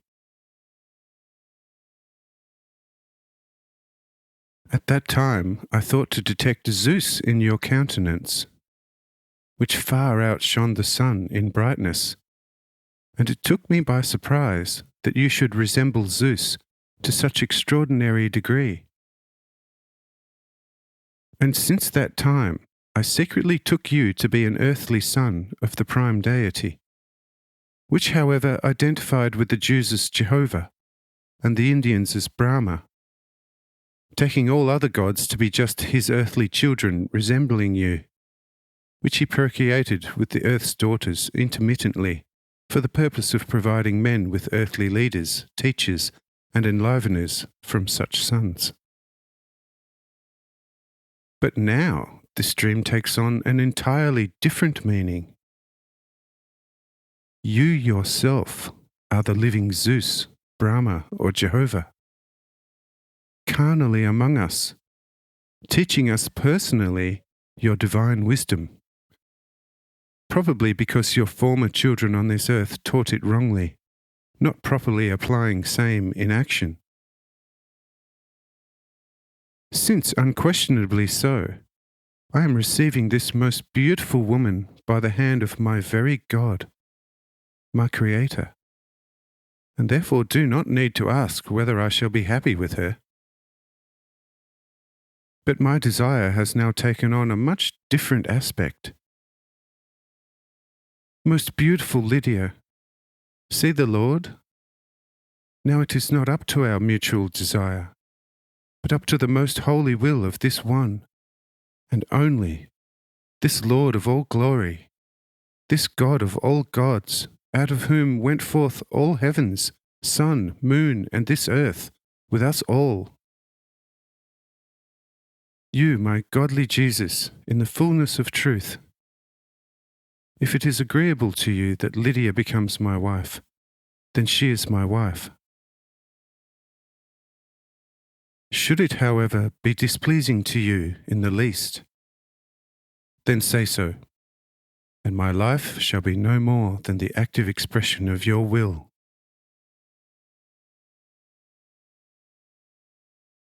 I said, My most noble brother, I have already blessed you, and with that you are fully one body. Remember this, however. What God has joined, no man should separate, and thus a true marriage remains indissoluble for all eternity. A false worldly bond is no bond before God, in any case, and therefore can be dissolved like worldly men and all their bonds, which are nothing but plain whoring in advance, through which Satan's children are brought into miserable being. You two, therefore, are now fully husband and wife, and one flesh before God. Amen. With these my words, the two embrace and greet each other with a kiss. It speaks for itself that this quick union created quite a stir throughout Kiss, while Kisjona was now thinking of giving a great present.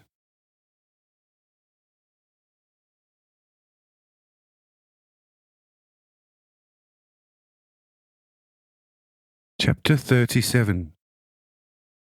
The trial of the temple robbers continues.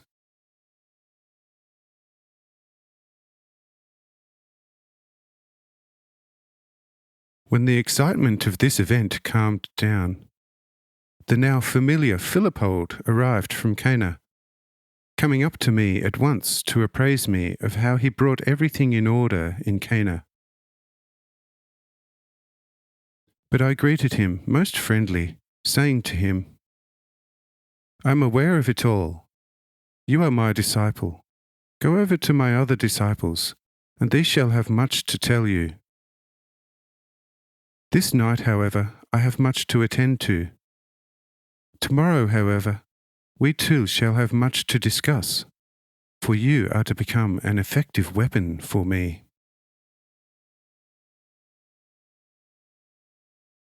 Philippold now moves over to the disciples, even as the keepers are announcing the arrival of those summoned from Capernaum and Chorazin, asking what is to be done. But I say, take them to their children first, and give them to eat and drink. Meanwhile, we shall have an extraordinary session with the Pharisees. The keepers leave, and Faustus asks me whether it would not be better for me to examine the 12, while he would act merely as executive secretary. But I say, no, brother, this won't do, for as far as they are concerned, you are the only one with official rank, wearing for that reason the emperor's token ring of authority, together with sword and baton. Therefore, you must examine them yourself. But what and how you ask, I shall place on your tongue, and they shall not be able to wriggle out, Let us therefore hurry to the task, for it is not early in the night.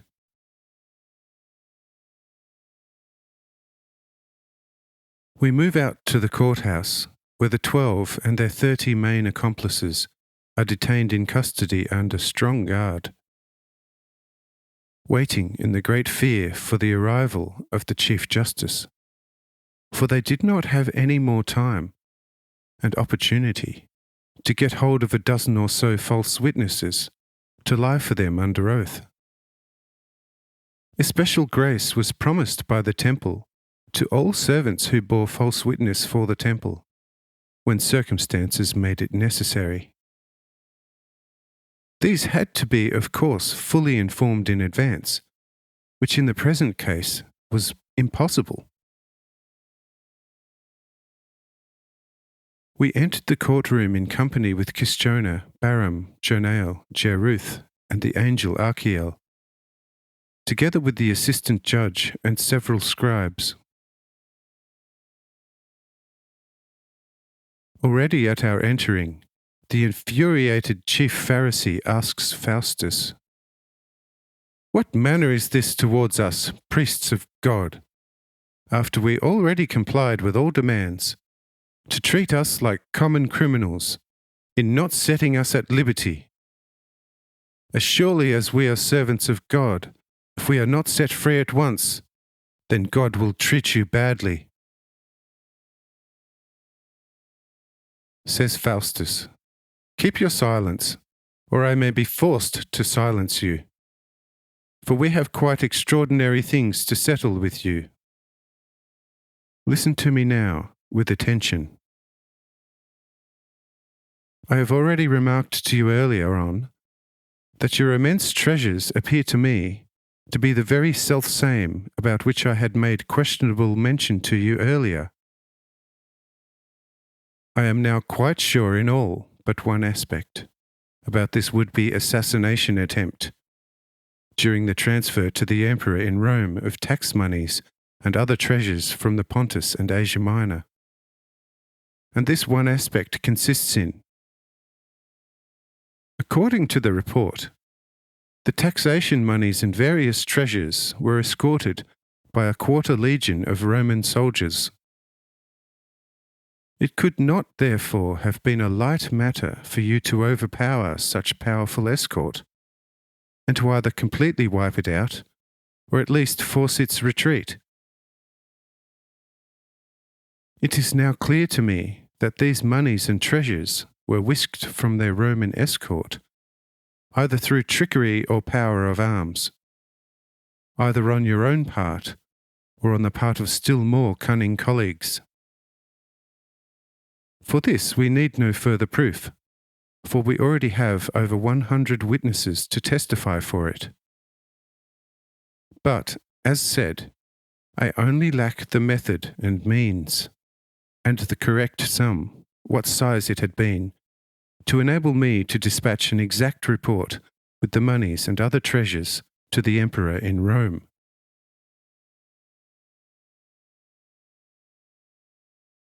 Says the chief of the Pharisees, "Lord, this slander of us is too great for us to let rest upon us.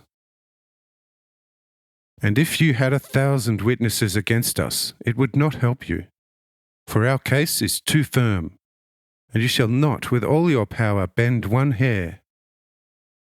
Therefore, save yourself all further effort, for from here on you shall not be dignified with further answers, unless for your undoing.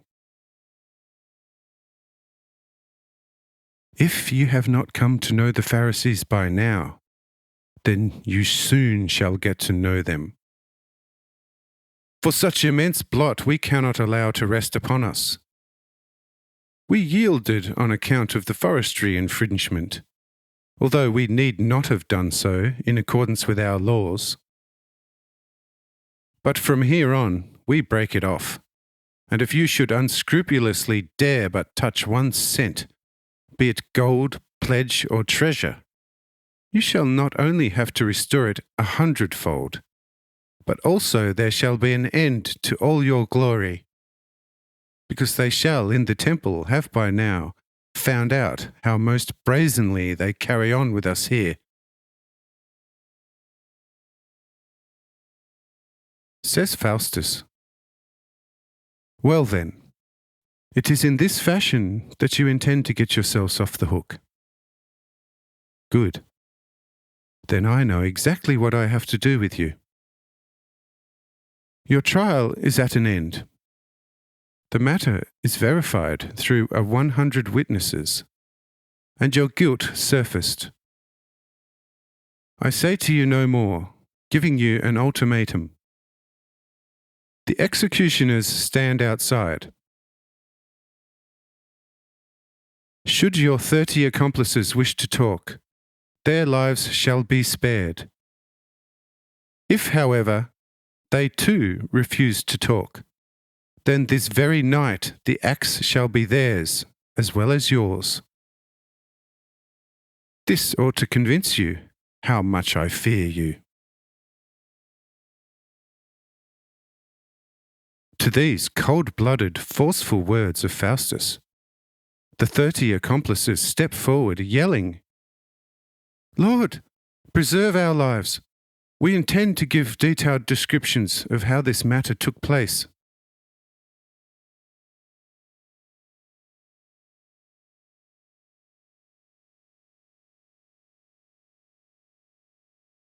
Chapter 38. Public confession of the 30 accomplices.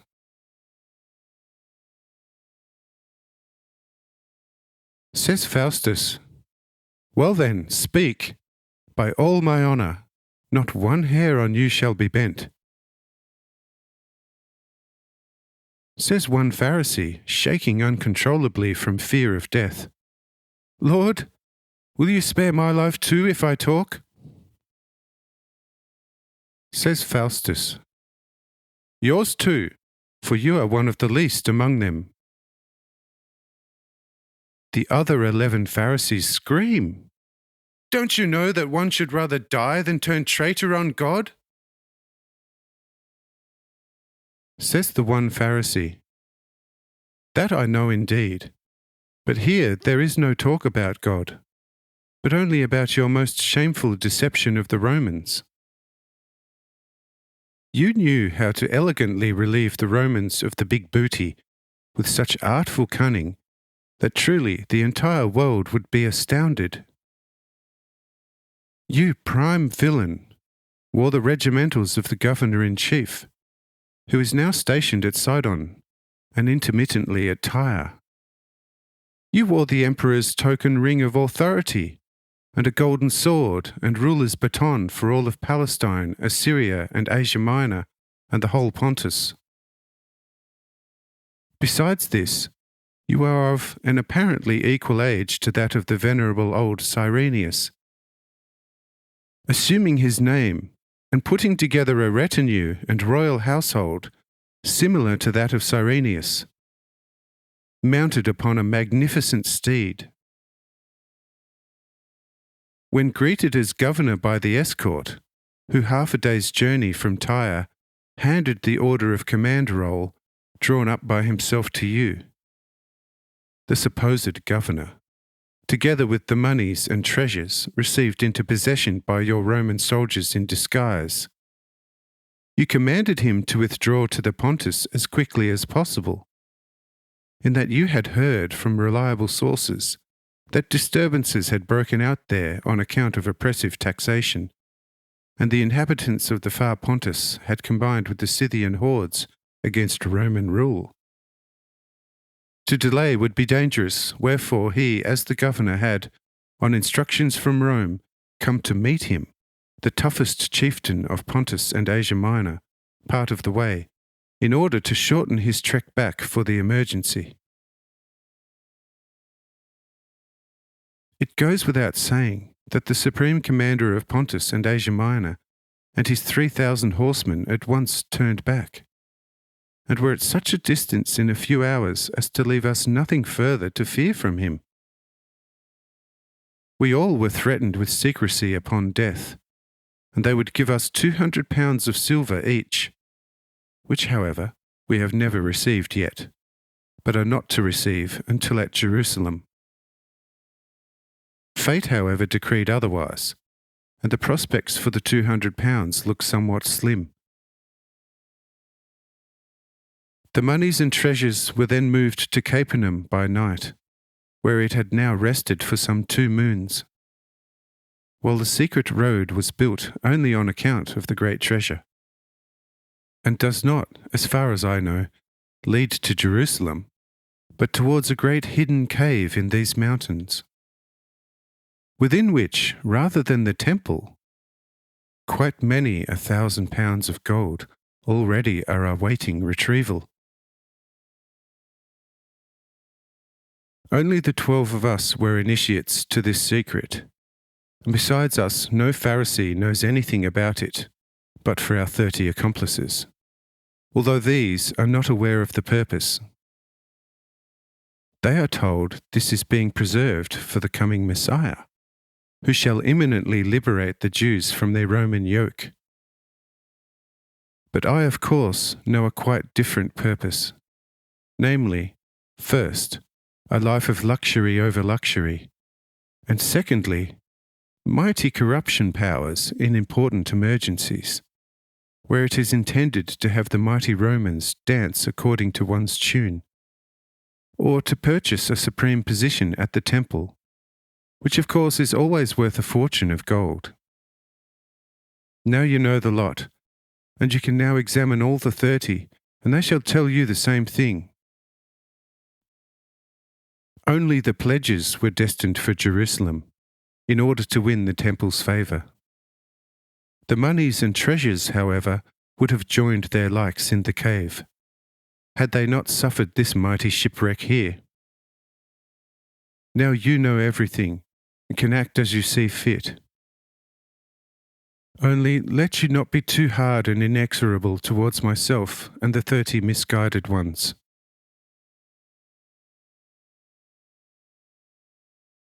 Says Faustus, towards you and the 30, I shall not be acting as judge, but as protector. What is to be done with the 11? Cyrenius shall decide. Only tell me one more thing, whether any of the monies or treasures has been stolen, or whether all that was brought from Asia Minor is here together, and whether you know about the famous cave. Says the Pharisee, just as it all was taken into possession, together with the wagons, so it still is here, undamaged and complete. Regarding the famous cave, however, I, as a co-sworn, know of everything it contains, of course, and without one of us 12, no one could find either entry or exit. Following this, Faustus praises the more destitute Pharisee named Pilla, saying to Castiona, well, friend, and now most esteemed father-in-law, the cave located in your mountains, obviously, shall be given to you as pronounced in the initial verdict. The emperor's monies and treasures, however, let you take into custody for the present, for they shall be safest in your custody pending the conclusion of this major trial. Let Pilla be placed on my bill, but let the 30 be given good accommodation for the night. I cannot give them freedom until the cave is cleared. Then afterwards they can go wherever they choose. Nor do I intend to have them whipped, since their cooperation led to big revelations.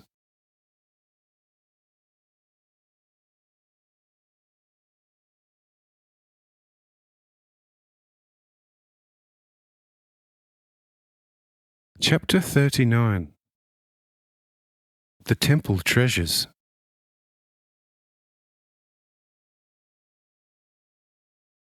Thereupon Faustus turns to the 11, saying, well now, where is the ruin with which you threatened me in such domineering fashion?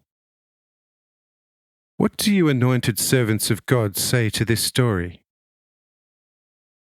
Verily, it must be heinously bitter for purported, would-be anointed servants of God to stand there as state villains. Nevertheless, just wait, as worse is yet to come over you. This was only an easy prelude. Verily, you can be grateful to but one, for my not having you now taking your clothes off, pronouncing the emperor's curse over you, and then handing you over to the henchmen thirsting for justice. And this one is at my side, the godly Jesus of Nazareth, whom you have been cursing now for a long time, persecuting him from place to place, and that for taking the supremely honest liberty of enlightening you in front of the poor people, deluded through you. Turn within yourselves and say whether, next to your Satan, can there be anything more evil than yourselves? You make the people believe in a God you yourselves never believed in.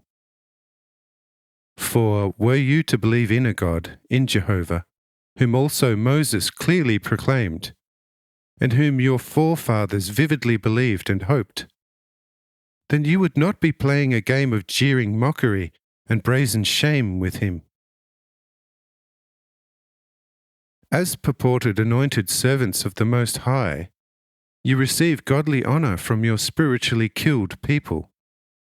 On top of that, demanding exorbitant sacrifices, so as to then block with bolted steel doors their way to the portals of God's light and life-filled kingdom. Ask yourselves whether there can be found anywhere greater criminals against God, Emperor, and poor mankind than you.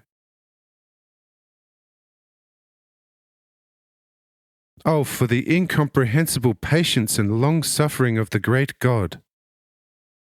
Had I but a spark of divine power over the elements, then heaven would not have enough of the fire that I would rain over you day and night.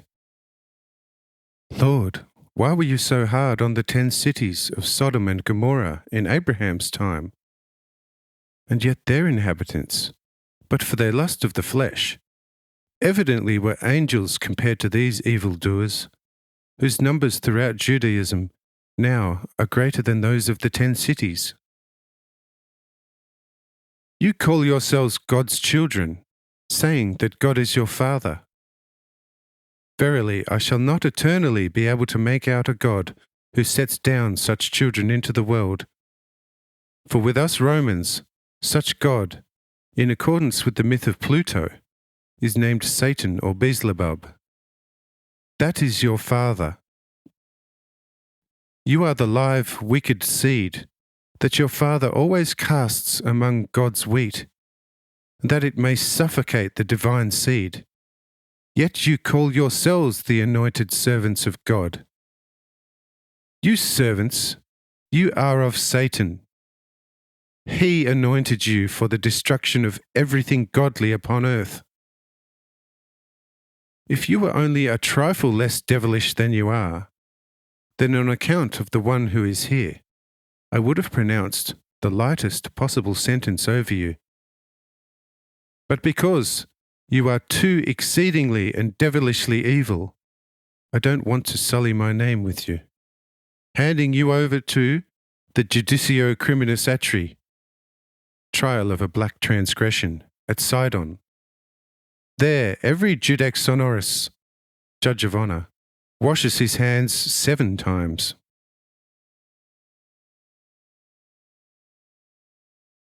Hearing such words from Faustus, they are starting to lose courage, begging for mercy, promising to completely change their ways to betterment, and wanting to make 100-fold restitution of all the damage they ever inflicted on anyone. Says Faustus, but with what? The rich cave is now in our hands. Wherefrom will you get more money and treasure? Do you have other caves bristling with gold, silver, and pearls? Say the 11. Lord, we have another, the other side of Chorazim, where old treasures rest, which were moved there from the temple and other houses of God during the Babylonian captivity. Nobody knew about it down to our time. About 7 years ago, we went hunting for woodland birds and forest bees and honey. There, some 30 fields away, quite close to the Greek regions in the vicinity of a rising mountain chain, we found a spot where honey and wax literally flowed from a steep and vertical wall about 8 meters in height. At the top was an opening for the height of a boy of 12. Another wall of about 140 meters in height rose above this entrance, so that without a ladder, the presumably honey and wax-rich opening, swarming with bees, would have been inaccessible. A ladder was soon put together, and also straw and diverse grasses for bring out the bees, which operation soon had been successfully completed, except for a few bee stings.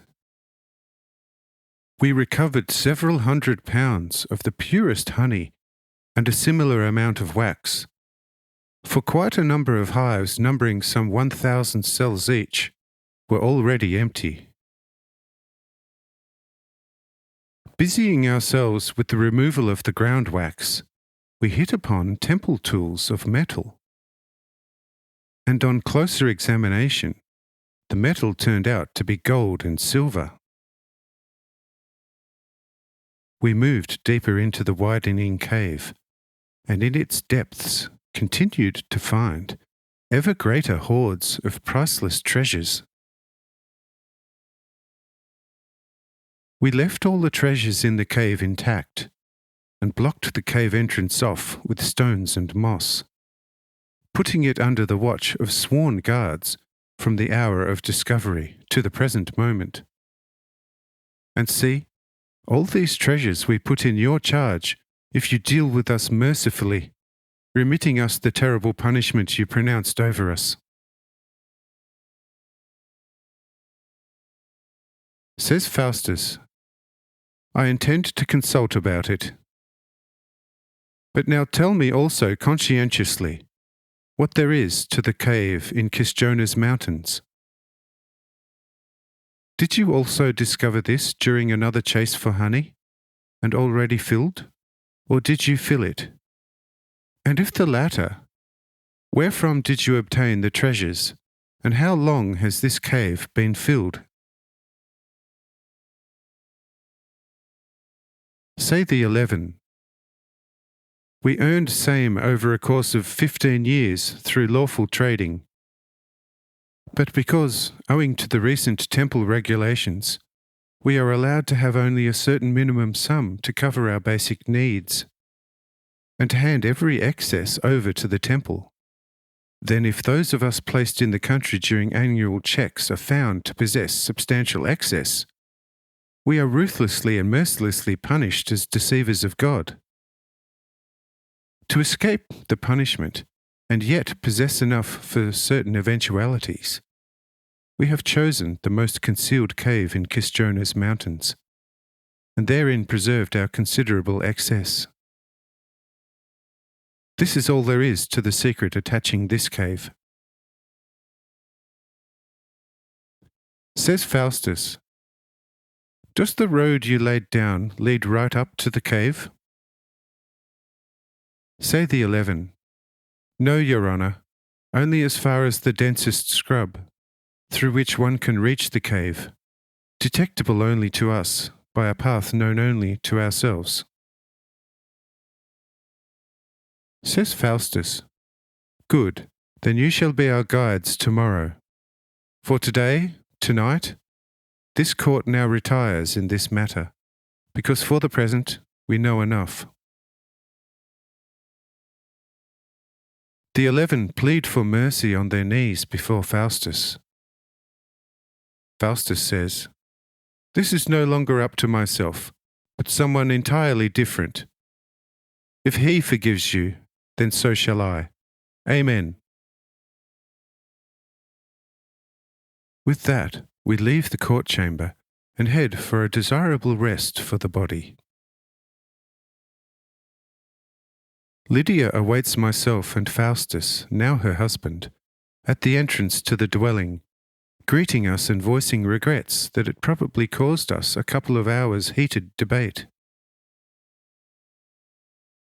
Faustus returns his young wife's greeting, saying to her, "Yes, dear Lydia, this was indeed a heated contest, but one obtaining a desirable and most brilliant solution, owing to the purely godly help of this equally godly friend Jesus, to whom be all praise.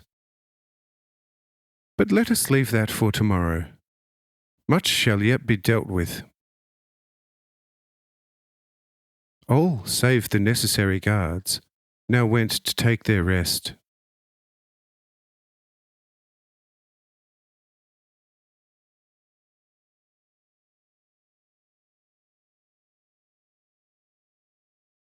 Chapter 40. About the true honouring of the Sabbath.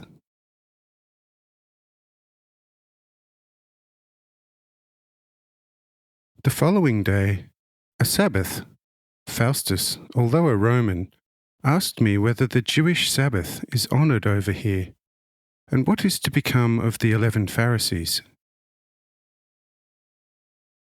I said, "Dearest friend and brother, every day that is filled with good deeds is a true Sabbath. And on any day on which one has carried out something decidedly good, one has precisely therewith truly celebrated the Sabbath. Wherefore you should do as much good as possible this Sabbath, and it shall truly not be reckoned to you as sin, except by the evil fools of the world who curse even the wind if it blows on a Sabbath, as well as the rain and the flocks of flying birds. Such fools shall never be honoured by us as models, but only serve us as an instance of loathing.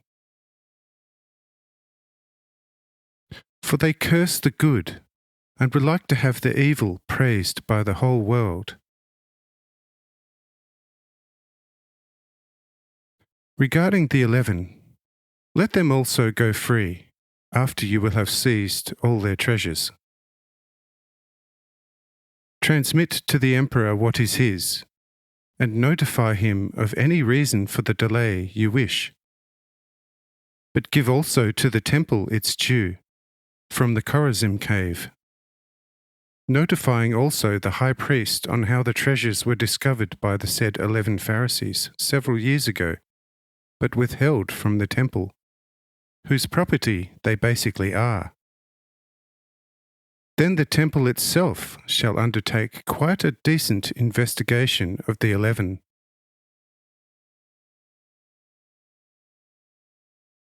Regarding the treasures in Kisjona's mountains, share out 1/3 to him, 1/3 to yourself in the name of the emperor, while 1/3 shall be handed out to all the poor who came here on account of the things of which they were robbed. After which all the proceedings shall take their end for all time of times. Do this today. Balaam has good ships, and in just a few hours you shall be fully done with the cleaning of the Chorazim cave.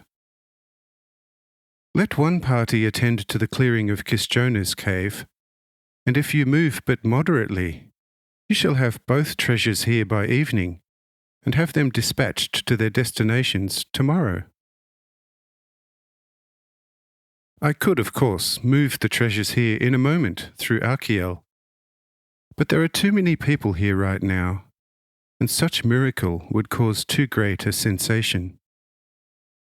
This is why I do not want to do this, yet secretly help speed up the work to the extent that instead of taking you 3 days in the normal course of things, it will be finished in one, namely today. But let you not tarry, but to and fro, Take only one Pharisee to where you go, and let the others stay here in custody. Pillar shall stay here, for he is already too good for these things, with which children of God should have as little as possible to do. Therefore, you need not personally attend to the said locations either, for a commissioner shall be enough if you give him the necessary authority. Meanwhile, we ourselves shall undertake the distribution here of the catch, and the children to their respective parents.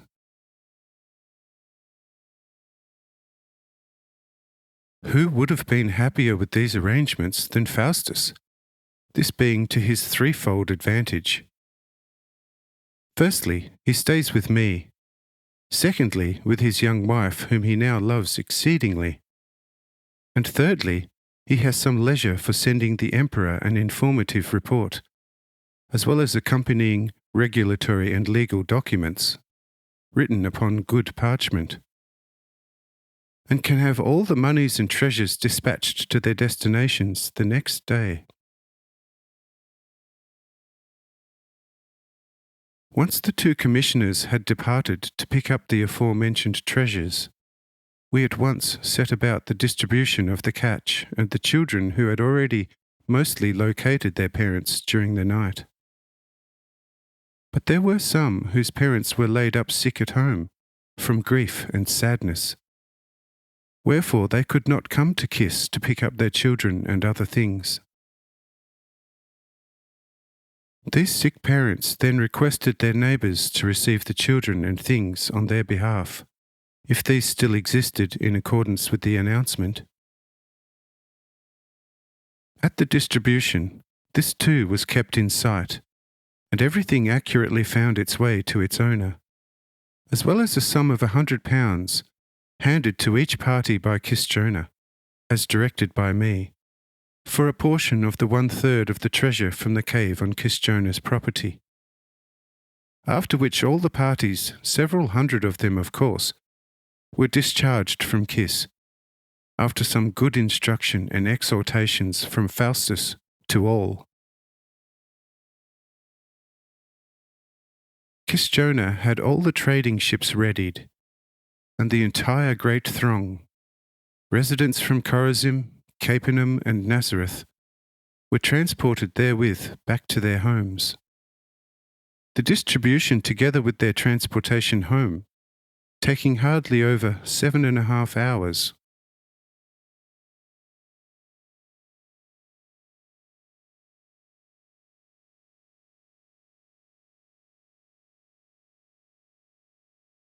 Chapter 41. A word for our time.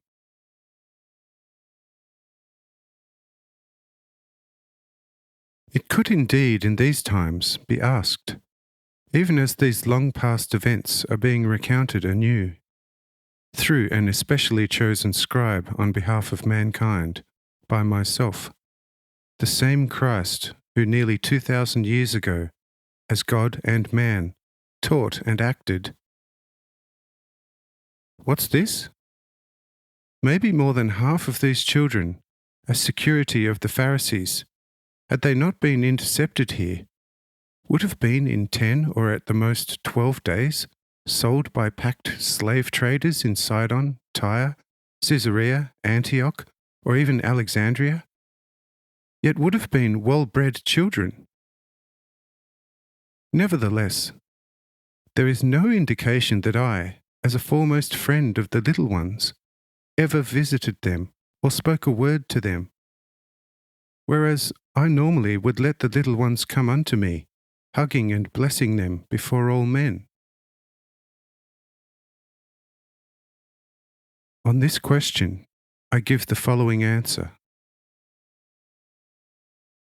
For a start, these children were of course mostly aged already over 9 years, and there were girls of 14 to 16 among them, as well as youths.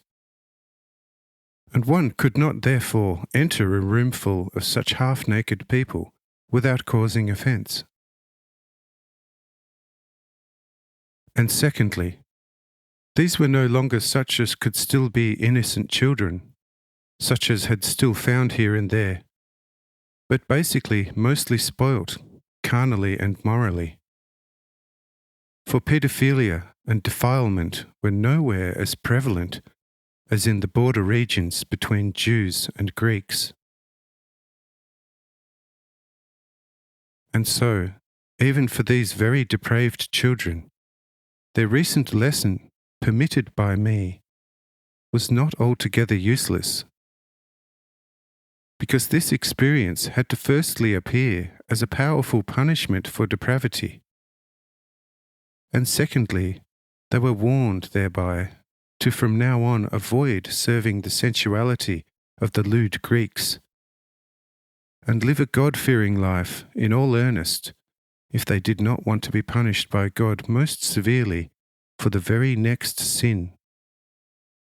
Something Faustus had driven home penetratingly in his exhortation speech to the parents and children. Appraised thus, it shall hopefully be understood that I, although filled with all godly love towards each human being, on account of the same godly holiness, nevertheless, cannot and must not personally approach such sinful and unclean flesh, for the good of its own continued existence. Wherefore the familiar "do not touch me" applies in all such cases. For there is an immense difference between a pure and a most impure child. The first can be guided by me directly, while the second only indirectly, and that along essentially, or as need be, thorny paths. It should not therefore be rashly asked why, not seldom children, who surely have committed either no offence at all, or who at least are not yet of an accountable age, are afflicted by me sometimes more harshly than aged sinners, who would find it as hard to number their sins as the sand of the sea.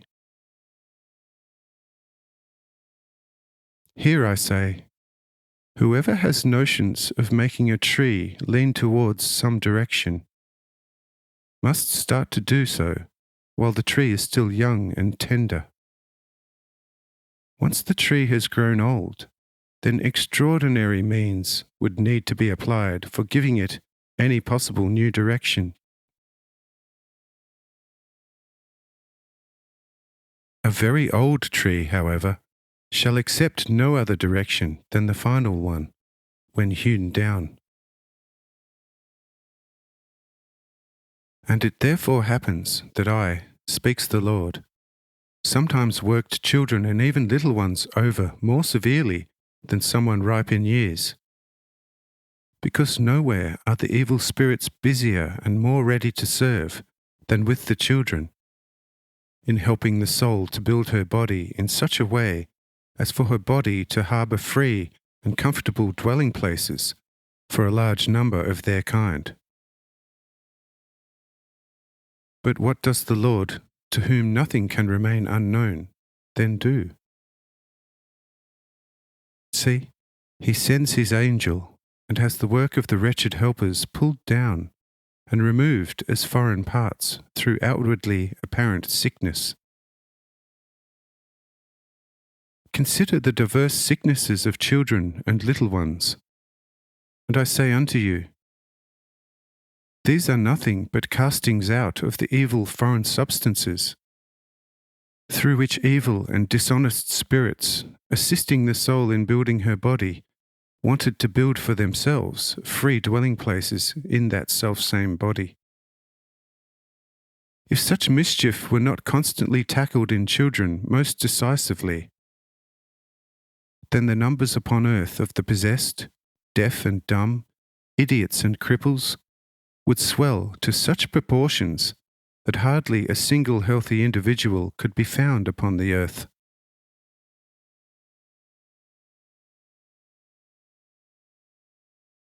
It is of course asked again and said, but how can the most wise God allow such at the start? so that such evil and impure spirits can smuggle themselves into the young body of a soul.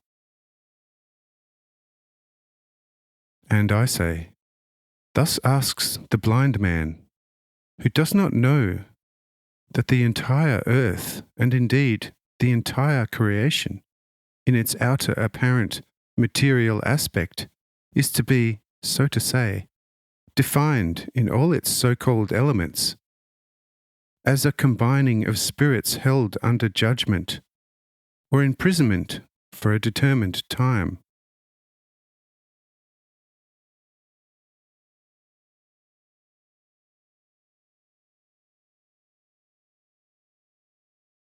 Chapter 42. Our Daily Food.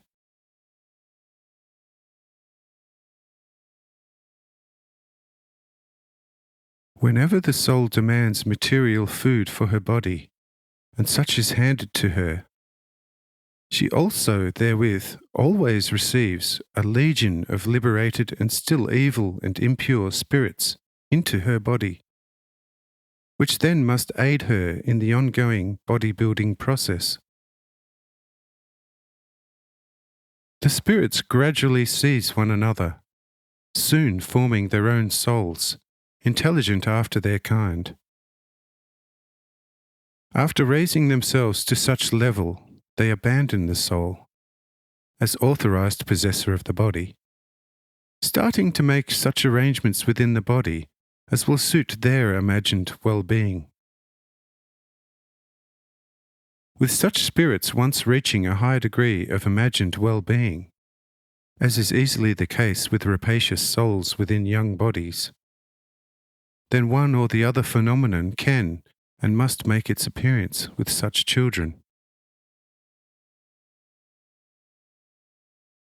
The foreign matter must be cast out through either an appropriate illness, unless it is intended to let the child go over into virtual spirit possession, or in order to not torment some weaker child's soul too much, one allows a soul to live on wretchedly within such half-foreign body until a certain time, to then cause it, through instruction either by the external or internal spirit world, to bring it to a level of insight where in the end it voluntarily starts to drive out her parasites, through fasting and all sorts of other self-deprivations.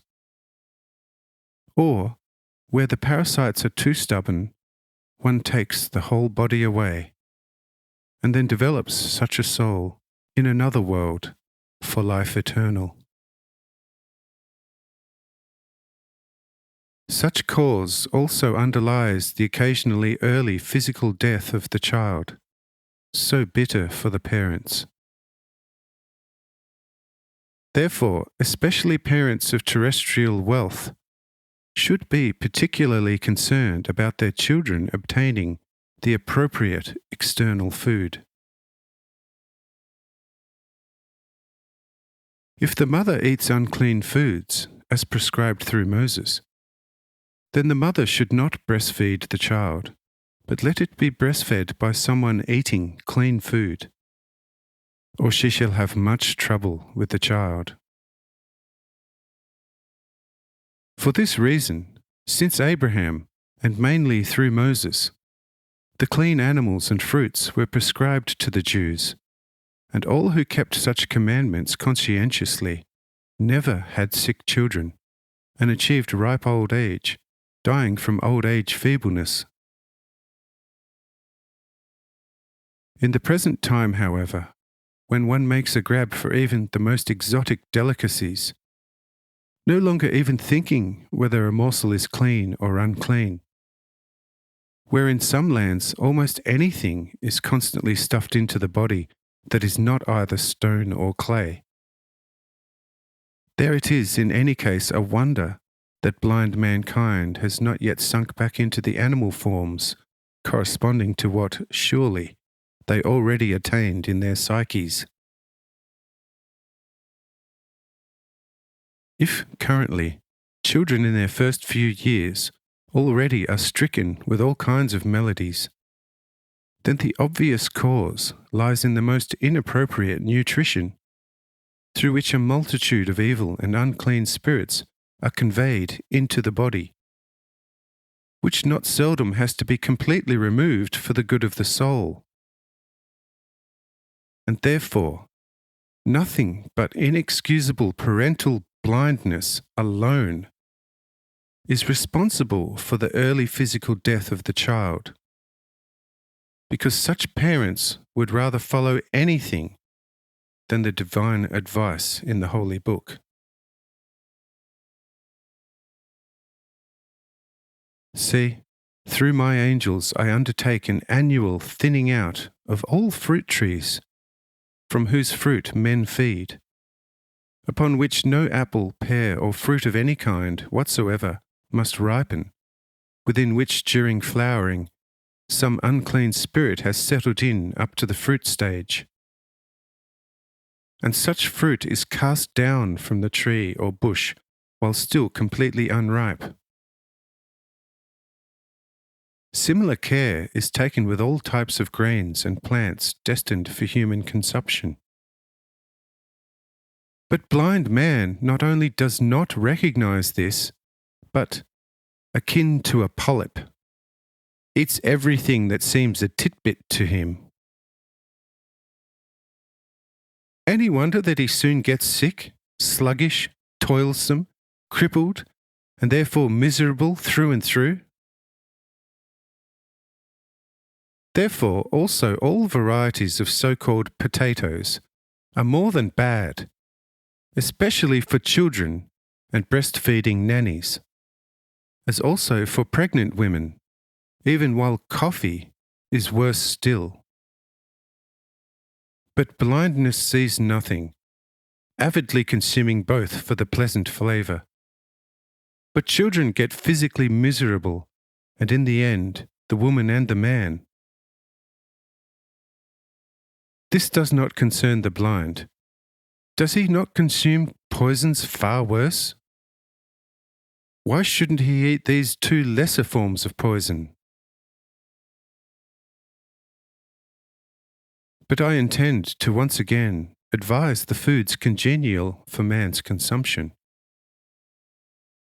If he will heed same, he shall get well, be well, and stay well. However, if he does not heed same, then he shall also be ruined, like the savage beast in the desert.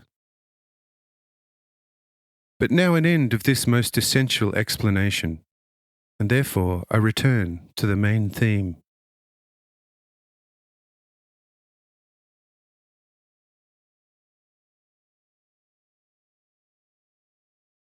Chapter 43.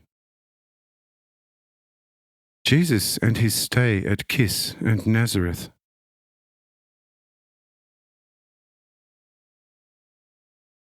Late at night, the treasures from Kisjona's cave arrive, consisting of gold, silver, and an immense mass of polished and unpolished precious stones of great worth. They consisted of up to 3 pounds of polished and up to 7 pounds of unpolished diamonds, with as many accompanying rubies, twice that many emeralds, hyacinths, sapphires, topaz, and amethysts, and up to 4 pounds of pearls the size of large peas. There were over 20,000 pounds of gold, and about 5 times that much silver. Faustus, taking in this horrendous wealth, claps his hands above his head, saying, "O Lord, as a son of one of the wealthiest patricians of Rome, have I not had occasion to behold great terrestrial treasures? Yet has my eye not seen anything like this. This exceeds all the pharaohs, and the legendary Croesus, who in the end did not know what to do for all his wealth, would have in actual fact built himself 3 palaces of gold, if his vanquisher had not relieved him of his excess. Now tell me, a poor sinner, O Lord, to whom all things are known, how these 12 servants of Satan have come by such treasures. By even a small amount of honesty, this could never be possible, much less over a short period. How then was such possible? Say I, friend, trouble yourself no more about it.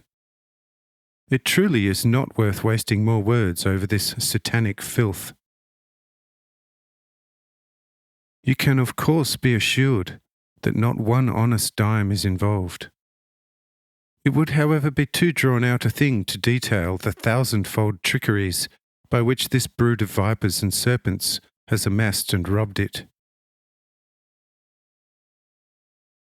That these are villains of the craftiest variety, you surely shall doubt no longer. In what way they are, however, even more than roguish, no man needs to know. They have already, according to Roman law, merely on account of their robbery of the imperial tax troop, earned tenfold death. And this booty of an immeasurable treasure lying before us is not better by a hair's breadth, notwithstanding that it does not concern imperial taxation moneys so plainly. Were you to even know everything, you surely would not kill them more than once. You can, of course, heighten the torture, but to what end? If the torture is most severe, in line with your legal jargon, then it is also lethal. But if less severe, yet more prolonged, well, the prisoner then feels it hardly more than you would feel a bothersome fly, because a soul even of the most material type, fearing the death of her body beyond all measure, soon retreats to its innermost chambers, starting to voluntarily loosen from its body, within which there is no further tarrying, which totally desensitizes the body. You then can torment such body as much as you like, and it shall feel little or nothing thereof. But were you to cause the soul's body great and sudden pain, then the soul shall not bear it for long and tear out, and you then can boil or roast a dead body, and it shall feel no more punishment. Therefore I am not in favour of the death penalty, because it is to no advantage of the dead person, and is even less useful as a shield or purpose to any justice system. Since you have killed one, and thousands have sworn revenge to you because of it. However, out of the necessary divine order, I'm very much in favour to place a criminal under the sharpest penalties, and do not lift them until a complete improvement has taken place. A corrective rod applied in a justified manner at the right time is better than money and purest gold, because the soul is more and more loosened from matter by the blows of the corrective rod, and finally turns to her spirit. And if the corrective rod has achieved this, it has saved the soul, and therefore the whole person from the downfall and everlasting death. Therefore, every judge should, according to the order of God, not punish even the greatest criminal by the death penalty, which is to no use, but always punish with the rod according to the measure of wrongdoing. If he does this, he is a judge for the people to heaven. However, if he does not do it, he is a judge for hell, for which he verily will never ever be rewarded by God. Because for the kingdom he has judged the people, from the same kingdom he will receive his reward. Now you know enough, so let the treasures be put under lock and key. Tomorrow those from Chorazin shall also arrive, whereupon immediate distribution and dispatch of this devil's filth shall be undertaken. But now let us proceed to the dining room, for the evening meal is waiting for us. Verily, this whole thing is most irksome to me. and time is pressing me towards Nazareth. Says Faustus, Lord, I see all too clearly how this whole business must cause due revulsion beyond measure. But what can be done if the thing has taken this course? I beg you, by the way, my lord and my greatest and best friend, that you would not leave this place before me, for firstly, without you I can do nothing, and secondly, without you the most terrible boredom would kill me, notwithstanding my dearest little woman here. Hence I implore you not to leave this place until I have finished with this most tiresome business. With your help I should hope to have this thing under control by lunch tomorrow. Say I, very well, but I want to see no more of all the treasures, and the 11 Pharisees, for they repel me more than a carcass. Says Faustus, this shall be taken care of.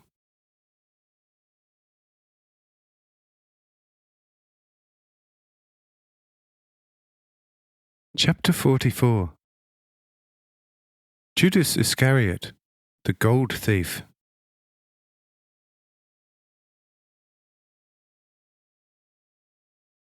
We now entered the room, namely the dining hall, where an abundant supper awaits us. We hardly consume the meal, and 2 servants bring Judas Iscariot into the hall, informing the chief judge that this disciple, or whatever he may be, tried to steal 2 pounds of gold, and that they had seized him in the act, taking the gold off him and then bringing him here to account for himself. Judas stands here terribly embarrassed, saying, I did not have the remotest intention of taking possession of the gold, but only to test a couple of bars to see whether they really are as heavy as they are said to be. These fools, however, at once grabbed me, dragging me in as a common thief. I beg you, Faustus, that this stain would be taken from me. Says Faustus to the servants, let him go. He is one of the Lord's disciples, and for that reason I want to go easy on him. To Judas, but in future do not touch any gold bars, especially at night time, unless you become an imperial tax assessor. Otherwise you shall be unavoidably punished for attempted robbery. Have you properly understood the Chief Justice Faustus? Says Judas, terribly embarrassed, Lord, there was in all earnest not the slightest intention to attempt a robbery, but of course rather an inopportune trying out of a pound weight of a bar of gold. Say I, go and seek yourself quarters, because from this evil which kills all thieves through the hand of Satan, also you will soon die. For you have been, you are, and will remain a thief. While you fear the severity of the law, you are not yet actively a thief. But in your heart, which does not know any laws of justice and fairness, you have been one for a long time. If I were to remove every law today, then you would be the first to lay your hands on the treasures outside. Because all laws of justice and propriety are foreign to your heart. It is a pity for your head that there does not beat a better heart beneath it. Go to bed now and be more sober tomorrow than today. Rebuked thus and greatly embarrassed, Judas leaves the dining hall for his sleeping quarters, lying down but pondering for 2 hours on how to avoid what I foretold him, but finding no way out in his heart, as this keeps raising its gold-thirsty voice, and so he falls asleep. We also betake ourselves to rest, as the previous 2 nights had been most demanding on us. Morning was not long in coming. Just as Faustus was about to turn for another morning nap, the treasure carriers from Chorazin arrive, waking him, to which he had to go and officially view, value, and take it into custody. By the time he has finished, we all are on our feet too, and the morning meal consisting in fresh and well-prepared fish also is upon the many tables in the large dining hall. Faustus comes quite work-fatigued into the dining hall with his young wife at his side, seating himself next to me. Not until after the consumed morning meal, which was not lacking of a good wine, does Faustus tell me that his morning task, which normally, with all due persistence, would have taken him 2 weeks, is finished, and that everything had already gone off to its proper destination.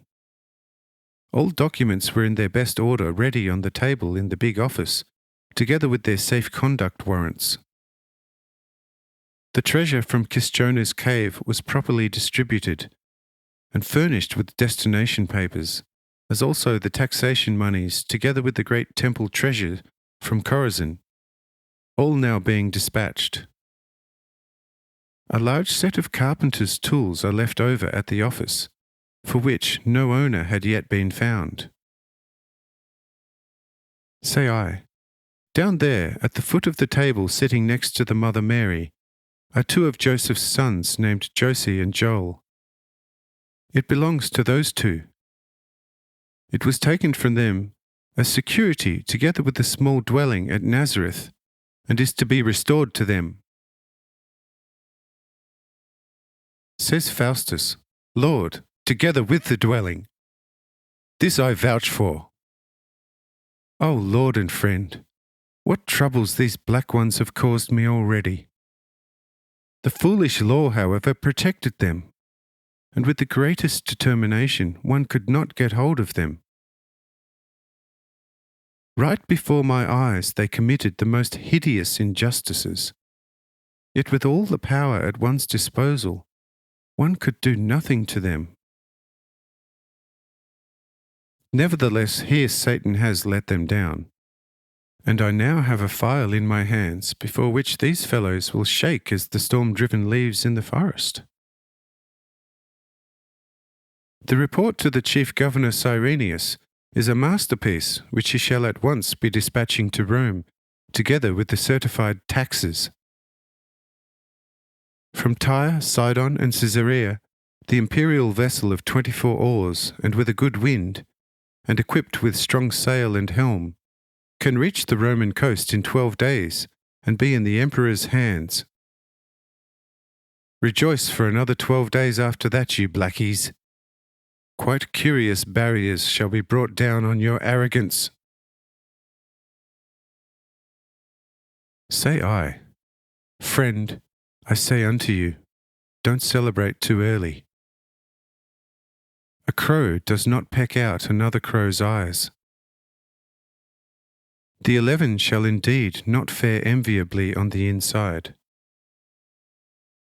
Whilst not killed, they shall nevertheless be kept inside for life. But officially, they shall be washed white as wool when justified to Rome, and only then shall further accounts be demanded of you. You shall be hard-pressed to answer all the questions from Rome satisfactorily. Not one of your hairs shall of course be bent, yet you shall not escape some troubles unless you come up with relevant witnesses and other evidence. For this reason, I shall leave you Pillar. He shall be of good service to you. But dress him up at once in Roman garb, to prevent him being recognized by his colleagues stationed in Capernaum.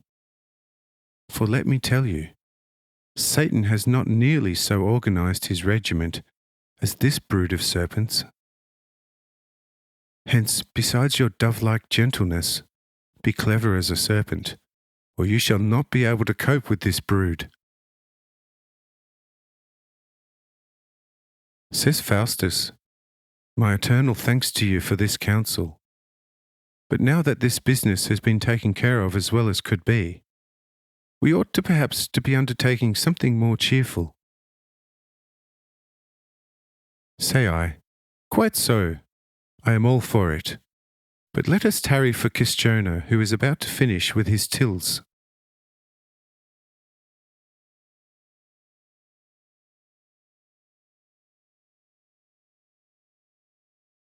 Chapter 45. Correct application of miraculous and healing powers.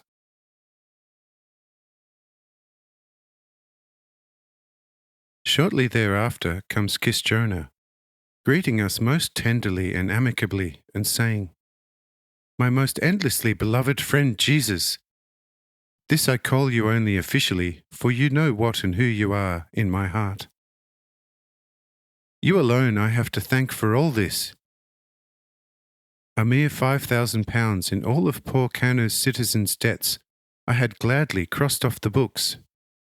Yet you have, in return, let £50,000 come my way, not to mention the inestimable worth of the other treasures, which perhaps are worth that much again. But with all my immeasurable love for you, I promise that I shall use all this most effectively for the poor and the oppressed. This satanic filth shall yet be turned into gold for God's heavens. To be sure, I shall not be putting the gold and silver into the people's hands, for it then is poison for men's weak terrestrial hearts. But I shall provide the roofless and landless with roof and tax-free land, and procure cattle, bread, and clothing for them. But everyone I provide for shall have your word preached, and your name made known to them, to make them vividly aware of whom to thank for everything, and that I am myself no more than a bad and lazy servant. You, O Lord, however, strengthens me whenever I shall be serving in your name. If, however, I should have a mind of diverting even one of my senses to the world, then cause all my powers to weaken, to make me aware of being a feeble human, not capable of accomplishing anything out of my own strength. Thereupon I place my hand upon his heart, saying, Friend and brother, keep me in there, and you shall not ever be lacking in power for carrying out noble deeds. From living faith and fullness of pure love for me, and minded to do good to men in my name, you shall indeed command the elements, and they shall obey you. Your call to the winds shall not go uncomprehended, and the sea shall know your mind. And to one or the other mountain you shall be able to say, Arise and cast thyself into the sea, and it shall be as you commanded. If, however, someone asks for signs, that he may believe, then let no sign be given him who asked. He who does not want to recognize truth for truth's sake, and for whom same is not a sufficient sign, for him it is better to stay blind. For if he is forced to accept the truth through a sign, but does not then act in accordance with the teaching, then the sign is a double judgment for him. He firstly is forced to accept the truth as truth, regardless of whether or not he recognizes it in his blindness, due to the sign. And he secondly must obviously plunge into still deeper judgment within himself, on account of divine order, if not acting in accordance with the truth forced on him, regardless of whether he fully recognizes the truth as such or not. For the success of the sign has provided him with binding testimony, and this is already enough. Here, comprehension or non-comprehension justifies nobody. For if someone asks for a sign as evidence of a truth heard, saying, Notwithstanding my non-comprehension of the basis of truth from your talk, if a sign is given me as evidence for the truth of your statement, then I intend to accept such teaching as full truth. Well then, a sign is given to the applicant, and he can no longer avoid the truth of the teaching, whether he comprehends it from its foundation or not. for now the sign stands there as an indisputable witness. Since it is, however, impossible for his blindness to fathom the truth, and considering the keeping of the truth teaching as potentially most cumbersome, he thinks to himself, there could indeed be something to it, otherwise the sign would not have been possible. Yet I still can't probe its basis, and by following same would demand dreadful self-denial. Hence I shall not do so, and keep to my habitual lifestyle, which, lacking extraordinary signs indeed, nevertheless, is fairly palatable. Behold, in this very thing already lies the punishing judgment, which the sign applicant has brought upon himself through the sign in response to his request, which has delivered him the incontrovertible proof, against which he can set up no counter-proof. Yet through his misguided lifestyle, he nonetheless, in effect, fronts up as an antagonist of internal truth, actually widely dismissing it, notwithstanding the fact of his incapacity to negate the success of the testifying sign as non-existent. Hence it is incomparably better to not work a sign as testimony of the truth. However, for the usefulness and other human benefit without being requested, you may work signs in secrecy as much as you like, and this shall then not be counted as sin to anyone, and even less as judgment. But if you have worked signs for human benefit in advance, then you can also afterwards provide the people concerned with a doctrine, provided they desire it. If they have no such desire, then warn them against sin forcefully. Let yourself not be drawn into further instruction, as you shall then be regarded by those you helped merely as a doctor of magic, and the sign shall have no further coercive judgmental effect on them.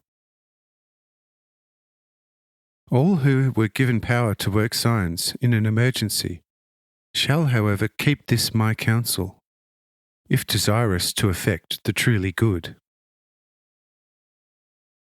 Let all beware, however, of working signs from a kind of outburst or anger, because a sign should be worked only out of purest love and gentleness. If worked out of rage and fury, however, which also is quite possible, then hell has already a part in it, and such sign then not only brings no blessing, but a curse. Since, however, I have already on several occasions taught you to bless even those who would curse you, how much less should you prepare a curse for the blind in spirit, those who do not confront you with a curse, but merely a blindness of heart? Consider this well, and act accordingly, and you shall be spreading blessing everywhere, even if not exclusively spiritually, but nevertheless physically, as I myself have done, and am still constantly doing. For after a merely physical favour can have a greater effect on the heart and spirit of a wretched than 100 lessons on virtue.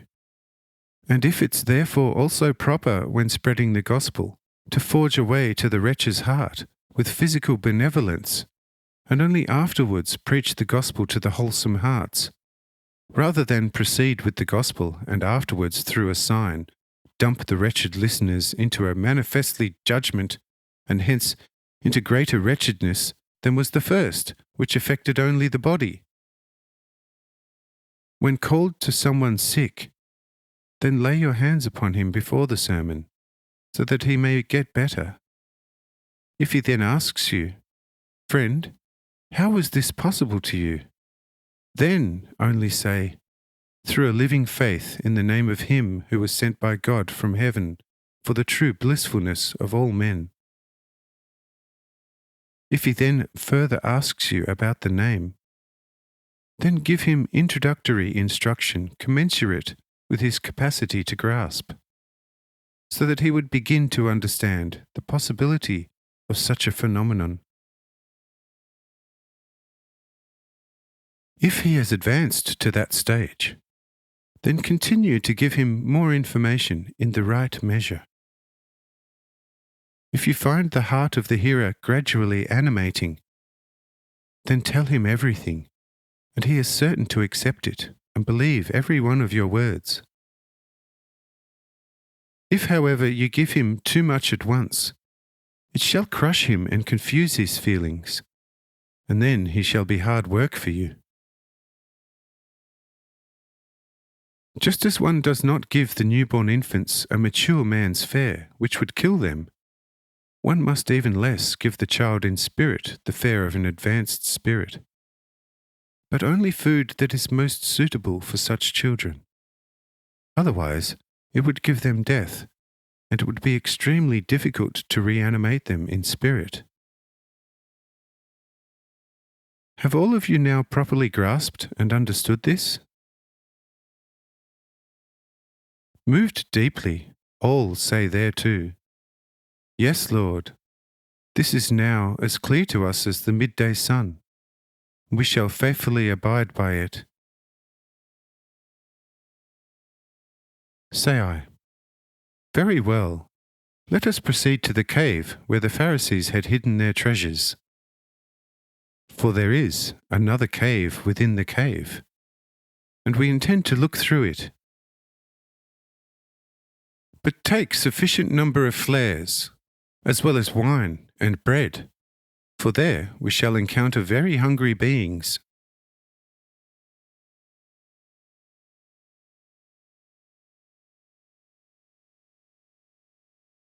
Chapter 46. Visit to a dripstone cave.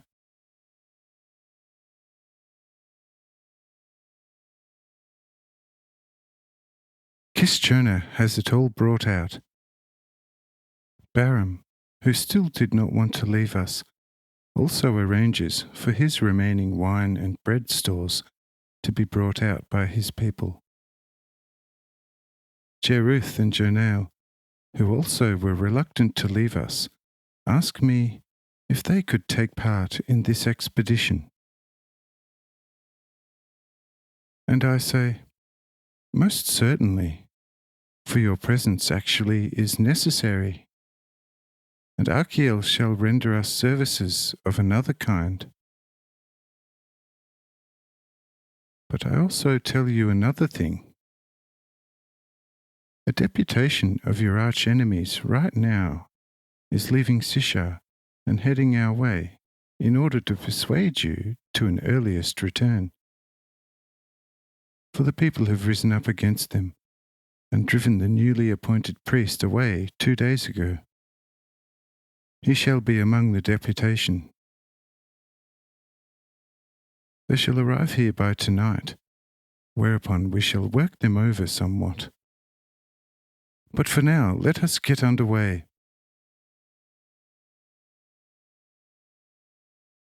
The women and maidens also wanted to come along with this expedition and asked me for this. But I say unto them, "My dear daughters, this is no walk for you. Hence stay at home and look to it that we have a meal tonight in proper measure." The women are happy with that, and Mary too, and they looked after the house. Lydia, nevertheless, would have been most keen to come along. But seeing it was not my will, she too stayed at home and did as the others.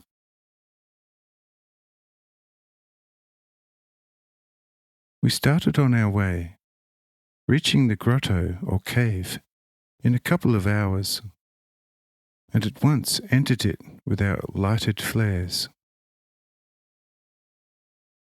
Kishchona was astonished at the roominess and the captivating configuration of the dripstone, which would have been the most noteworthy within Near Asia, which counts many such caves. gigantic shapes of every kind greeted the timid spectators.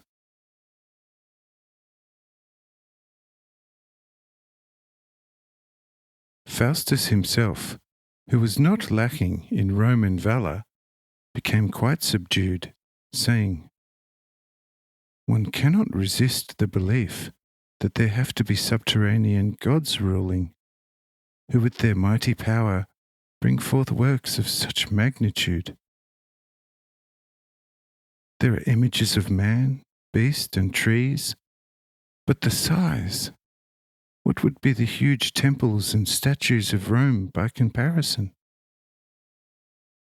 Here, this well-formed Arab, verily, to climb him by stairs to his head would take a full hour. What's more, he's in a sitting position, yet it makes me dizzy to look up to his head. Oh, this truly is memorable beyond all measure. Surely this could not be the work of chance. Over there, from the deeper background, a most colossal elephant is grinning at us. The sketch leaves nothing to be desired. Lord, Lord, how did this all come into being so miraculously? Say I, friend, just take in everything that presents itself to your view, not asking so much. The most natural explanation shall follow. Some things shall still be emerging which will cause you far greater astonishment. But there also do not ask. When we shall be out of the grotto in the open, I shall clarify these things to you all.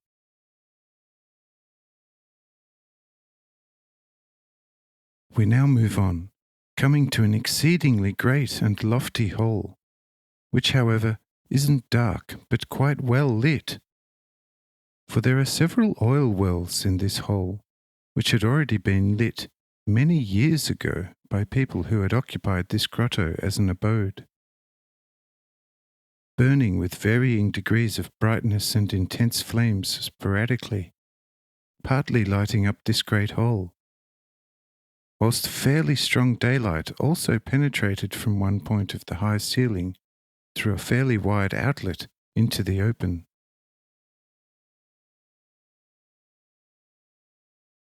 The floor of this grotto or grotto hall exhibited all kinds of forms. There were snakes, gigantic toads, as well as all sorts of well and not so well formed and half-formed animal formations, as well as small and gigantic crystal formations in all colours, which made an uncommonly and surprisingly beautiful sight. Here, said Faustus, Lord, this would be an abundance of imperial jewellery, the like of which verily no emperor would yet have dreamt of. Would not this be a kind of Tartarus, as the Greeks' legend would have it? Only the Taurus, the old Charon, the familiar three inexorable psycho-judges, Manos, Aeacus, and Rhadamanthus, and lastly the triple-headed hound Cerberus, a few Furies, and finally perhaps Pluto with the beautiful Proserpina, and the Tartarus of torment would be complete. All these blazes out of the ground and wall, the thousandfold varieties of hideous animal shapes on the ground, even if dead and fossilized, and masses of other Tartarus-like stuff, testify only too loudly that we are either in the Tartarus itself already, or at least heading that way by the shortest route, or what seems to me the most likely, that this or some other similar grotto is the definite origin of the Greek Tartar myth. Say I, the latter has much truth in it, although not entirely so. For the smart priesthood of every nation has at all times and everywhere known how to exploit such natural phenomena to their advantage. It also did so in Greece and in Rome, and let their evil imagination roam, whereby nation after nation were talked around and blinded up till now, and indeed to the end of the world to greater or lesser degree. For so long as the earth with its necessary and diverse structure shall have any observable formations, it's mankind, who for various reasons are blind and light-shy in spirit, shall formulate their imagination distortedly, adding all kinds of extraordinary and foreseen effects, not being capable of discerning the foundations due to being blind. Behold your ox now, or the seaman Charon, and over there, above 12 clafters, approximately 24 metres, wide and a cubic deep, on average, river, which latter is only a kind of pond, through whose shallow part one can easily wade. You can in the faint light spot your 3 judges, several Furies, Cerberus and Pluto with Proserpina, figures which give that impression only from a certain distance, but on close range resembling anything but that which human imagination has made out of them. But now let us walk on, without paying Charon the Noilum shipping dues, over the ox, and have a look at Tartarus a little on the other side.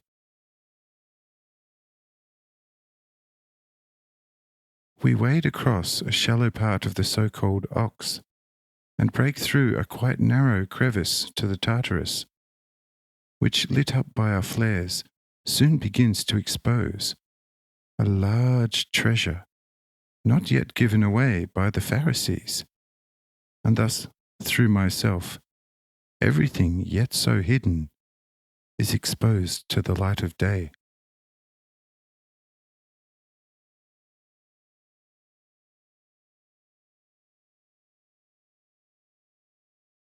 Chapter 47. History of the Discovered Treasure.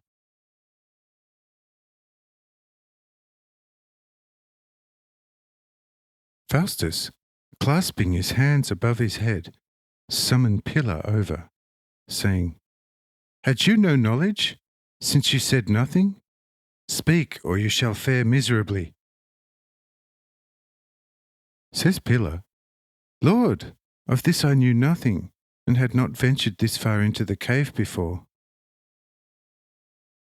The old ones shall indeed have known about it, but kept their silence in order to have a ransom out for any possible imprisonment. But take delivery of it all, as it's yours henceforth, thanks to God.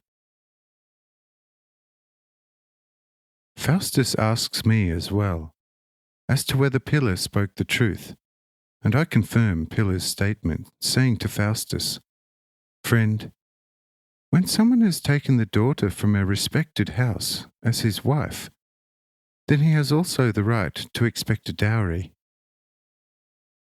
You have now had much to do, and yet at the distribution of the previous goods, nothing came your way. And so take this entire treasure as your rightful possession.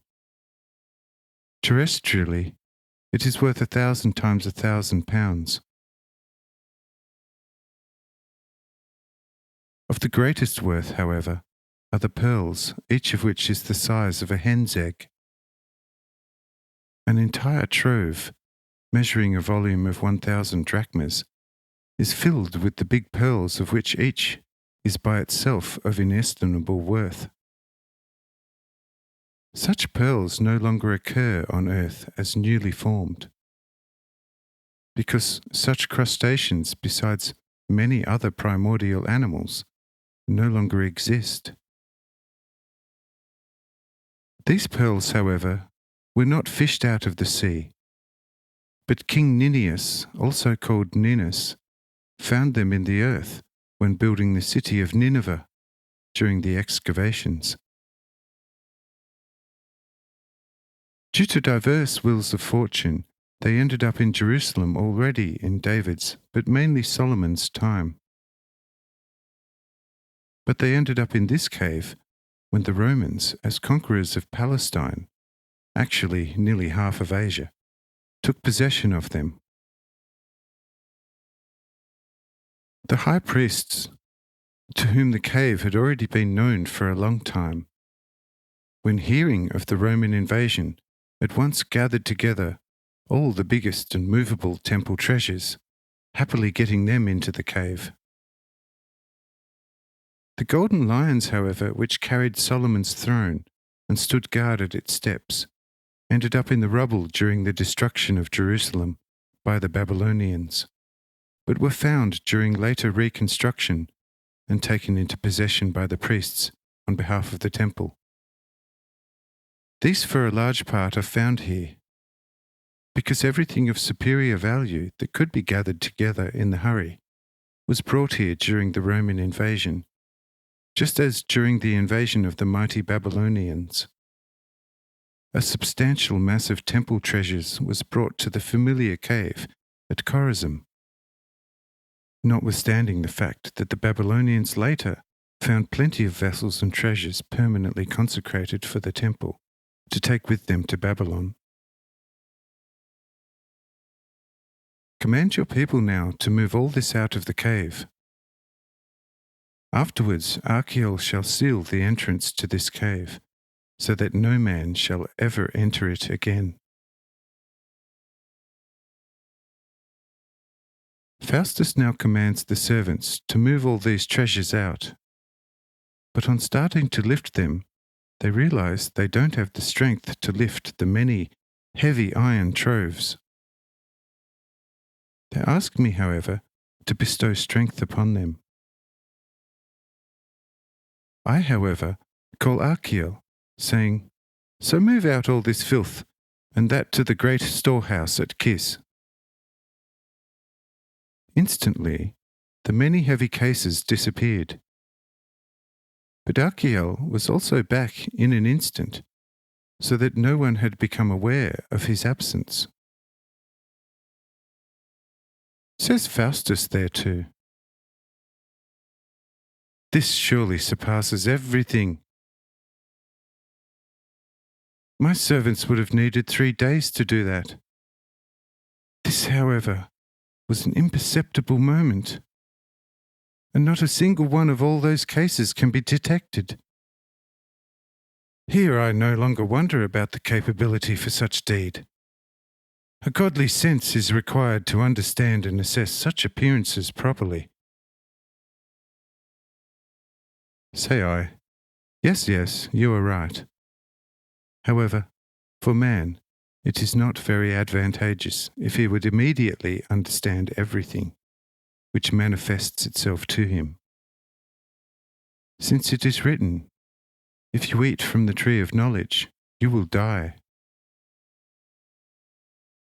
Therefore, it is better to accept every miraculous act in the light of its actual manifestation, vividly realizing that with God nothing is impossible, rather than attempting to explain it from the ground of its effect, in which case one will comprehend as little after the explanation as one did prior to it.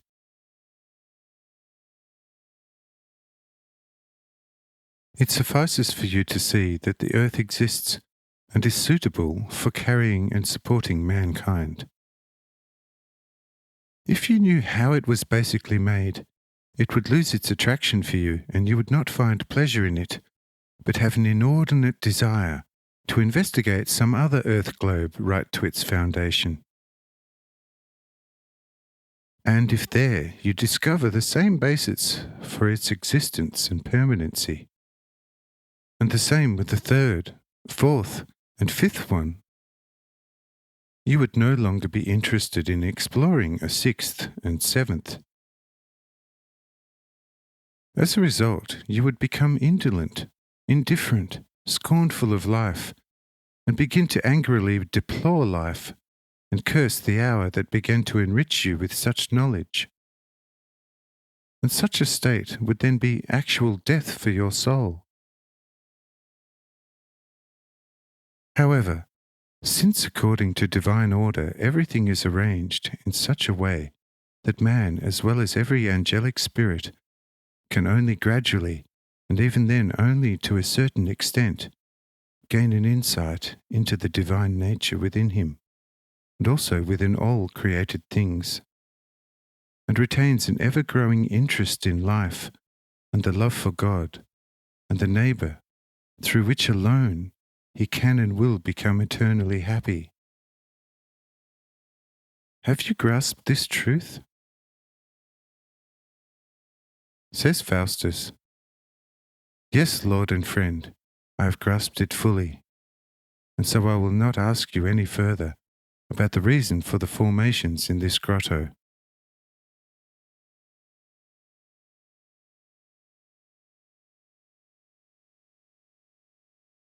Chapter 48. The emergence and collapse of the limestone cave.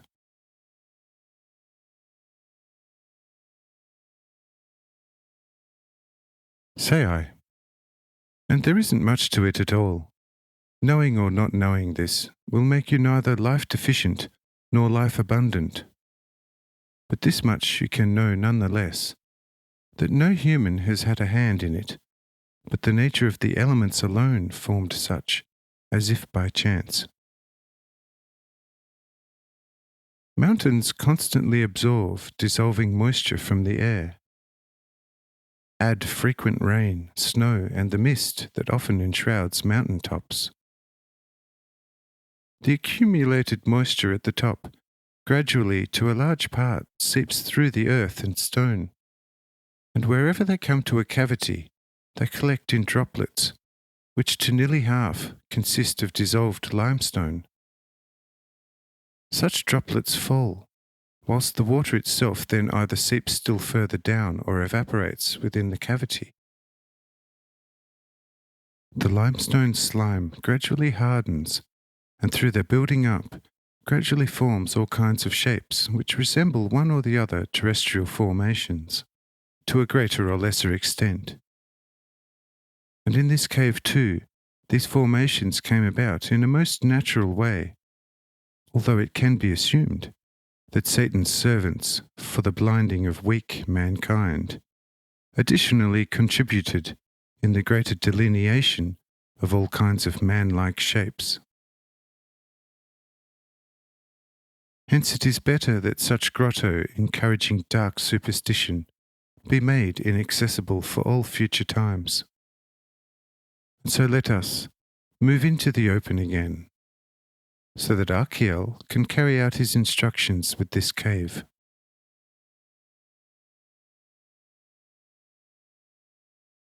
Faustus thanks me fervently for this explanation, saying, "This explanation is even more lucid to me, because of having heard Roman naturalists express such, although more as a hypothesis. But the supplement about Satan's participation is priceless, for the adversary of life shall not fail to exploit such things. And in 3 corners of the world the evil consequences are evident. This is now of solar clarity to me, but only one thing I cannot accommodate: God's delight. Tell me, what pleasure can God, to whom the innermost basis of all being must be constantly and penetratingly known, have in his own indestructible life? Can such necessary and steady clarity in the absence of being able to change out of himself be of benefit to him, since this would kill every man with boredom?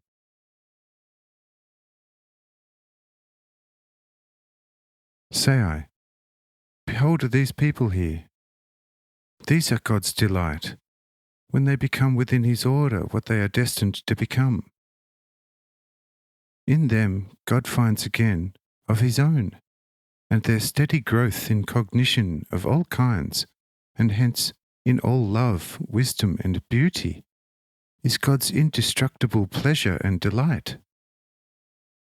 Because all that infinity embraces is there only on account of tiny man, and there eternally exists nothing that is not on account of tiny man.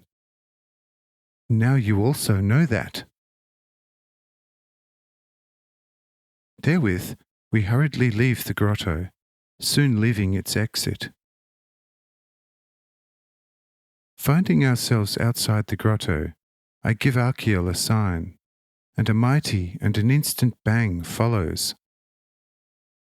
The exceedingly roomy entrance now appearing as a lofty granite wall, through which no mortal would easily penetrate, regardless how determined. To preclude, so to say, all possibility of entry, however, a subsidence of the soil was effected after we found ourselves some 3,000 paces from the spot, so that the entry was transposed by some 100 men's heights from the accessible soil that had been pushed down. An over 100 men's heights ladder would now have been necessary to reach the erstwhile entry over the perpendicular cliff face, which would still have been fruitless because the entry itself had become a most solid and perpendicular cliff face. When Faustus and those present see this transformation, Faustus says to me, "Lord and friend, verily I can no longer get a grip on myself. The appearances are getting creationally too big. They lie an eternity beyond my grasping horizon.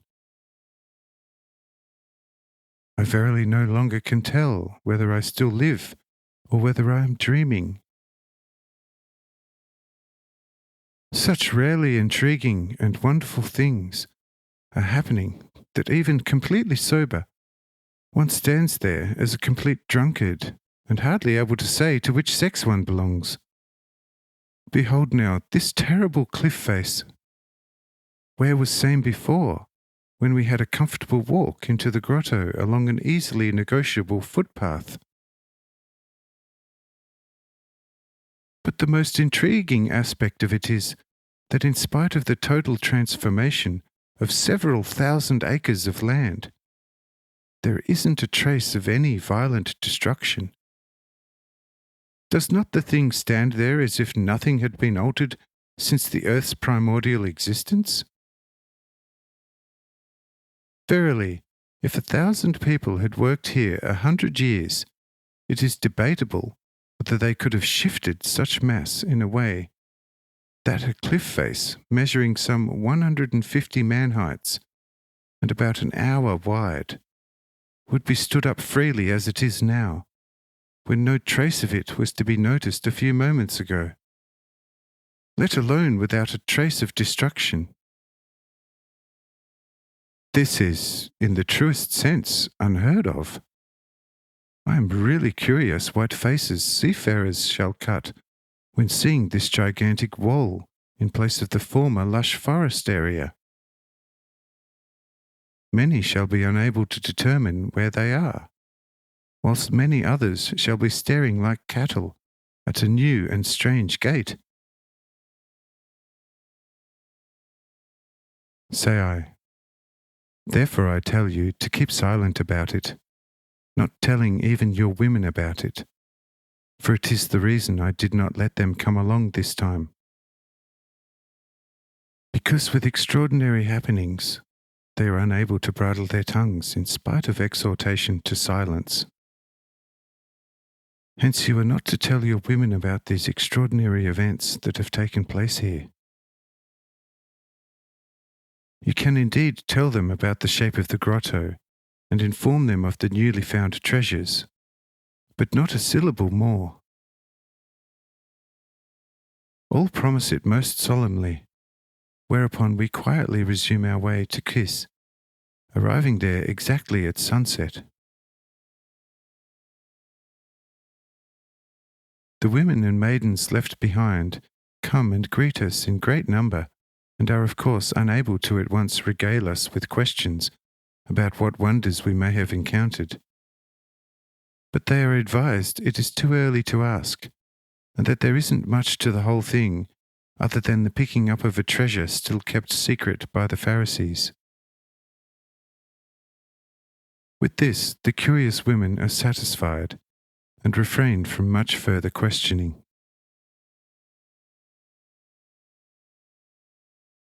Thereupon, we betake ourselves to the evening meal, for none of those who came along had any lunch, and had gotten quite hungry, and hence longed for a good supper.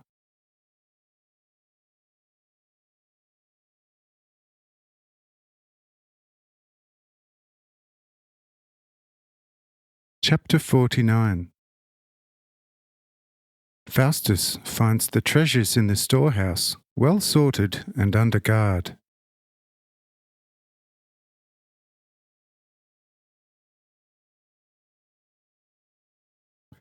Only after the quickly consumed meal did Faustus, upon my behest, go to the big storeroom to check out the treasures moved to Kis from the grotto by Archiel.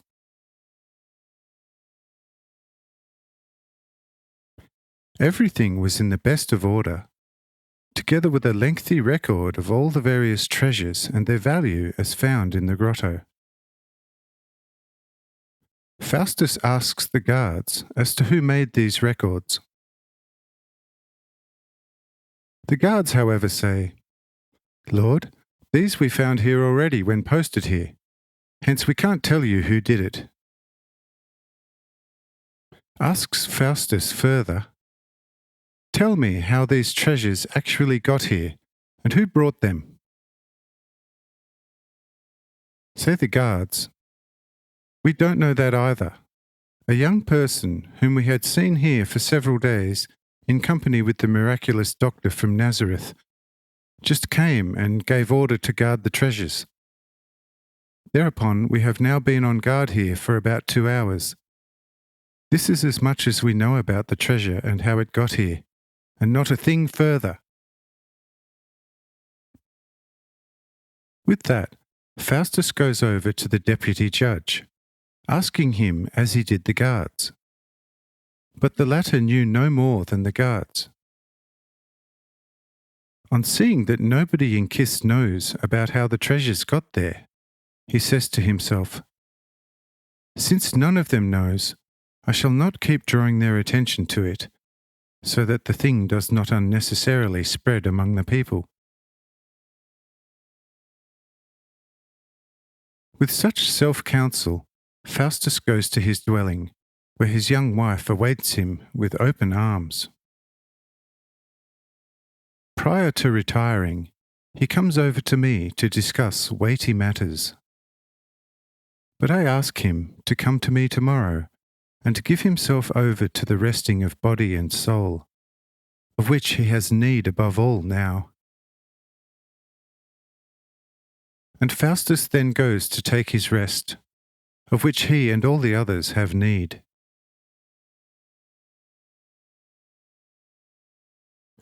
As with the night, good sleep has its end, and such was the case here. It seemed as if one had fallen asleep but 2 minutes ago, yet the bright morning was calling all to leave their sweet resting places and get on with the day's labours.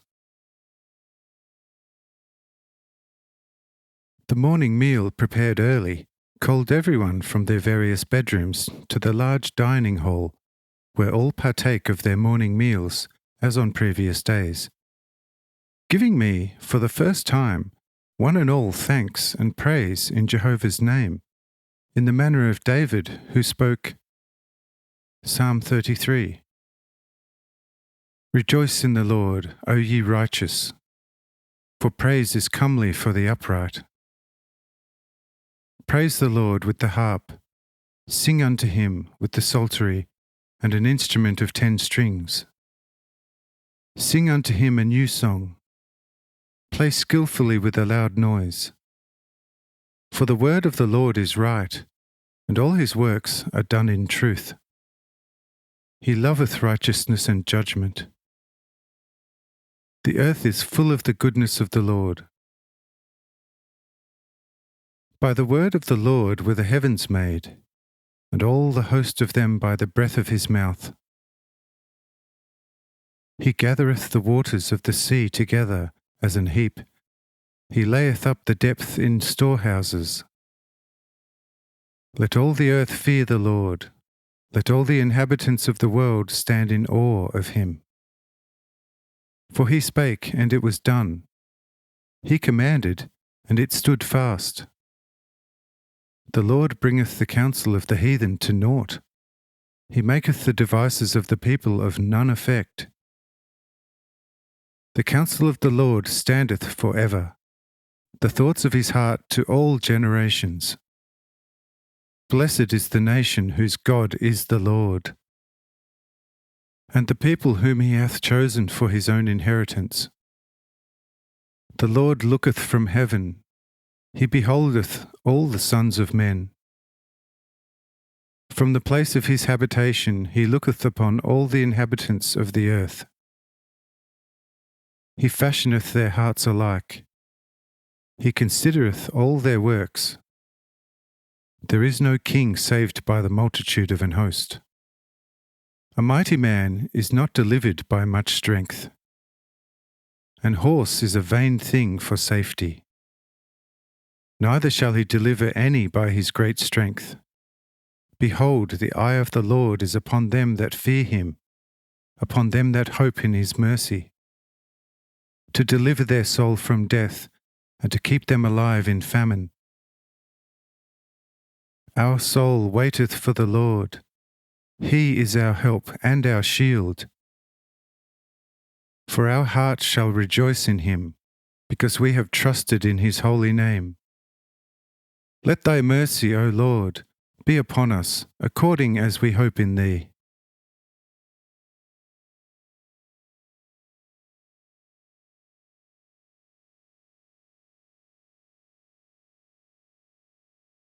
Chapter 50. About the kingdom of heaven.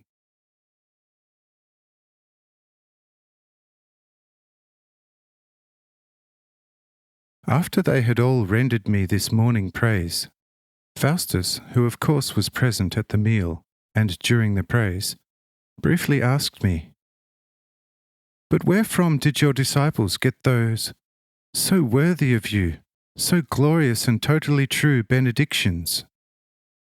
Never have I heard anything so exalted."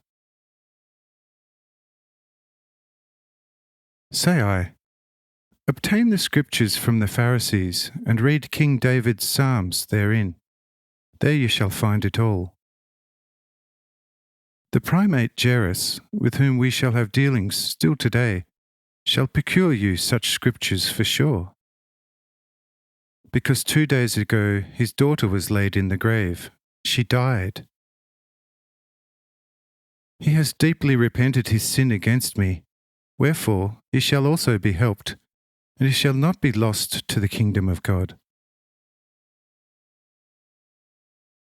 Asks Faustus, "Lord, what kind of kingdom is that, and where is same?"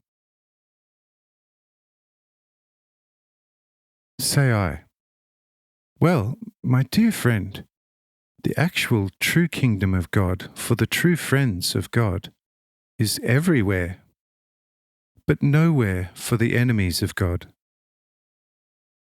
Because for these in turn, everything is hell, where you can and want to cast your eyes and other senses. Below and above, all is the same. Look neither up to the stars, for they are all earths like the one you tread, nor sink your eyes down to the earth, because it is under judgment like your flesh, which once must die and decay. But instead, seek diligently within your heart. There you shall find what you are seeking. For into every man's heart is cast the living seed, from which the eternal dawn of eternal life shall bloom. Behold the space within which this earth floats, as well as the big sun the moon, and the countless stars, which themselves in turn are again nothing but suns and earth, is limitless. You could, with the speed of thought, leave this earth and continue at such speed in a straight line, yet rushing along at such speed for eternities upon eternities. Then after many eternities of flying at the speed of thought, you would yet come nowhere near to the end. Yet you would encounter everywhere creations of the rarest and most wonderful nature, filling and enlivening endless space everywhere. After the death of your body, through your heart you will step into the infinite space of God, and according to the state of your heart, you will encounter it as either heaven or hell. Since nowhere there exists a separately created heaven, nor a separately created hell, for everything comes out of the heart of man. And thus everyone prepares for himself either heaven or hell in his heart, depending on whether his actions are good or bad, and as he believes, wants, and acts, he will live his belief, out of which his will was nourished and passed into action. Let everyone examine the inclinations of his heart, and he will easily discover what kind of spirit prevails in his heart. If his inclinations draw the heart and its love towards the world, and he feels within him a longing to become great and respected in the world, if the heart that is inclined to become proud feels discomfort with poor mankind, and has the urge within to dominate others without having been chosen and anointed for it by God, the seed of hell is already lying in the heart, and, if not overcome and nipped in the bud, will obviously prepare for such a person nothing but hell after the death of his body. However, if a man's heart is full of humility, and he feels happy to be the least among men, to serve all and disregard his own self because of his love for his brothers and sisters, if he willingly obeys his superiors in all things for the benefit of his brothers and love God above all, then in his heart the heavenly seed grows to a true and eternally living heaven.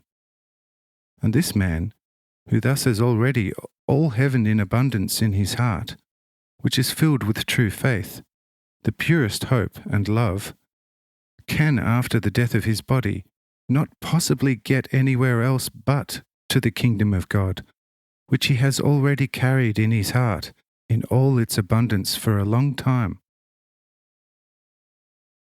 If you think this over, you will easily comprehend what heaven and hell are really all about. Says Faustus, "Most dear and most wise Lord, Master and Friend, truly your words sounded most wisely. However, this time I could not comprehend your words in all their depth. How in a way heaven and hell could be together in one spot, so that one would obviously have to permeate the other? That is for me, still a very materially thinking man, an impossibility. How finally from my heart an infinite prosperous or non-prosperous infinity can blossom is even more incomprehensible than everything else. Therefore, I must ask you to give me a more comprehensible explanation about this. For otherwise I will leave here for home blind, despite all the light of the brightest midday of the Spirit.